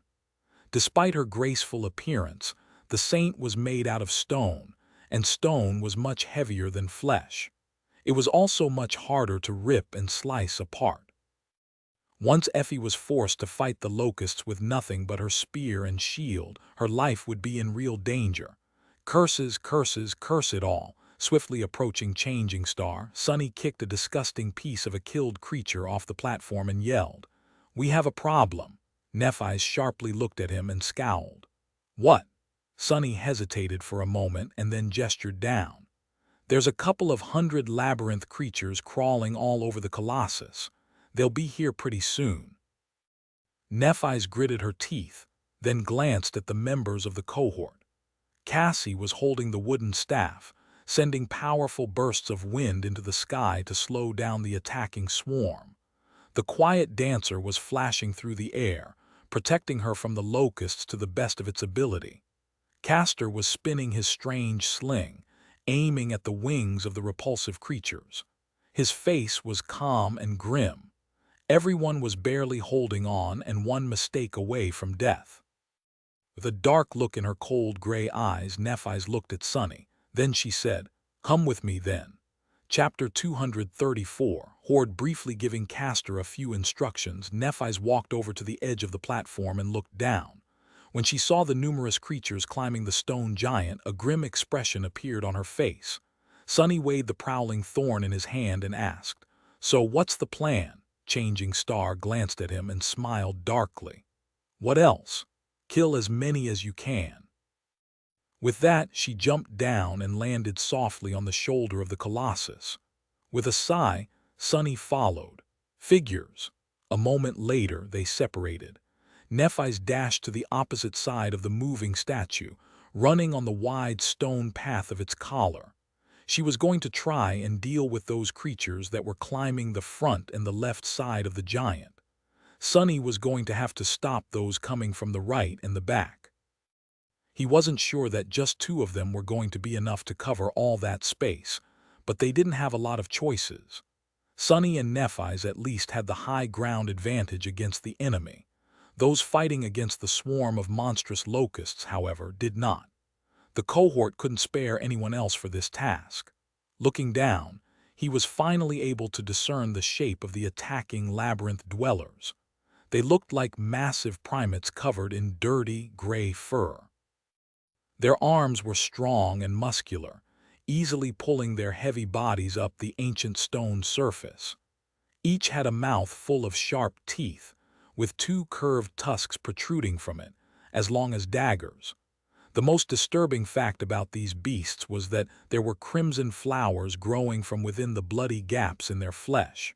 Some even had pale stems slithering from one eye socket to another. With a shiver, Sonny realized that this tribe of nightmare creatures were simply hosts for a different, much more terrifying one. The primates were nothing but meat puppets for those ghoulish flowers. Oh gods! Summoning the ordinary rock, Sonny wrapped his body in the shadow, strained his muscles, and threw it down as hard as he could. The small rock plunged through the air and collided with one of the creatures far below, hitting it right in the forehead and splitting its rotten skull apart. Not paying any attention to the fact that half of its head was missing, the primate continued climbing up. Sonny gritted his teeth and dismissed the rock. Just as I thought. Nothing could ever be simple on the Forgotten Shore. The cohort would never be just attacked by a swarm of flying abominations. There had to be a horde of monstrous primates attacking them from the ground, too. And gods forbid those powerful beasts were not parasitized by even more ghastly horrors. At least their bodies are not so tough due to their partially decomposed state. That was something he could work with, just as the first primate climbed into the range of the prowling thorn. Something thundered above Sonny, and in the next moment he was doused from head to toe in fetid black blood. A mangled corpse of a giant locust flew past him and fell down. Sonny frozen for a second, then growled. I am a walking target now, aren't I? Well, great. Let them come. The more, the merrier. Extending the invisible string to its maximum length, Sonny aimed and hurled the kunai down. He guided it by ever so slightly pulling on the string. The dagger flashed through the air and spun, drawing a curved path. A few moments later, it cut across the wrist of one of the menacing primates, cleanly severing its hand. Suddenly losing purchase, the beast instantly fell down. After plummeting from the deadly height, it hit the crimson corals below and practically exploded into bloody chunks. Sonny listened to the emptiness, a tense expression on his face. You have slain an awakened monster blood flower. Your shadow grows stronger. A relieved expression appeared on his face. At least these things weren't indestructible. Raising a hand, he caught the returning kunai and instantly threw it again. There wasn't much time left. Countless beasts were climbing up the stone body of the ancient colossus, covering a frightening amount of distance with each second. He had to slaughter as many of them as he could before they reached the battlement constructed on the giant's shoulder, or else they were going to rip him apart.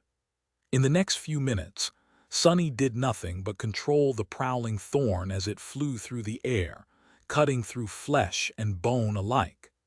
The heavy kunai never stayed in his hand for more than a second, reaping a bountiful harvest of lives. More than a dozen beasts, those who were ahead of the approaching horde, were thrown off the statue and fell to their deaths, rewarding Sonny with an enviable amount of shadow fragments. However, he was still too slow. Sonny had to be both swift and precise when throwing the dagger, lest he wanted to be pulled off the giant's swaying shoulder himself. What's worse, he had to constantly pay attention to the sky and dodge the attacking locusts when they dove from above to devour him. The horde of terrible beasts was getting closer and closer, their arrival as inevitable as it would be fatal. The situation got even worse when another group of them reached the gargantuan statue's back. Now, Sonny not only had to deal with the monsters climbing its side, but also rush from his perch on the shoulder of the steadily moving colossus to the treacherous path of his collar to prevent the fastest climbers from reaching too high. Bad, bad, this is bad. Covered in blood and with his muscles burning, Sonny continued to slaughter the ghastly beasts as fast as he could, but he wasn't fast enough. At some point, Sonny realized that the climbing monstrosities were now mere meters away from him. He could see every disturbing detail of their rotting bodies, with strangely graceful flowers growing from the bloody gaps. Their crimson petals trembled as they smelled prey. Suddenly, one of the primates strained its powerful legs and jumped into the air, instantly covering the remaining distance to Sonny's position.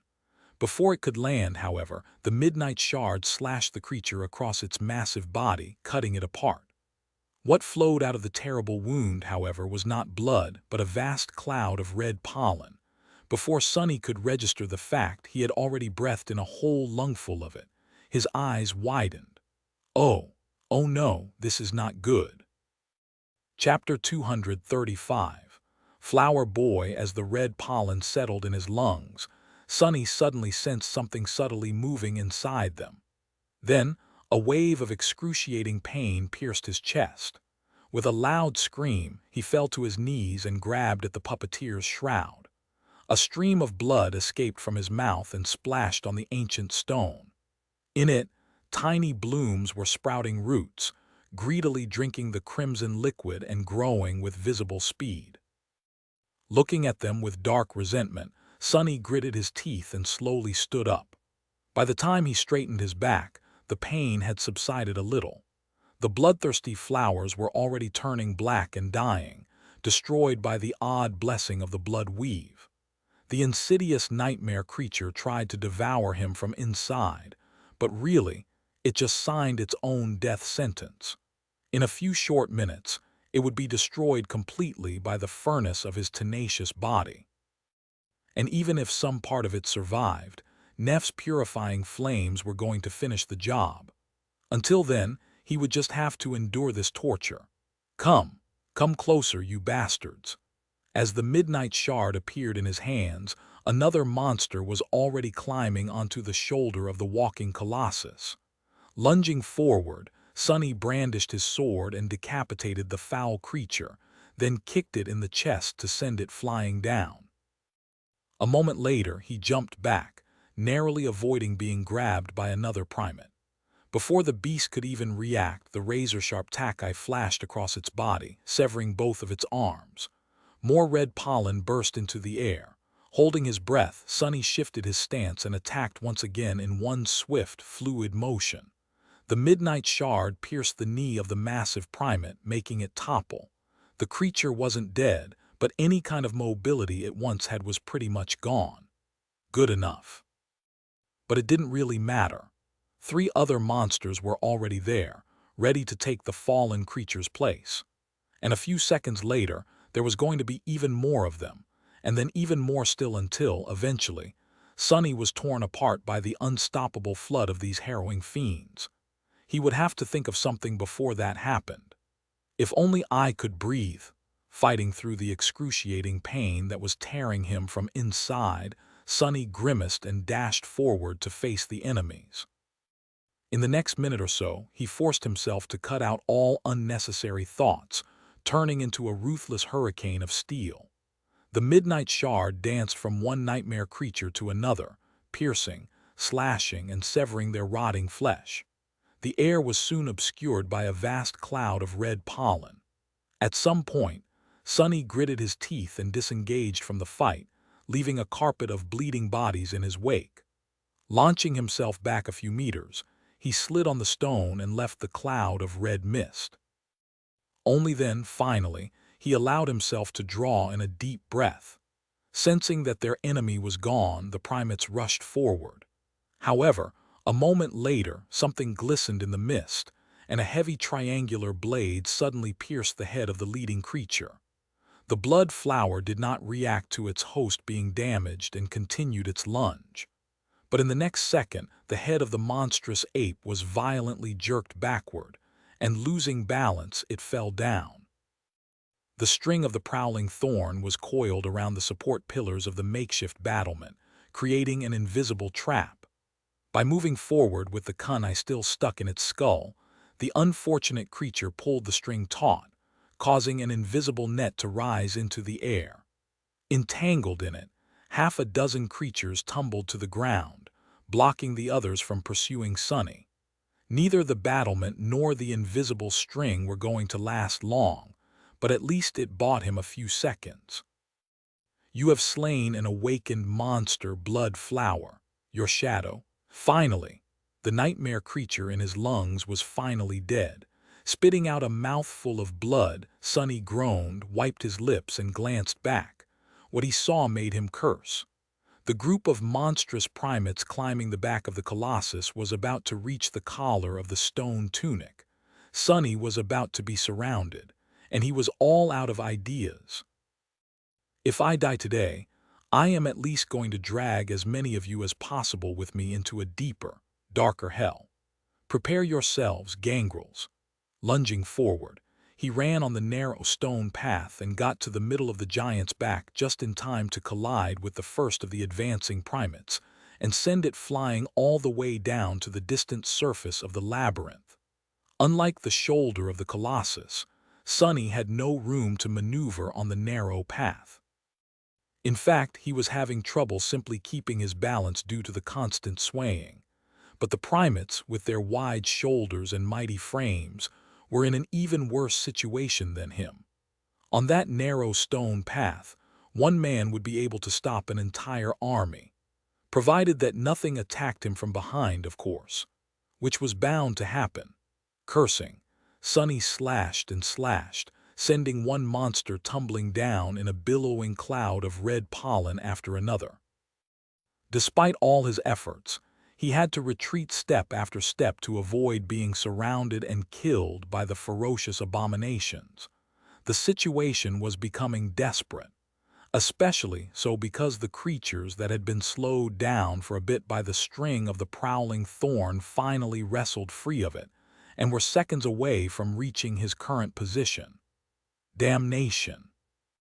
Sending a primate that was facing him staggering with a devastating blow of the midnight shard, Sunny desperately spun to deflect the attack from the creature approaching him from the back. However, he was a fraction of a second too late. Realizing that he won't be able to block or dodge the paw of the monstrous ape, Sunny feverishly tried to come up with a way to minimize the damage at least. But just as the claws of the creature were about to grab onto his neck, a swift shadow suddenly fell from the skies. Catching the primate with its sharp mandibles, one of the locusts easily tore its head off and dashed back, devouring the prey with terrifying speed as it flew. In the next moment, more flesh weavers fell from the skies, aiming at the climbing primates.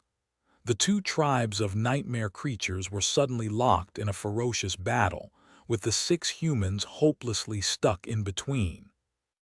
Chapter 236. Ex Machina. With his back to the stone surface of the ancient statue, Sunny stared as the two tribes of nightmare creatures clashed in a cacophony of eerie roars and rustling noises. Discovering a new target, swarming locusts swiftly fell from the skies and cut into the horde of the blood flower hosts, devouring scores of unfortunate primates in mere moments.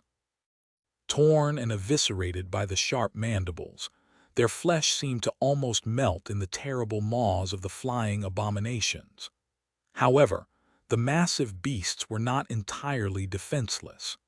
Any locust that lingered for a fraction of a second more than it should have was immediately grabbed and torn to pieces by the powerful primates, its black blood falling like dew on the petals of the crimson flowers that grew from their rotting bodies. Some hosts even jumped off the Colossus to grab onto diving reavers and tumble together to the distant ground. In just a few seconds, the surface of the ancient giant and the air around him was consumed by utter chaos. Indifferent to everything, the Colossus steadily marched south. Come to your senses. Shaking off his astonishment, Sunny swiftly finished off the primate that he had staggered a second before and pushed the heavy creature from the narrow path. Despite the fact that their enemies were now fighting each other, the pressure on the cohort did not decrease. In fact, it only grew heavier. Cursing under his breath, Sonny threw the midnight shard at another lunging monster, turned his back to the enemies, and jumped. Grabbing onto a crack in the ancient stone, he pulled his body up and nimbly scaled the neck of the ancient statue. For several seconds that seemed to last an eternity, Sonny was completely defenseless against the potential attacks by the monstrous locusts. However, to his luck, Nephis had chosen that exact moment to unleash her flames on the other side of the statue. A blinding flash of white drowned the skies for a second, confusing the reavers and buying him enough time to reach the stone platform. Climbing over its edge, Sonny rolled away and sprawled on the cold stone, trying to catch his breath. His body was in agony. The blood weave might have destroyed the flower growing in his lungs, but the damage was already done. Sonny had trouble breathing and felt bloody foam bubbling on his lips. Every time he inhaled, a sharp pain pierced his entire being. Not too terrible. Although troublesome, these wounds were not going to kill him. Sleepers healed better and faster than mundane humans, and Sonny in particular was also transformed by the drop of Weaver's ichor, making him much tougher and harder to kill than most. Sort of like a cockroach. As for the pain, he had been through worse and survived. As long as Sonny had adrenaline numbing it to some degree, he was capable of giving a fight still. Not that it would be pleasant. With a moan, Sonny picked himself up from the ground and looked around. Things were slowly turning from bad to worse. Kai was long out of arrows and had to resort to using his morbid ascended memory. Judging by how pale his face was, he had already missed a few shots, losing a lot of blood as the result. Cassie was still trying to maintain the powerful winds that slowed the attacking locusts down, but her face and hands were covered in blood. It seemed that even the powerful enchantment of her armor and the ardent protection of the quiet dancer were not enough to fully save her from harm. Effie was now fighting the flying abominations in melee, having only a fraction of a second to react every time they attacked her. Blood was streaming down her legs, her white chiton torn and soaked with it. Her bronze helmet was gone, lying shattered on the stones. Castor did not seem to be wounded, but his face was dark with exhaustion. Maintaining his incredible speed was taxing on both the mind and the body, so he would not be able to last much longer either. The Stone Saint was the Stone Saint. The taciturn shadow was covered in black blood from head to toe and completely indifferent to it, which only enhanced her dark and menacing visage. She continued to move with elegant grace, protecting the members of the cohort to the best of her ability. But she couldn't be everywhere all at once. And then there was Sonny himself, who was in the worst shape out of all of them by far. Curses. And the worst news was that now that he had to retreat back to the platform, the abominable primates were about to follow him, forcing the cohort to defend itself from two sides simultaneously. Even worse still, unlike Sonny, the other members didn't have blood weave to protect them from the red pollen. Bad, this is bad. Just as Sonny was thinking that thought, a bloodied hand suddenly appeared from the other side of the platform. A moment later, Nephis slid under the golden rope and shakily rose to her feet. Changing Star had white flames dancing in her eyes. Her skin seemed to shine with a soft glow, as though there was fire burning beneath it. That fire, if Sonny had to guess, was responsible for annihilating the red pollen as soon as it entered her body. The Starlight Legion armor was heavily damaged and seemed to be on the verge of melting, but still held, protecting the last daughter of the immortal Flame clan to the end. Not paying any attention to the members of the cohort, Nephis turned her head and looked south. What is she? Before Sonny could finish the thought, he was distracted by the sight of an ugly primate head rising above the edge of the circular platform. Cursing, he grabbed a jagged piece of chitin laying nearby and shoved it into the creature's eyes, forcibly pushing it back down. At the same moment, an especially large locust suddenly fell from the sky. Batting the quiet dancer away, it dove right for Cassie. Before anyone could react, its mandibles clicked. However, instead of soft flesh, all they caught was the hard wood of the enchanted staff. The blind girl had managed to defend herself at the last moment. The impact was still strong enough to throw her far back, nevertheless. Breaking the improvised barrier with her back, Cassie screamed and slipped from the platform, plummeting down like a broken doll. No. The prowling thorn was damaged and restoring itself in the soul sea, and the golden rope was tied around the platform. He didn't know what to, as the sound of a bow clattering on the stone reached his ears. Sonny saw Kai diving down from the neck of the Colossus. Flying with incredible speed, he caught up with Cassie and grabbed her by the arm. The two of them froze in the air for a moment, absolutely defenseless against the approaching locusts. No, no, no. But the fatal attack never came. Suddenly, the cacophony of the battle died down, turning into deathly silence. Sonny blinked. Several locusts were hovering in the air mere meters away from Cassie and Kai, but they were in no hurry to devour the helpless humans. In fact, they too seemed frozen. A moment later, the locusts suddenly turned around and dashed away. In fact, the whole swarm was swiftly retreating, flying away from the stone colossus with as much speed as the gluttonous abominations could muster. It was as if they were fleeing from something. Many of the locusts were carrying dead primates in their claws. It seemed as though the reavers were the ultimate victors in this terrible battle against the monstrous apes.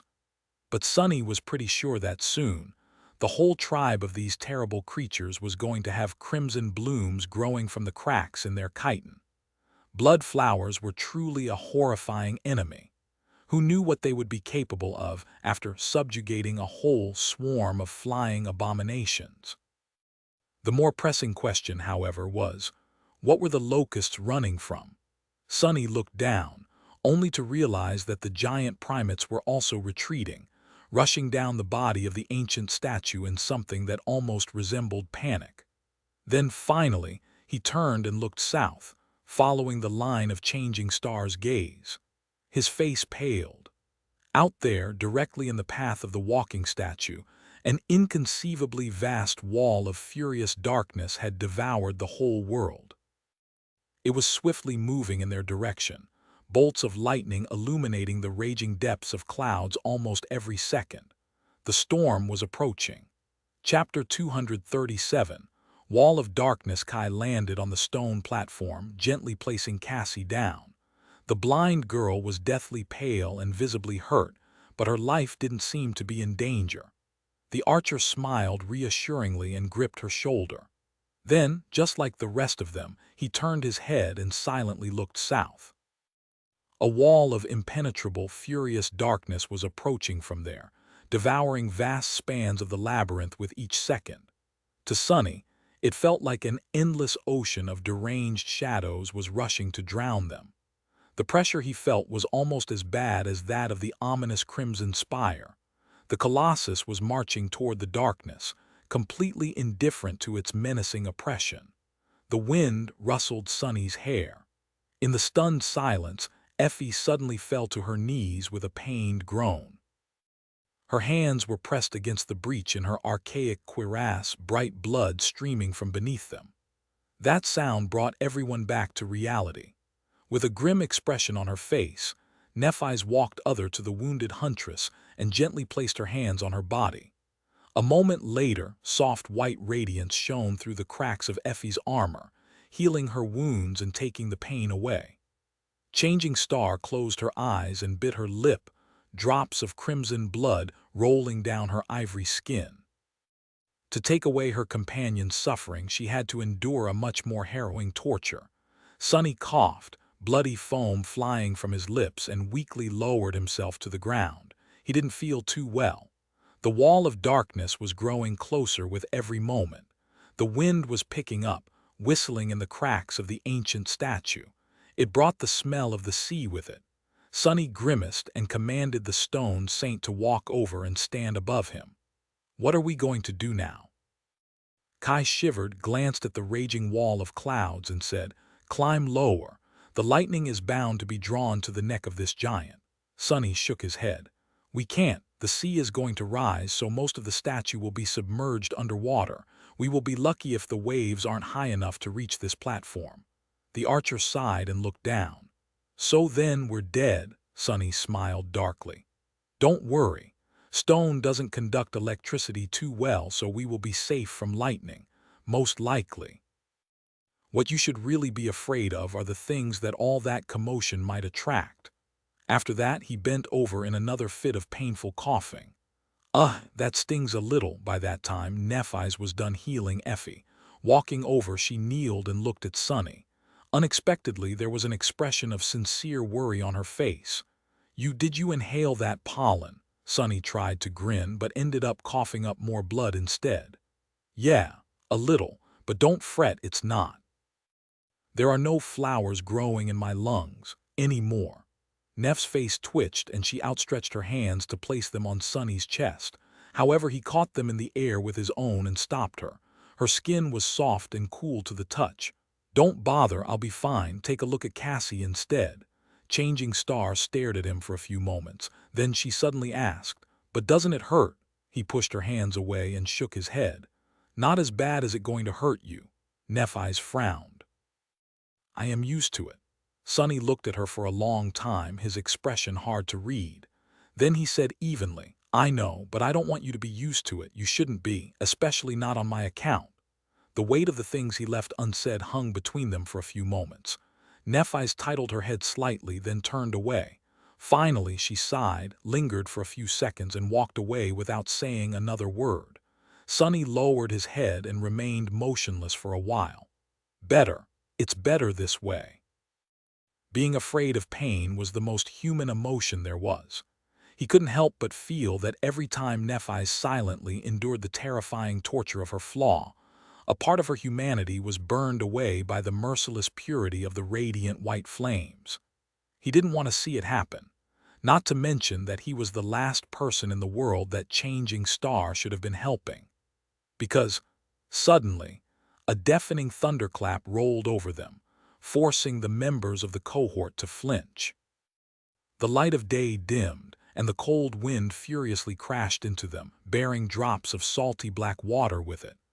Done checking up on Cassie, Nephi's glanced forward and scowled. They were almost out of time. Get ready, hold. With that, she summoned her sword and held it with both hands. As the incandescent light ignited the silver blade, Changing Star thrust the sword deep into the stone, melting it. Kneeling down, she gripped the sword and prepared for the onslaught of the storm. But Effie sighed and grabbed onto a crack in the stone with one hand. With the other, she drew Cassie close and hugged her. Castor followed their leader's example and used his enchanted giant to anchor himself to the platform. Sonny glanced at them and grimaced.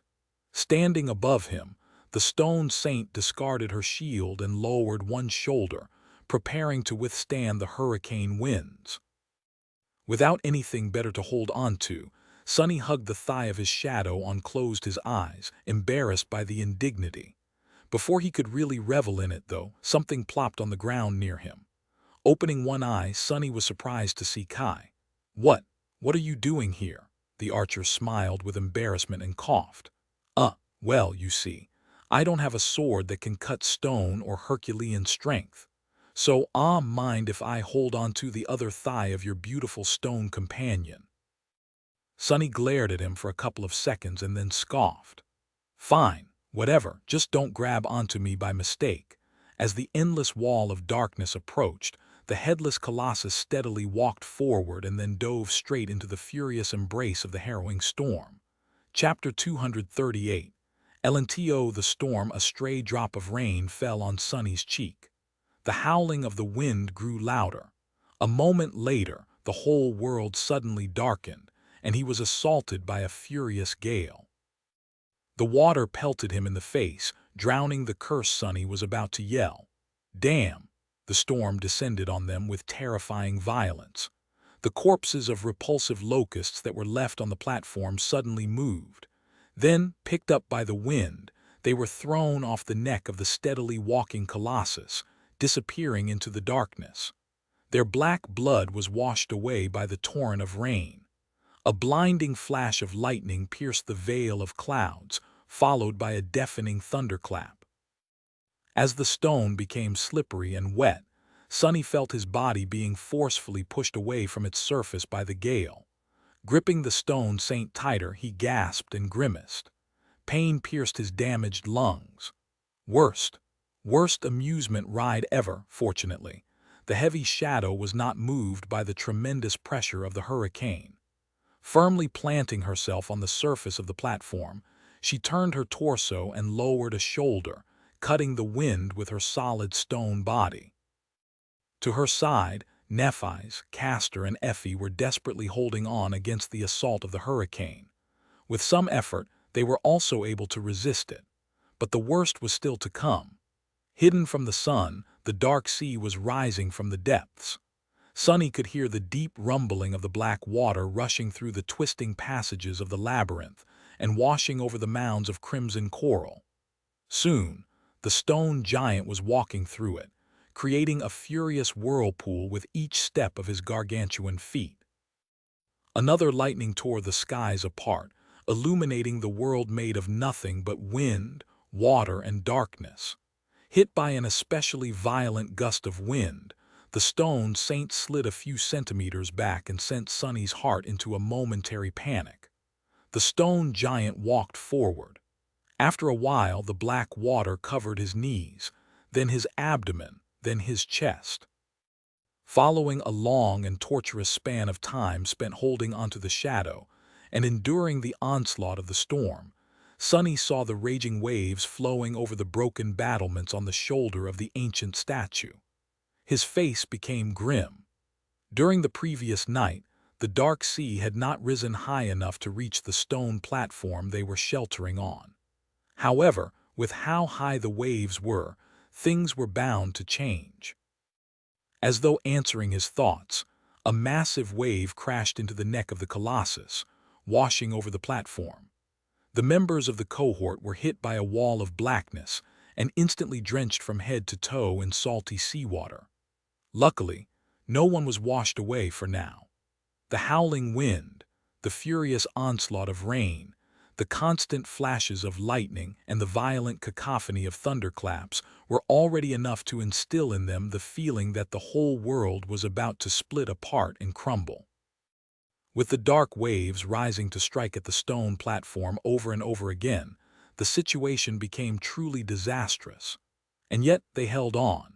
Minute after minute, against all odds, the 6 humans clung to the ancient stone, refusing to be taken away by the raging tempest.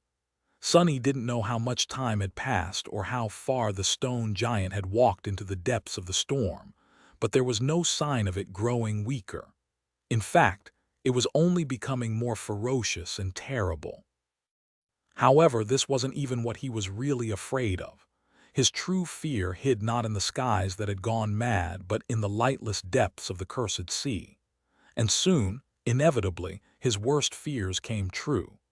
With a harrowing sense of premonition, Sonny suddenly lowered his head and gazed down, as though trying to see through the mass of ancient stone. Deep beneath them, he felt a gargantuan shadow rising from the depths. One of the unspeakable terrors of the dark sea was crawling from whatever abyss that had spawned it to face the marching Colossus. Curse it all, looking up, Sonny saw Kai desperately clinging to the stone saint beside him. For once the archer did not seem dazzling. He was just wet, pale, and scared out of his wits. Behind him, Nephi's was kneeling on the stones, gripping the hilt of her silver sword, her fingers white and bloodless. Straining his hurting lungs, Sonny yelled, "Be ready." The Dwi, however, before he could finish, her eyes suddenly grew wide. Swiftly turning around, Sonny saw a gargantuan tentacle slowly rising from the seething waves. Illuminated by a flash of lightning, it looked like a tall, grotesque black tower. It pierced the skies and froze for a moment, looming over the ancient Colossus. Feeling his heart skip a bit, Sonny realized that he knew the sight of it. This was the same gigantic black tentacle he saw on his first night on the Forgotten Shore, the one that had effortlessly pulled the enormous monstrous shark under the waves and tore it in halves like a little fish. The abomination that even corrupted nightmare creatures were afraid of. Falling from above, the gargantuan tentacle crashed on the moving statue and coiled itself around its neck. Oh no! Before Sonny could react, the gigantic tentacle was already wrapped around the neck of the colossus.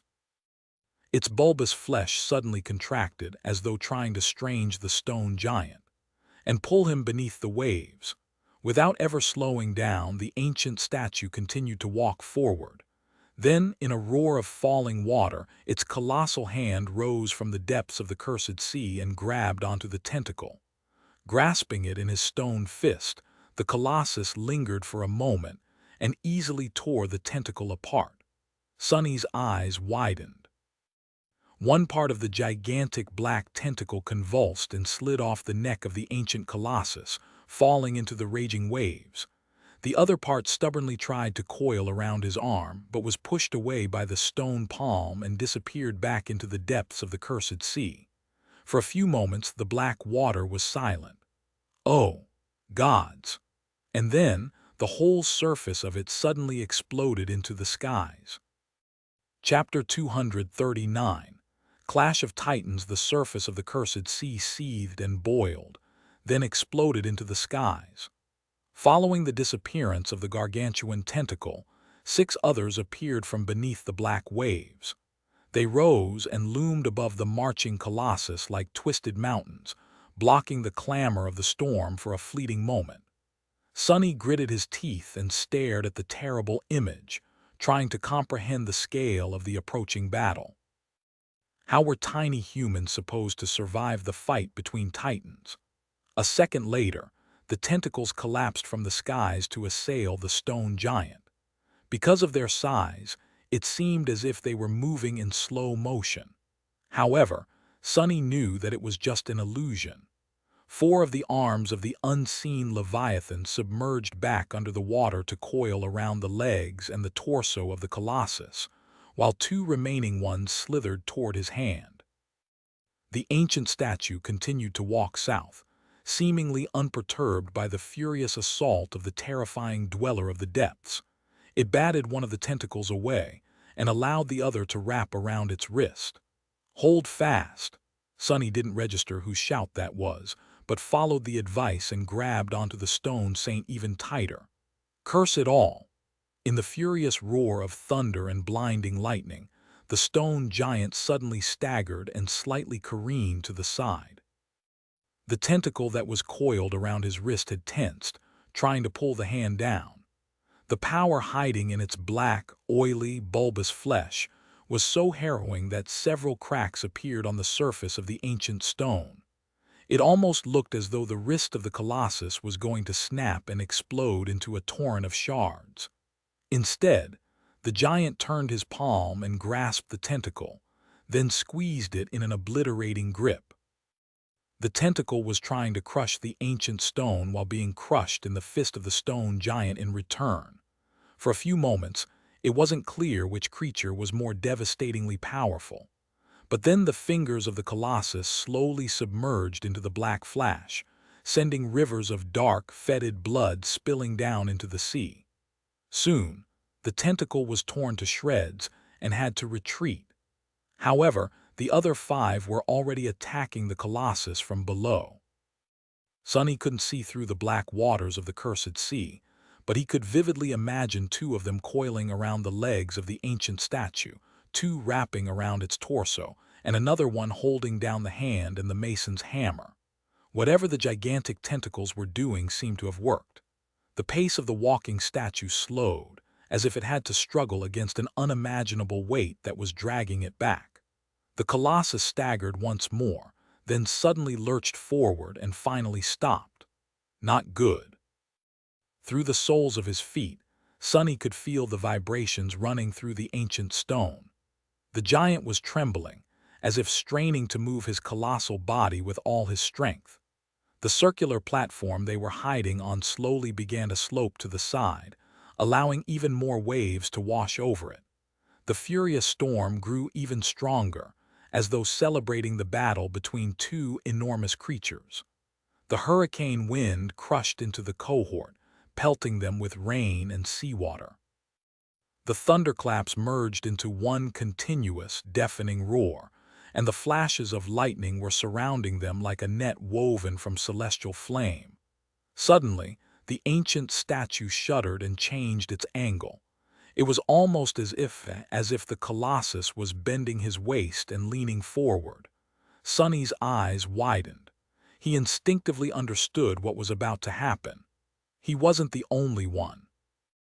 As the stone saint followed his command and fell to her knees to thrust a hand into a crack in the stone, Nephi screamed, "We're going under. Hold your breaths.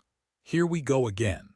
In the next second, the colossus leaned forward and dove under the turbulent surface of the waves. Sonny barely had time to inhale deeply. Then, the cohort was once again in the cold embrace of the cursed sea. Only, unlike the previous day when they had to cross the canyon, this time they were being pulled deep into the void of darkness instead of across it. Feeling a powerful current rush past him, Sonny held on for his dear life and waited.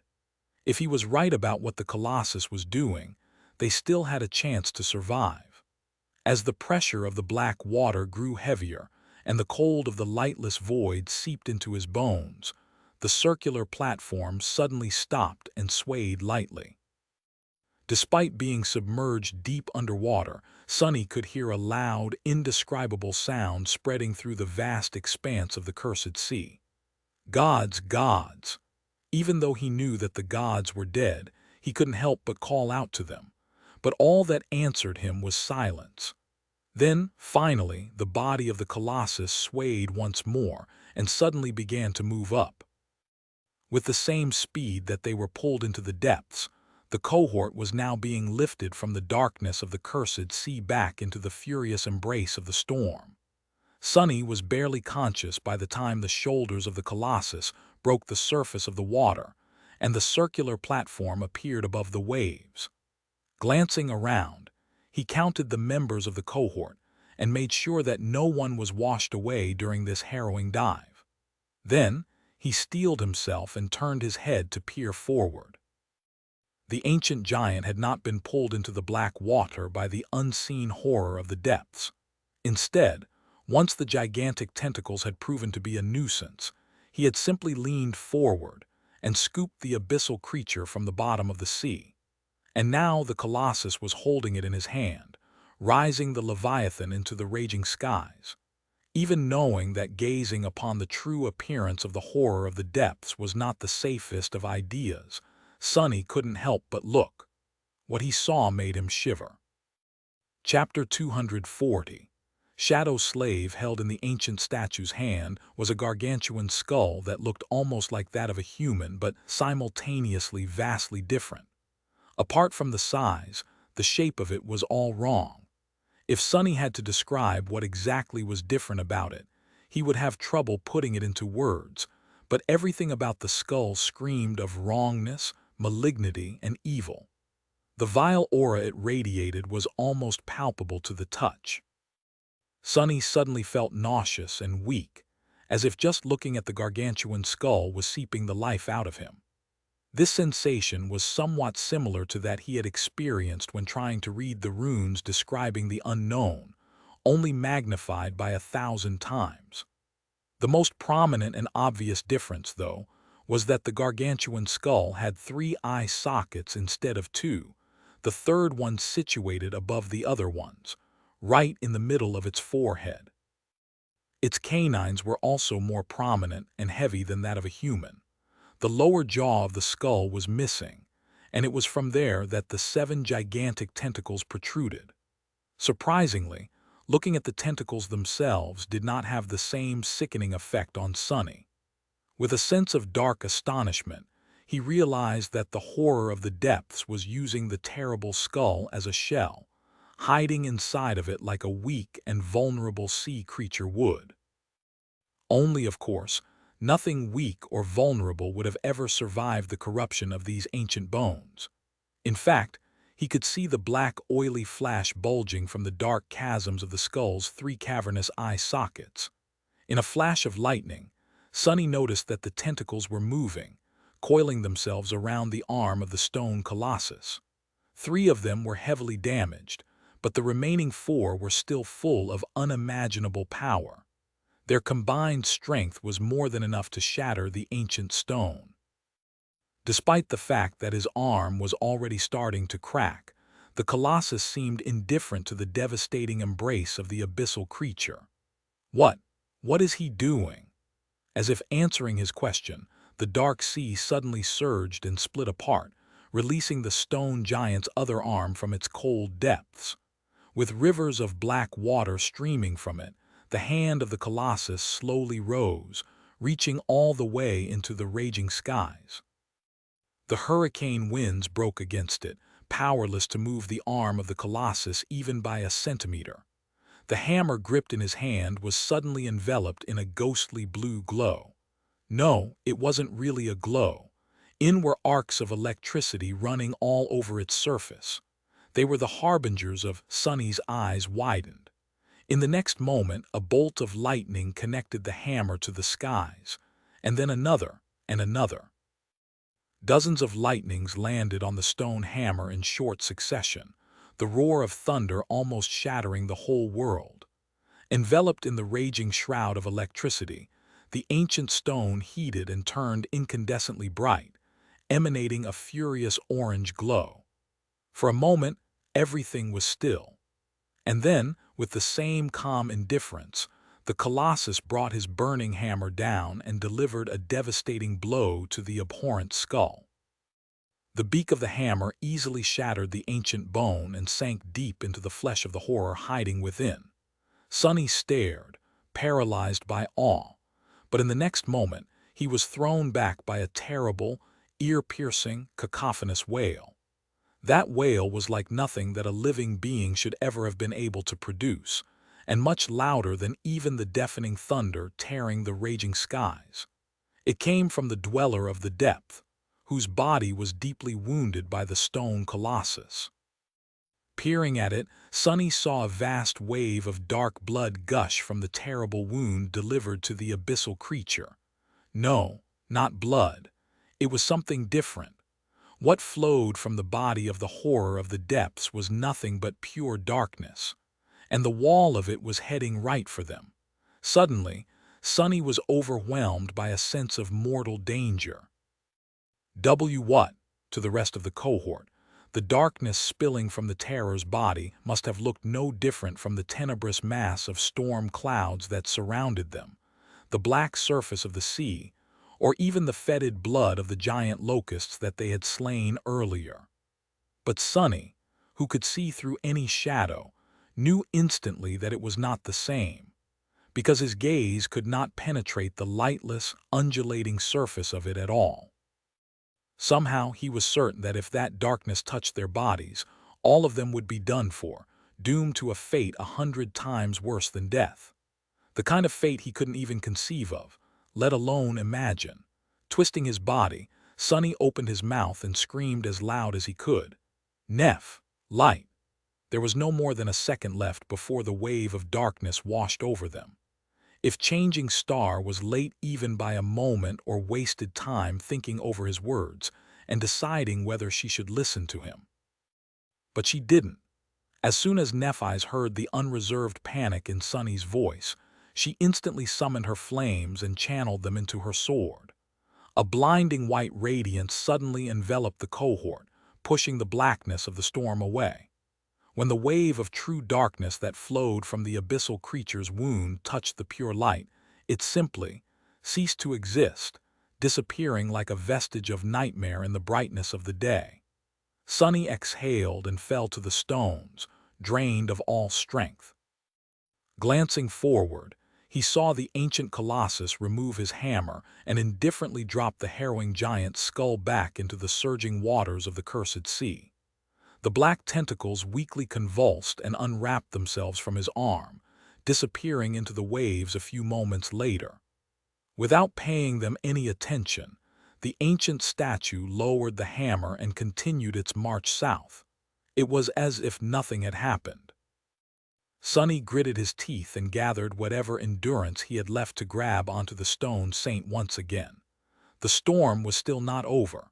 However, somehow, it didn't seem as frightening and dangerous anymore. Indeed, nothing else happened to them. Hours later, the raging winds grew weaker, and the torrent of rain slowly turned into a light drizzle. The veil of tenebrous clouds was slowly torn apart, and the rays of sunshine shone through the tears. The storm was over. Lying on the cold stone surface, Sonny stared at the sky and grimaced. Comparatively safe, my ass.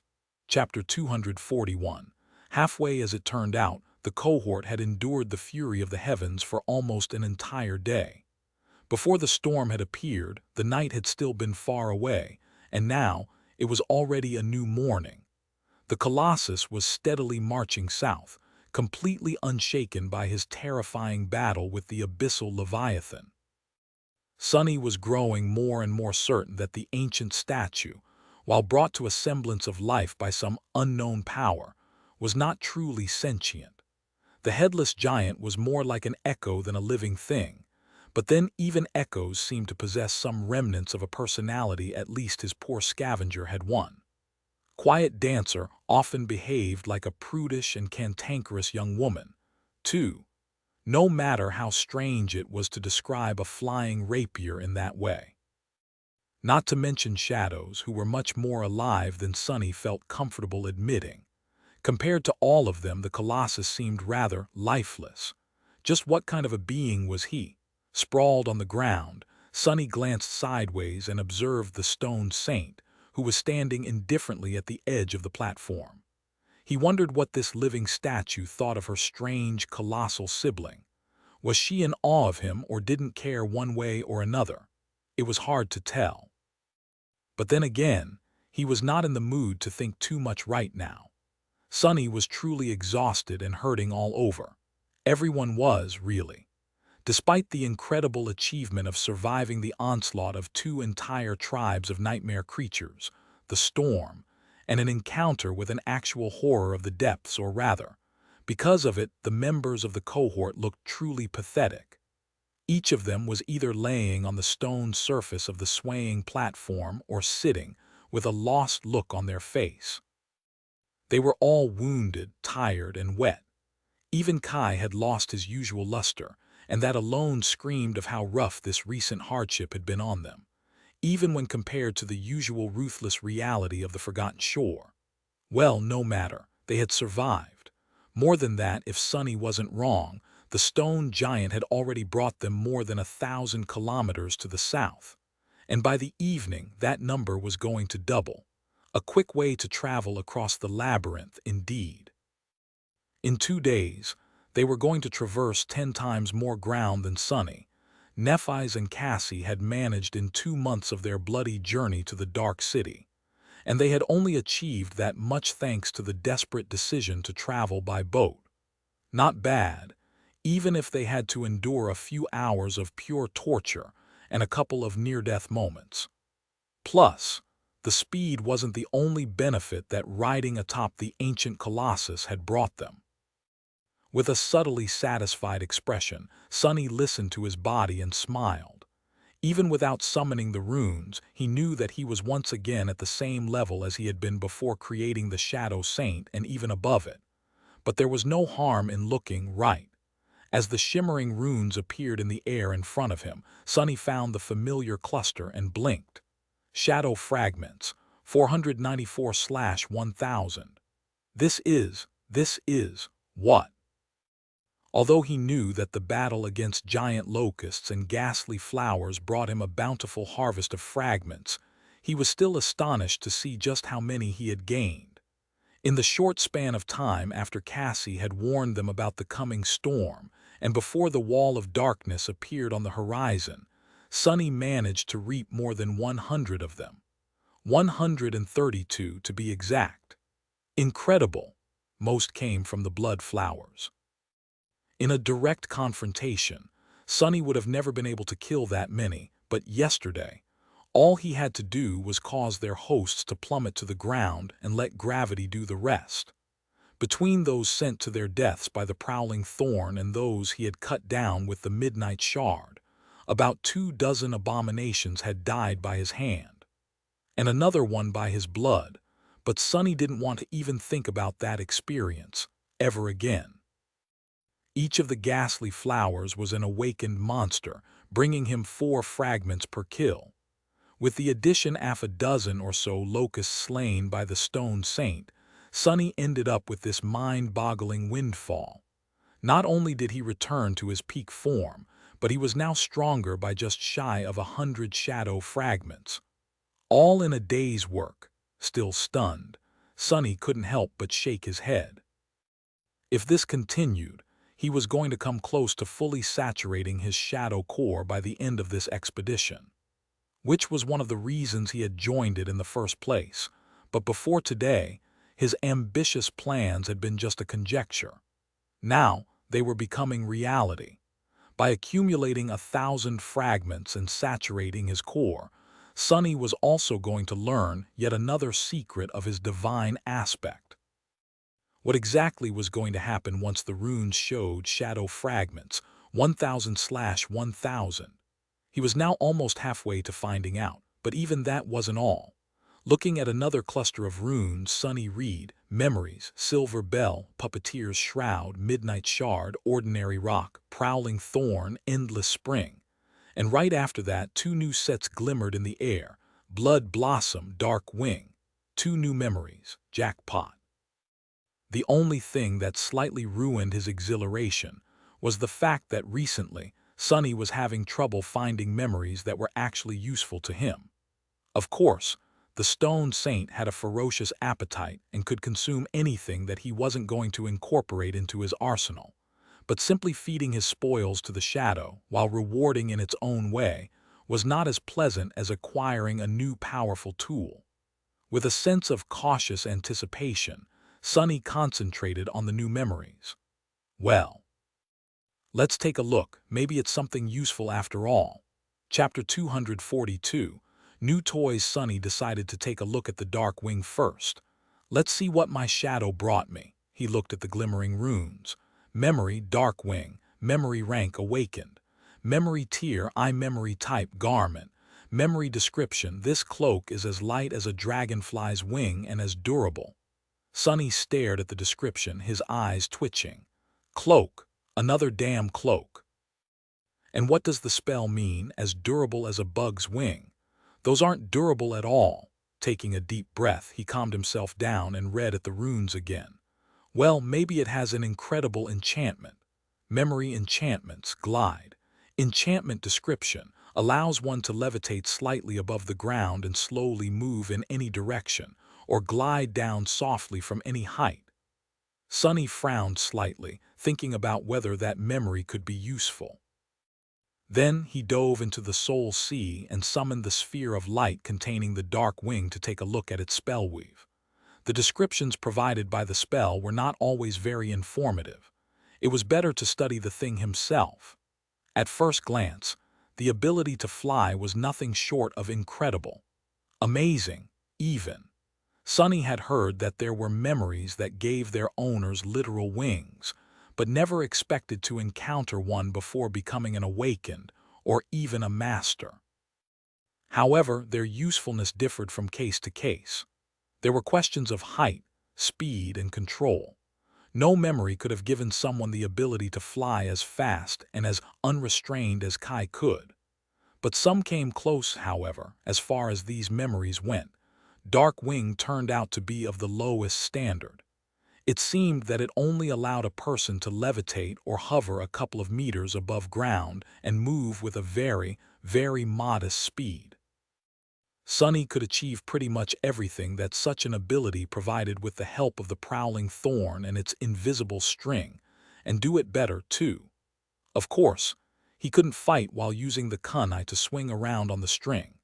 In that regard, this new memory was better. However, after imagining himself fighting while using the Dark Wing to hover above ground or even worse glide in the sky, Sonny shuddered. The beautiful transparent cloak indeed looked like a pair of dragonfly's wings. It was extremely thin, brittle. The slightest strike would rip it apart, causing the wielder to plummet down. So unless Sunny wanted to die, using this memory in a battle was out of the question. In short, it had little utility value compared to the prowling thorn and couldn't be used for aerial fights. Sunny glanced at the stone saint. Should I feed it to her? But after thinking about it for a couple more seconds, he shook his head. No, despite all its flaws, the dark wing was still a real boon. The ability to glide alone was priceless. With it, he did not need to be afraid of falling down from deadly heights, like from the height of an ancient walking colossus, for example. I'm keeping it. The thing would only give his shadow one fragment anyway. Looking up, Sunny noticed a transparent cloak that looked like a pair of dragonfly wings suddenly appear on Cassie's shoulders. The sunlight refracted through it, making the wings glimmer slightly with all the colors of the rainbow. With an expression of wonder on her face, the blind girl made the wings move. A moment later, they disappeared into a blur, and Cassie suddenly hovered a few centimeters above the ground. She giggled. So, the quiet dancer had earned her the same memory his shadow had earned him. This was good. While the weak levitation ability was mostly useless to Sunny, to the blind girl it would be of tremendous help. The terrain of the Forgotten Shore was often uneven and treacherous, so being able to float above it was a true gift for someone who could not see. Sunny smiled softly and looked away. It's nice that she still knows how to laugh. A moment later, his expression darkened. Closing his eyes, Sunny sighed heavily and turned his attention to the second memory he had got. Don't think about it. Memory, blood blossom. Memory rank, awakened. Memory tier, Roman 2. Memory type, charm. Sunny's heart skipped a bit. Charms were a rare type of memories that took the form of a small accessory, most often an amulet or a talisman. Unlike weapons, armor, and tools, they obviously had no practical value. However, charms made up for it by possessing unique and powerful enchantments. Among the elite awakened, these were the memories everyone hunted for the most. And now he got one. Please be good memory description. No matter how much blood was spilled, her hunger only grew. Sunny blinked. Creepy. Memory enchantments, flower of evil. Enchantment description. This beautiful charm imbues all memories and echoes of its wielder. As Sunny read the description, the runes suddenly changed right before his eyes. After a moment, a new one appeared between them.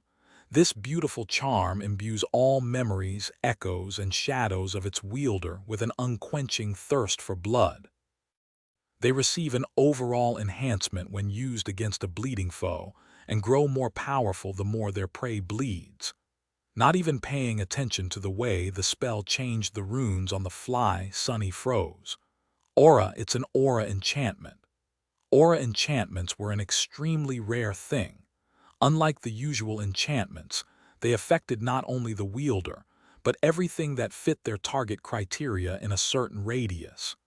No need to mention how precious such things were. And Sunny didn't just get an aura charm, but also one that provided a comprehensive augmentation to the power of all. His memories, echoes, and shadows, as long as his enemy bled. And the more they bled, the stronger that augmentation would grow. Beautiful. Sunny was so stunned that he accidentally whispered that word out loud. A moment later, he suddenly shuddered and quickly glanced around to make sure that Effie wasn't anywhere near him when he had said it. To his relief, the huntress was on the opposite side of the platform, working on the map of the Forgotten Shore. Sunny exhaled and furtively wiped the sweat off his forehead. Phew, that was close. Then, a wide grin slowly appeared on his face. With a satisfied sigh, he rested his head on the stone and thought, "Sorry, Saint. Today, you shall remain hungry." Chapter 243. Fangs of a dragon. By the middle of their second day of traveling through the labyrinth atop the ancient colossus, an ominous dark line appeared on the horizon. With every minute, it slowly grew closer. Pretty soon, Sunny was able to tell that they were headed toward a vast mountain chain. The mountains seemed to serve as a border between the forgotten shore and the rest of the dream realm. They were tall and jagged, piercing the skies like the fangs of a giant dragon. Their distant peaks were covered in pristine white snow and wrapped in a veil of mist that streamed into the ravines and onto the ridges below. This was the place where the first lord of the castle had disappeared all those years ago, as well as the goal of their own perilous journey. As the stone giant came closer to the mountains, Sunny finally understood just how tall, magnificent, and imposing they were. Even the Colossus himself looked like a tiny ant in front of these towering peaks. It was hard not to feel small and insignificant in their oppressive shadow. Slowly, the terrain of the labyrinth began to rise. The mounds of coral grew smaller, the distance between them increased, until finally there were as much black soil and stone outcroppings visible beneath as there were islands of vivid crimson. Finally, the blades of coral became scarce. It was as though the labyrinth was reluctant to approach the foothills of the misty mountains, or simply unable to. As the gargantuan statue approached the border of the crimson forest, its steps slowed. The Colossus seemed to be struggling to move any further. His body was slightly bent, as if he was fighting against strong wind or some invisible force that was relentlessly pulling him back into the labyrinth. Even his prodigious might was not enough to defeat the pull of the ancient curse. Finally, the stone giant staggered and stopped. This was the moment they were waiting for. Castor, Effie, and Nephi's were already climbing down, while Sunny, Cassie, and Kai stood at the edge of the circular platform. Looking down, Sunny sighed and glanced at the charming archer. "If this doesn't work, you're going to catch me, right?" Kai raised his elegant eyebrows, then smiled at him dazzlingly. "Why, of course. It would be my pleasure." Sunny's eye twitched. Shaking his head, he summoned the dark wing and turned away.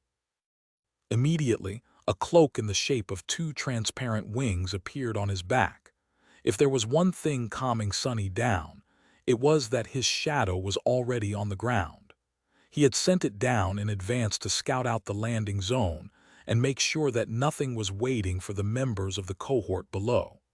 The stone saint was now standing there, looking like a tiny black dot from the height of the ancient statue's neck. No sense in prolonging this. Gritting his teeth, Sunny commanded the dark wing to raise him above ground and stepped into emptiness. For a moment he was consumed by primal fear, but then Sunny felt that instead of plummeting down to shatter on the rocks, his body was smoothly gliding through the air. He was still losing altitude, but at a safe and pleasant pace. Two transparent wings had turned into a blur behind his back. Actually, this feeling was exhilarating. Trying to keep a wide smile from appearing on his face, Sunny reminded himself how brittle his wings were and tried to control the direction of his descent. All it took was a slight shift of his posture and a mental command to the dark wing. Soon, Sunny was gliding down in a wide spiral, enjoying the feeling of wind whistling in his ears. It's a shame that others can't experience this. Initially, he was planning to take Effie on the ride of her life. With Kai and Cassie carrying the other two members of the cohort, reaching the ground would have been really easy. However, after a little bit of experimentation, they had found out that memories left behind by the terrible locusts couldn't carry too much weight. Even supporting Sunny himself was already close to the Dark Wing's limit, so he got to enjoy this pleasant feeling of weightlessness all by himself. After a few minutes of smooth gliding, Sunny softly landed near the stone saint and looked up. Kai and Cassie were right behind him, and slightly above, already reaching the knees of the Colossus, were the other three members of the cohort. This memory might be better than I gave it credit for, still not usable in a battle but very handy nevertheless. Soon, they were all reunited in the shadow of the ancient statue. A few moments later, the Colossus trembled. Slowly, it turned around and took a giant step. The ground trembled as his feet landed on it. The six humans stood silently, watching the ancient statue walk away. It was heading east, moving parallel to the impregnable wall of the Draconian Mountains. Sunny suspected that the stone giant had walked all around the forgotten shore thousands of times, and now was at the start or the end of another loop. The stone saint was watching the headless giant walk away, too. Sunny glanced at her, wondering once again if his shadow felt something toward this enormous creature. He got a strange sensation that she did. However, it wasn't awe as Sunny had suspected. If anything, the hint of emotion hiding deep in the ruby eyes of the stone saint was that of disdain. Curious. Back at the ruined cathedral, Sunny had noticed that the Black Knight's armor bore a visible resemblance to that of his taciturn shadow. However, it didn't seem as though both came from the same source. It was more like the armor of the fallen devil was derived from that of the living statues. Almost as if someone had tried to replicate their armaments, but only managed to create a lesser facsimile. Was the stone giant the same? A failed attempt at repeating the same miraculous act of creation that had put a spark of true life into the stone saint and her brethren? There was no way to know. But still, Sunny couldn't help but wonder. Soon, the ground stopped trembling, and the figure of the mechanically marching colossus disappeared into the gray fog. A few moments later, Nephi's side had turned around to face the mountains. It was time to find a place to spend the night. Tomorrow morning they were going to start their search for the lost expedition. Chapter 244. Death zoned this high into the foothills of the mountains. They didn't have to look long for a suitable shelter. In fact, they could have simply camped in the open. The dark sea couldn't get to them anymore. As the night descended and enveloped the world in the familiar veil of absolute darkness, Sunny volunteered to be the first one to stand watch. Gazing down the sloping surface of the rocky ground, he watched as the black water slowly rose from the distant crimson forest of the labyrinth. It crawled up the steep slope of the foothills, straining to devour as much of them as it could, but then stopped hundreds of meters away from the place where the cohort had made their camp and swayed gently, unable to move any further. Just like the headless colossus had not been able to. Looking at the powerless waves, Sunny finally allowed himself to believe that they were now outside of the forgotten shore, or more precisely, at the very edge of it. In any case, the cursed sea was no longer a threat to them. How strange! Sunny had grown accustomed to living in the constant fear of this transient abyss. Even in the dark city, he was constantly aware of its oppressive presence. No one was free of the frightening thoughts about what would happen if the seemingly unassailable wall of the city finally gave in and fell, opening the way to the flood of darkness. But now they were safe from it. For now. With a sigh, Sunny summoned the blood blossom. An intricate pendant in the shape of a beautiful red flower soon appeared, hanging on a black thread around his neck. He admired it for a few short moments, and then hid the charm under his armor. It was better to be safe than sorry. Relaxing now was not the brightest of ideas. Yes, the dangers of the dark sea were now behind them, but he was ready to bet that actually escaping the clutches of the forgotten shore was not going to be that easy.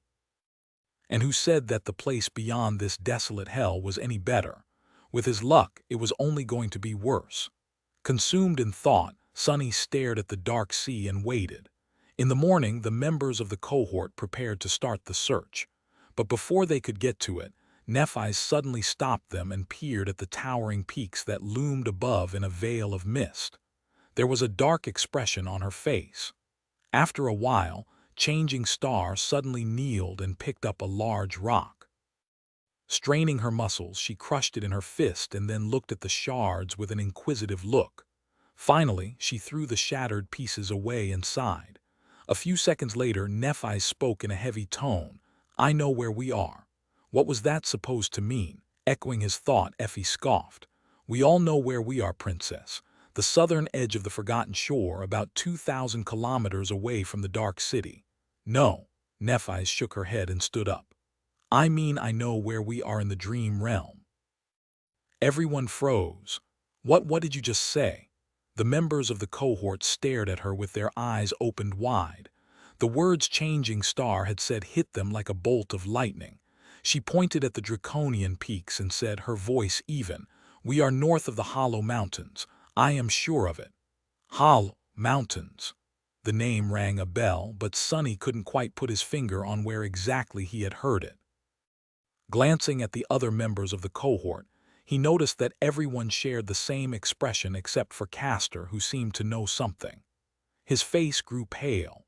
Nephi's lingered for a few moments and then explained. Human sphere of influence in the dream realms is not very large, but it has been slowly expanding for the last 30 years. There are 3 great citadels, the most prosperous of which, Bastion, is ruled by the noble scions of the Valor clan, and numerous lesser ones. Then she grimaced. For a time, the allies and vassals of Clan Valor used to conquer one lesser citadel after another, expanding human territory far into the north. But then their expansion in that direction stalled, because they encountered Hollow Mountains. Oh, right, I think I heard that from Teacher Julius. The northern border of the human territory is a wild place. Sonny frowned. Are these Hollow Mountains very dangerous? Changing Star gritted her teeth. As dangerous as it gets. Actually, beyond that. The mountain chain stretches for thousands of kilometers, forming a whole region of its own. It is marked as a death zone. Even saints don't come back from there alive. Sonny shivered. Death zones were regions of the dream realm populated by nightmare creatures of the 3 highest ranks: great, cursed, and unholy. Since no human had survived the 4th nightmare yet, facing even the weakest of them was a death sentence to anyone below the saint rank, and even saints had only a slight chance of prevailing against a great creature, let alone a cursed one. Somehow, Sonny managed to become one of the few people alive to slay a great devil. But he had only survived that encounter by pure luck, if not for his weird trait of possessing a shadow core instead of a soul core. The unborn spawn of the vile thieving bird would have stolen his life force and killed him on the spot. And if Nephis was right, the Hollow Mountains were populated by many creatures of that caliber and higher. Sonny sighed. So what you're telling us is that this place is even worse than the Forgotten Shore? Without having to say anything, Nephis simply nodded. He smiled. Figures. He had been right after all. Escaping the Forgotten Shore was simply impossible. The only way out lay in the cursed Crimson Spire, and that was where they were headed, whether he wanted to or not. With a dark expression on his face, Sonny stared at the jagged peaks of the Hollow Mountains and said, "So, we are going there."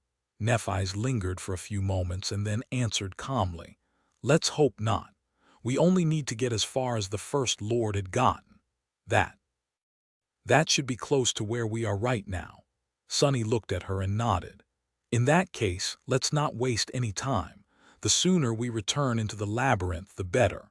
Gee, I never thought I would be impatient to return to that damned hellhole. You just never know what the future holds, huh?"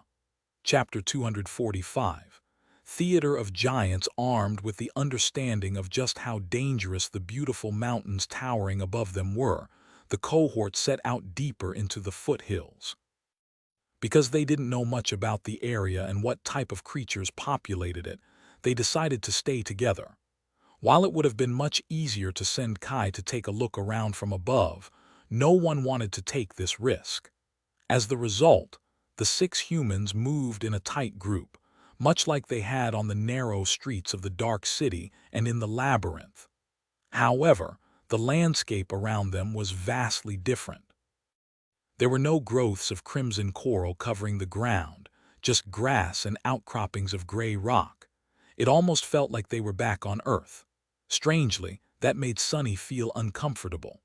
Looking around, he could see far in every direction, with no walls of coral or ancient, ruined buildings obscuring his view.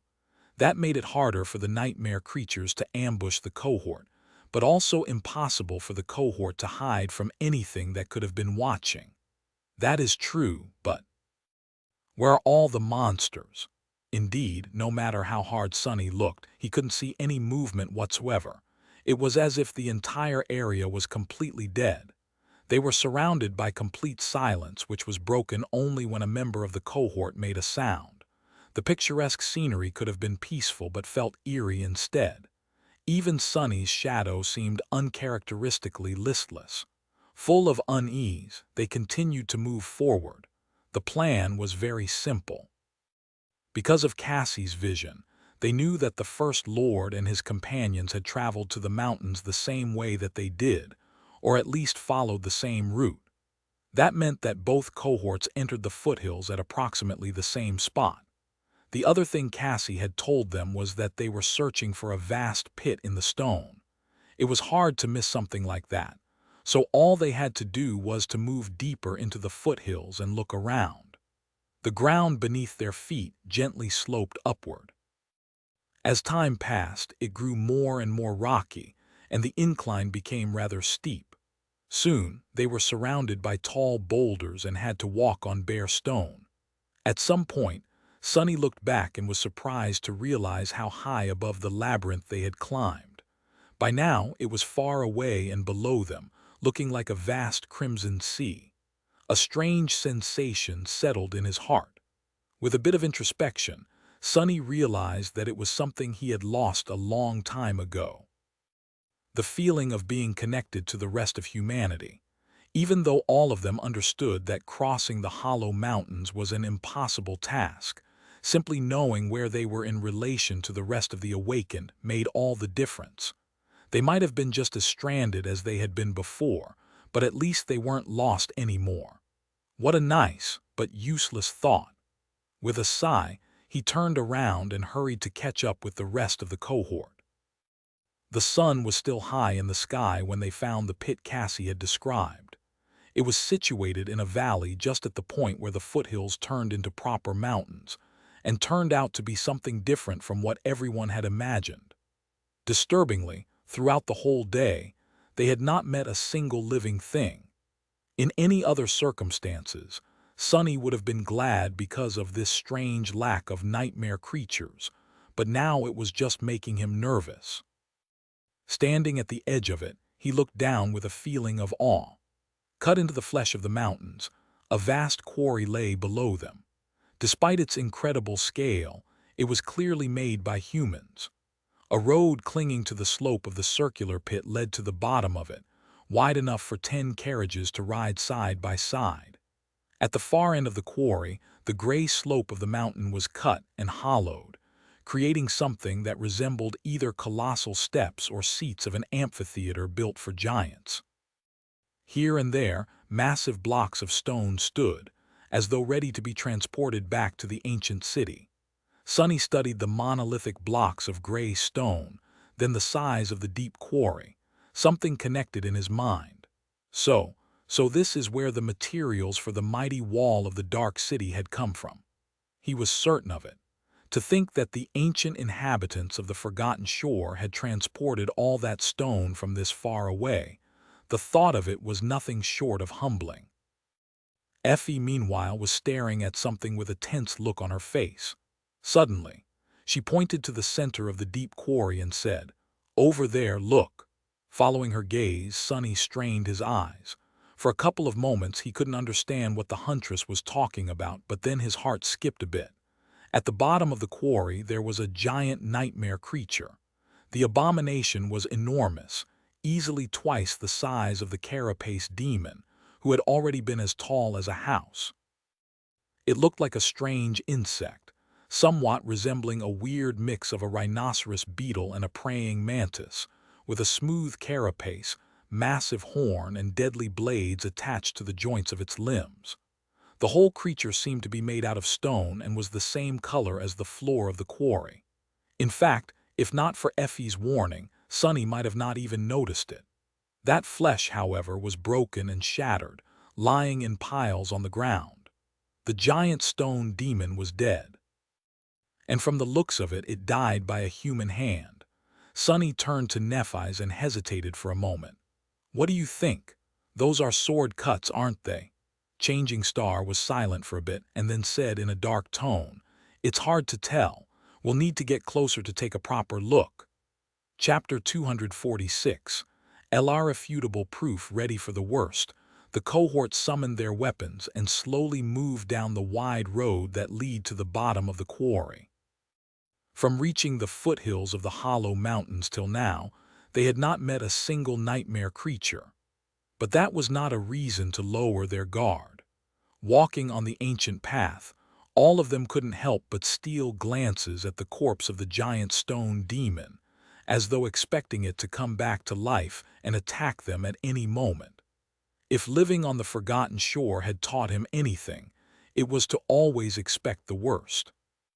Sometime later, Effie spoke. "See those deep fractures on the floor of the quarry? I think that this thing had burrowed from below, so watch your step." Remembering his encounter with the rolling stone, Sonny looked down with a sour expression. That clumsy creature was more funny than dangerous, but only because its teeth were vastly outclassed by the puppeteer's shroud. If something with more bite were to ambush them from below, who knew what was going to happen? With a simple thought, Sonny summoned the stone saint and ordered her to keep close. The taciturn monster stared at the tall peaks of the Hollow Mountains for a few moments, as though subtly affected by the sight of them. Then, she lowered her head and silently followed his command. After tense and exhausting half an hour of descending into the deep pit, the cohort finally got close to the remains of the giant stone insect. Cautiously stopping a few dozen meters away from it, they hesitated, not sure how to proceed. Finally, Nephi sighed and walked forward, approaching the shattered body of the dead demon. If that was what it had been or was. As their leader came close enough to the carcass to touch it with her hand, all of them held their breaths. A few seconds went by, then a few more. Nothing jumped at Changing Star from below the stones. The giant creature had not moved, nor had it shown any signs of coming back to life. The demon just lay there, its body shattered and broken, terrifying even in death.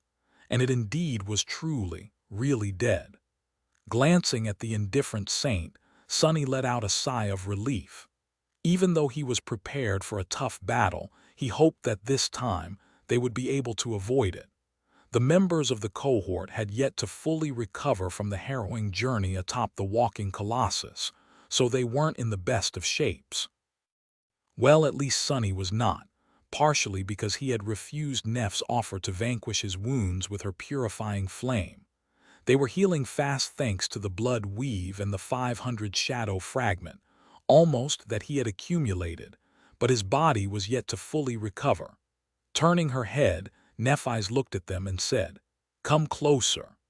Encouraged by her words, the members of the cohort finally put their caution to rest and walked over to the dead creature. Of course, they were still prepared to instantly react in case something unexpected happened. The six of them spent a few minutes studying the remains to determine whether the terrible creature was killed by a human or something of its own kind. Sonny glanced at the tall mountains and spent a few seconds watching as the white mist rolled down from their peaks, flowing down the jagged slopes like a waterfall made of clouds. How beautiful! With a sigh, he turned away from the wall of mist that was still some distance away from the valley, where the quarry was situated, and concentrated on the corpse of the stone demon. Whatever had killed, it was not something Sonny would wish to meet in a battle. The flesh of the creature was indeed made of stone. That had not stopped the fearsome attackers, however. The carapace of the giant granite abomination was shattered in many places and melted in others. But mostly, it was cut and pierced. Apart from a few enormous wounds, there were numerous smaller ones, many of them looking as though they could have come from a sword, an axe, or a spear. And yet he wasn't sure. Sonny was not really an expert in such things. However, he was an expert in all things having to do with greed and avarice. Instead of focusing on the nature of the damage done to the giant abomination, Sonny walked around and found its abdomen, which was damaged especially severely. With a reluctant sigh, he climbed atop the stone corpse and then inside of it. The other members of the cohort stared at him with expressions ranging from surprise to revulsion. A couple of minutes later, Sonny climbed out of the dead demon and shook off stone dust from his armor and hair. Then he glanced at his companions and frowned. "What?" Kai stared at him with a complicated expression and then asked, "Sonny, do you want to tell us something?" Sonny gave him a nod and grinned. "I do, actually. This thing was indeed killed by a human." The charming archer raised an eyebrow and asked in a dubious tone, "Really? How do you know?" Sonny jumped down and shrugged. "The soul shards are missing." A few moments later, an expression of understanding appeared on Kai's face. Indeed, most nightmare creatures had no use for the soul shards. Just like humans, who directly absorbed soul essence after killing one of their own kind, they fed from the kill itself, as opposed to the act of retrieving and crushing the remnants of broken soul cores. If they weren't bizarre terrors like the Soul Devourer, of course. But the chances of encountering another one of those here were rather low. It was reasonable to assume that the soul shards were removed by humans. His discovery was solid enough proof of the fact that it was indeed the First Lord's cohort that had battled and slain the terrifying creature. They had really found the signs of the lost expedition. But there was another proof for this conclusion, this one irrefutable. Nephi's, who had wandered away from the remains of the demon at some point, suddenly called them over. The members of the cohort glanced at each other, then slowly approached her, trying to understand what was it that she had found. Changing Star was standing near one of the piles of rocks that were littering the ground around the body of the dead creature, looking at it with a solemn expression. Most of them came from its shattered carapace, while some were created because the floor of the quarry was broken apart and churned during the ferocious battle. Why was Nephi so interested in that one in particular? Looking closer, Sonny suddenly realized that this pile of rocks was different from all others. It was lower, roughly oval in shape, its contour too perfect to be the result of a pure coincidence. It seemed as though each rock was painstakingly placed here by a human hand, perhaps in hopes to make the pile as orderly and sturdy as possible. Suddenly, a cold shiver ran down Sonny's spine. He finally realized what he was looking at. This was not really a pile of rocks. It was a grave. Chapter 247. The mist standing around the cairn. The members of the cohort looked at it with somber expressions except for Cassie, who turned away and faced the mountainside, as though trying to hide her emotions. Now that they knew what they were looking at, their mood suddenly became forlorn and solemn. People stranded on the forgotten shore were well acquainted with death and tragedy, but finding this lonely grave so far away from any place where another human could find it, lost under the alien gray sky of the dream realm, was still a poignant revelation. None of them had ever met the dreamers of the first cohort, but after living in the shadow of their legendary achievements and hearing stories of their deeds for so long, it felt as though this grave belonged to one of their own. Because of how bleak and tense the reality of the Bright Castle was, it was easy to forget that in this cursed world, all of them were fellow humans. But in front of the quiet grave, the truth was stark and cutting. It was them alone against the endless tide of nightmare creatures, and every human life lost diminished them all. Sonny sighed and noticed that there were words carved into one of the stones placed on top of the cairn. It took him a while to make sense of the inscription, because it wasn't written with the runes he had grown accustomed to. Instead, it was written in simple letters of the human language, which looked strange and alien in this forsaken land. Cut into the stone by unknown means, a single sentence was left behind on the otherwise unmarked grave. "Her nightmare is over with a heavy heart." Sonny silently repeated it several times. It was strange how much meaning could be expressed with so few words. They echoed in his mind and lingered there, leaving a deep and mournful mark. Rest in peace, whoever you are. I hope that your dreams are sweet and serene now. With that, he turned away and gritted his teeth. When would their own nightmares be over? The other members of the cohort were slowly coming back from their sudden reverie. Kai sighed and looked at Changing Star, his face full of sadness. I guess, I guess this is what we've been looking for. The First Lord and his expedition definitely passed this way. But what now? Nephi's threw a last glance at the grave and turned to face the charming archer. There should be an entrance to an old mine somewhere nearby. From what Cassie had seen, this is where they went. Sonny frowned. Something in what she said made him uneasy. But why? Turning his head, he looked at Cassie, who was still silently standing a few steps away from them, her head turned to the mountains. It seemed as though the blind girl was enjoying the sight of white mist that was flowing down the mountain slope, slowly approaching the valley. She had been awfully quiet all this time. With an ominous feeling suddenly gripping his heart, Sonny gestured to Nephi's to draw her attention. Changing Star frowned, then followed his gaze and slightly changed in the face.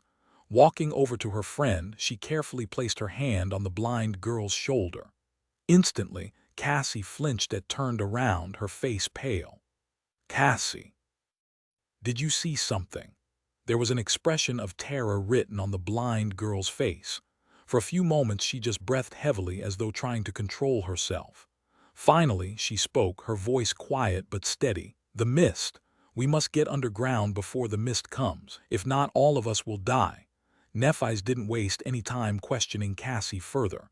Turning around, she shouted, Sonny Knight, find the entrance to the mine, quick. A moment later, Kai rose into the air and dashed toward the giant amphitheater on the opposite side of the quarry. Sonny did not hesitate, too. His shadow detached from his feet and glided away with startling speed. Despite the urgency of the situation, he remained calm. So, I guess there is a reason why we haven't met a single living creature in this place, after all. Sonny had expected something like this to happen from the very moment they entered the foothills of the Hollow Mountains. Even before learning about how dangerous these peaks were, he had already known that no land that the Crimson Coral was incapable of growing on could be safe. Castor, Effie, prepare to move as soon as the scouts find anything. Glancing at the white wall of mist that was already starting to seep into the valley, Nephi's lingered for a moment, then summoned her sword. Behind her, Cassie rose slightly above the ground and unsheathed the quiet dancer, holding the elegant rapier in her left hand. Two transparent wings turned into a blur behind her back. Looking at them, Sonny sighed and walked over to stand near the stone saint. His mind was preoccupied with perceiving the world through the shadow. Then he closed his eyes to concentrate on his other senses.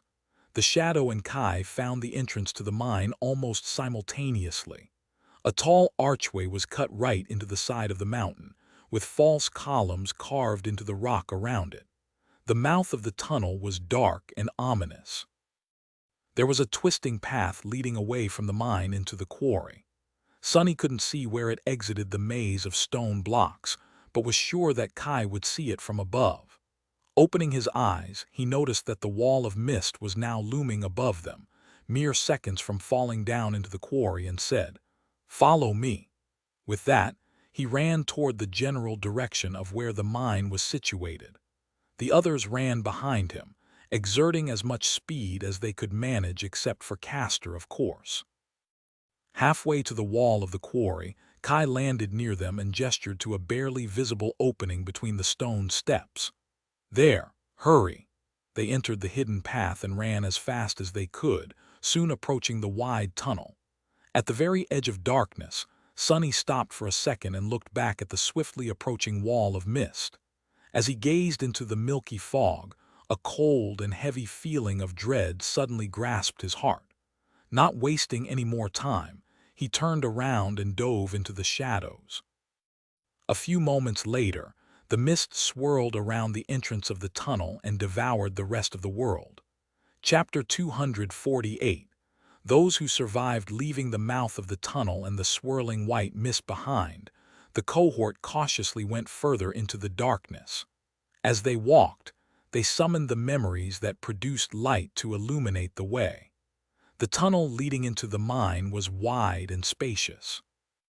Despite the ruthless flow of time, it had remained in perfect condition, just like the ancient wall that surrounded the dark city. The floor was inclined and led down, deep into the belly of the mountain. Sunny sighed, not happy with the idea that they had to travel further into this deadly region of the dream realm. Who knew what horrors lived in the darkness at the roots of the hollow mountains? The only thing that consoled him was that, with some luck, the cohort wouldn't have to go too far. They just had to find the remains of the doomed expedition that had disappeared somewhere down below. He wasn't entirely comfortable hoping that those people had died sooner rather than later, but they were dead either way. What Sonny cared about the most was for him and his companions to not follow suit.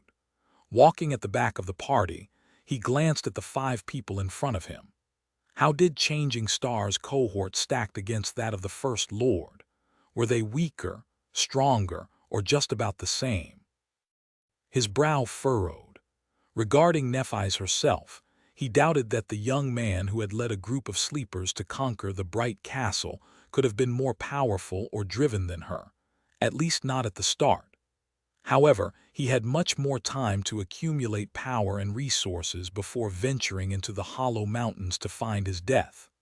15 years ago, when he had entered the dream realm and got stranded on the forgotten shore, things were much different from now. The immortal Flame clan was yet to fall, for one. In fact, it was not long after Broken Sword, Neph's father, had become the first human to conquer the third nightmare and achieve the rank of saint. Would the world be different if the First Lord managed to find the way out and return to reality? Yes, most likely.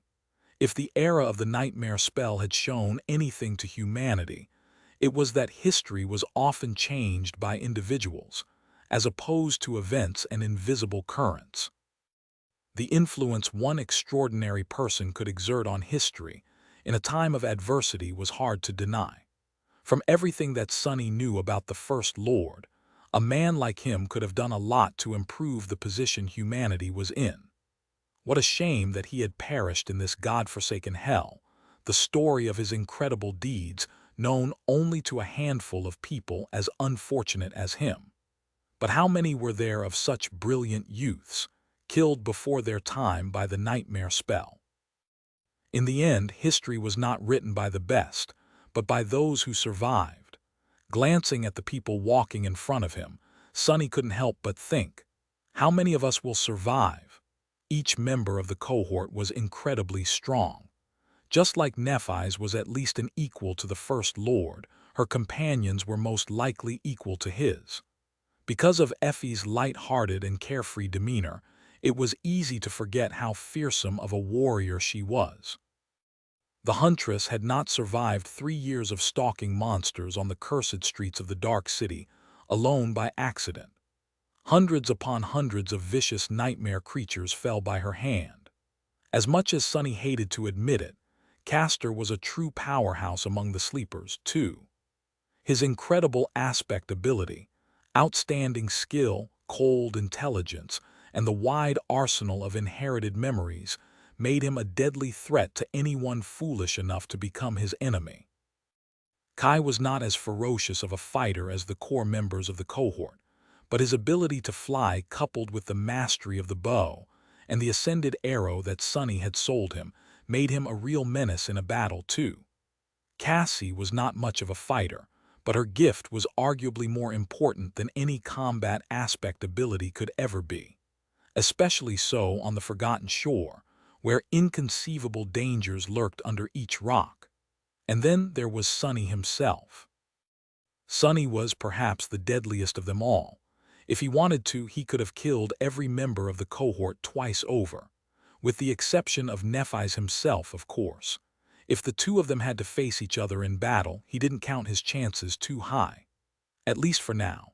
As they walked deeper into the mine, there were more tunnels forking away from the main one. The The cohort turned a few times, choosing the path that led further down underground. Soon, the walls surrounding them changed. More and more, they were decorated with the intricate stone carving that the inhabitants of the ancient city had loved so much. At first, these carvings were strictly decorative and mostly senseless, shaped into beautiful patterns of lines and simple images. But then slowly, something about them changed. Sonny was, perhaps, the only one who paid attention to the carvings. Due to his passion for learning the history of this ancient civilization, he had spent a lot of time doing the same back in the Dark City, where there were a lot of similar things. He was still planning to clear the floor of the ruined library of rubble and study the vast fresco that was hidden beneath the project he had been working on before the events of these recent weeks had taken him away. However, the condition of the carvings back in the ancient city was mostly terrible. The unknown disaster that had wiped out its inhabitants, the passage of time, and the nightmare creatures left most of them in ruins. Here in the remote mine, however, the carvings were preserved in pristine condition. When Sonny finally saw what was depicted on them, his breath became faster. The answers to many questions that were tormenting him were right there, carved into these walls. Chapter 249. Curse of Darkness depicted on the ancient engravings. A beautiful land was bathed in sunlight. Lush forests, glistening rivers, and fields of flowers surrounded human cities built of stone. From what Sonny could tell, this was the forgotten shore before the mysterious and terrifying curse had turned it into the desolate hell it was today. In the next mural, the beautiful land rested under the sky that was full of stars. Suddenly, one of them fell to the ground, causing a wave of destruction to wash over the human cities. When people approached the center of the crater left behind by the falling star, Sonny almost stumbled when he saw the next engraving. In it, a naked human figure was standing at the bottom of the crater, wreathed in light. The inhabitants of the stone cities were surrounding the radiant figure, dressed in archaic garments and armor. The figure seemed beautiful and pure, as though untouched by the imperfections of the mundane world. What made Sonny lose his composure was not its beauty, and not how eerily familiar the soft radiance emanated by its skin was, but its face. On it, 3 eyes were burning with pure, incandescent light. 2 were just like that of a human, with the third one situated above the other ones, right in the middle of the creature's forehead. Just like that of the terrible skull that the walking colossus had shattered with his stone hammer in the middle of a raging storm. What does it mean? What is this thing?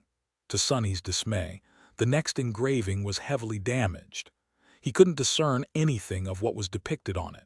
However, the one after that was in almost perfect condition. On it, the radiant figure was kneeling on the ground, its chest pierced by the spear of the tallest human among the inhabitants of the beautiful land.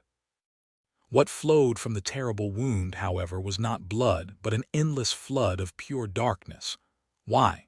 Why did they attack it? What happened? Left without an answer, Sonny walked forward and soon reached the next mural. He saw darkness devouring the humans gathered around the fatally wounded creature and spread. Soon it devoured the crater left by the fallen star, too. And then it devoured the entire world. The curse of all-consuming darkness, he whispered. Finally, Sonny got a glimpse at the origin of the terrible disaster that had destroyed this land and turned it into a hellish nightmare. Although the details of it were still unclear, one of the mysteries he had been trying to solve now had an answer. But the story told by the engravings was not yet over. Walking further into the ancient mine, Sonny learned of what had happened next. As the darkness spread across the world, it reached the skies. The stars were either devoured by it or fell down, turning the sky into a terrible, lightless abyss, the starless void. The sun never rose above the cursed land again, leaving humans trembling in the cold. Soon, horrifying creatures came from the darkness to devour them.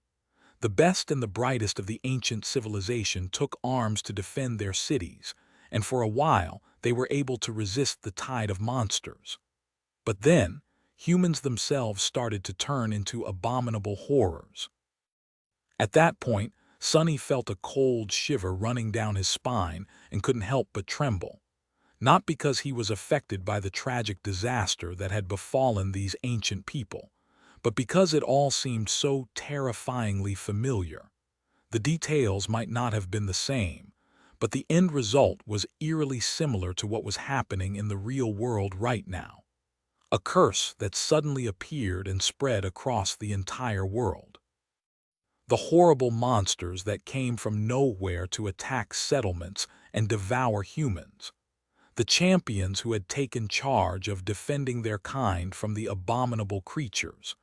And the fact that some humans had begun turning into those creatures themselves. Was it not the same as the nightmare spell spreading like a plague across the globe, the nightmare creatures coming through the gates, the awakened rising to fight against them, and the unfortunate souls who failed their first nightmare transforming into monstrous abominations? The only difference was that the story of the civilization of the Forgotten Shore was already over. Eventually, the curse had destroyed it. The people of his own world, however, were still trying to resist such fate. But was it even possible to defeat fate? The inhabitants of the Forgotten Shore were proud and mighty. They were capable of building cities that stood for thousands of years and fighting against the most terrifying monsters on equal footing. And yet, in the end, they were utterly obliterated and wiped out. Their land had become a cursed desert. Would the real world turn into a desolate hell like the Forgotten Shore too, one day? With a dark expression on his face, Sonny turned away from the engraving he was staring at and walked away. There were a few more left ahead still. On one of them, 7 heroes came together from different parts of the Dark Land. Under their protection and guidance, people living in the darkness migrated from their half-destroyed cities and came to the shore of the vast crater. There, they built a new home for themselves, one surrounded by a mighty wall that no monster could scale or breach. One of the heroes, a man depicted with a mason's hammer in his hand, was in charge of building the wall. Despite the fact that the part of the engraving depicting his face was damaged, it was unmistakably one of the 7 founders of the Starlight Legion, the man whose statue had carried them across the Forgotten Shore. In the second-to-last engraving, the mighty wall was finished, and the city was prospering amidst the darkness. The 7 heroes stood at some distance from it, surrounding. Sonny's eyes narrowed. The 7 heroes were surrounding an inconceivably tall tower. It loomed above them, connecting heaven and earth like the axis of the world. Despite its cyclopean height, the tower was still unfinished. The crimson spire. Only it was not crimson yet, as there were no growths of cursed coral covering its walls. On the last engraving, the tower was complete, and on top of it, a new sun was burning bright, bathing the land and the celebrating people in the light once again. The darkness was gone. Chapter 250. Defiant oath. Sonny stared at the last engraving for a few moments, and then continued walking. The revelations he had uncovered on the walls of the ancient mine gave him a lot to think about. The truth that he had been piecing together for a very long time was finally more complete than fragmented. So, something had indeed fallen from the sky and put a start to the eventual destruction of this land.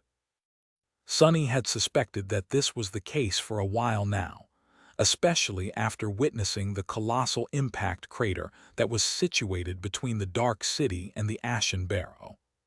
At times, he had been almost ready to believe that it was really the result of the vile thieving bird dropping the Weaver's eye on the mortal realm below, as written in the description of the lineage memory he had consumed. The thieving bird had gone mad after looking at the reflection of the unknown, which was apparently forever frozen in the depths of Weaver's pupil. The madness and corruption that reigned over the Forgotten Shore were similar enough for him to draw a parallel. However, now he knew that it had been an actual being that had fallen from the skies, wreathed in light and flame.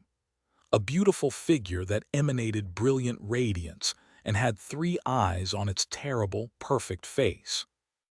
Sonny didn't know what led the ancient humans to attack it, but they had killed the creature, perhaps managing such a feat only because it was already weakened by its fall from the heavens and the events that had sent it plummeting down. But by doing so, they had unleashed the flood of darkness and caused the destruction of their land. Sonny was under the impression that the annihilation of the ancient civilization had been instantaneous, but as it turned out, humans had continued to fight against the curse for a long time. Generations. Even that's why the founders of the Starlight Legion were described as being born in the all-consuming darkness. He didn't know whether the monsters that came to feast on the human flesh had been contained within the body of the fallen being along with the ocean of darkness, or whether they were all humans corrupted by the curse, with those present at the moment of the creature's death becoming the most terrifying ones.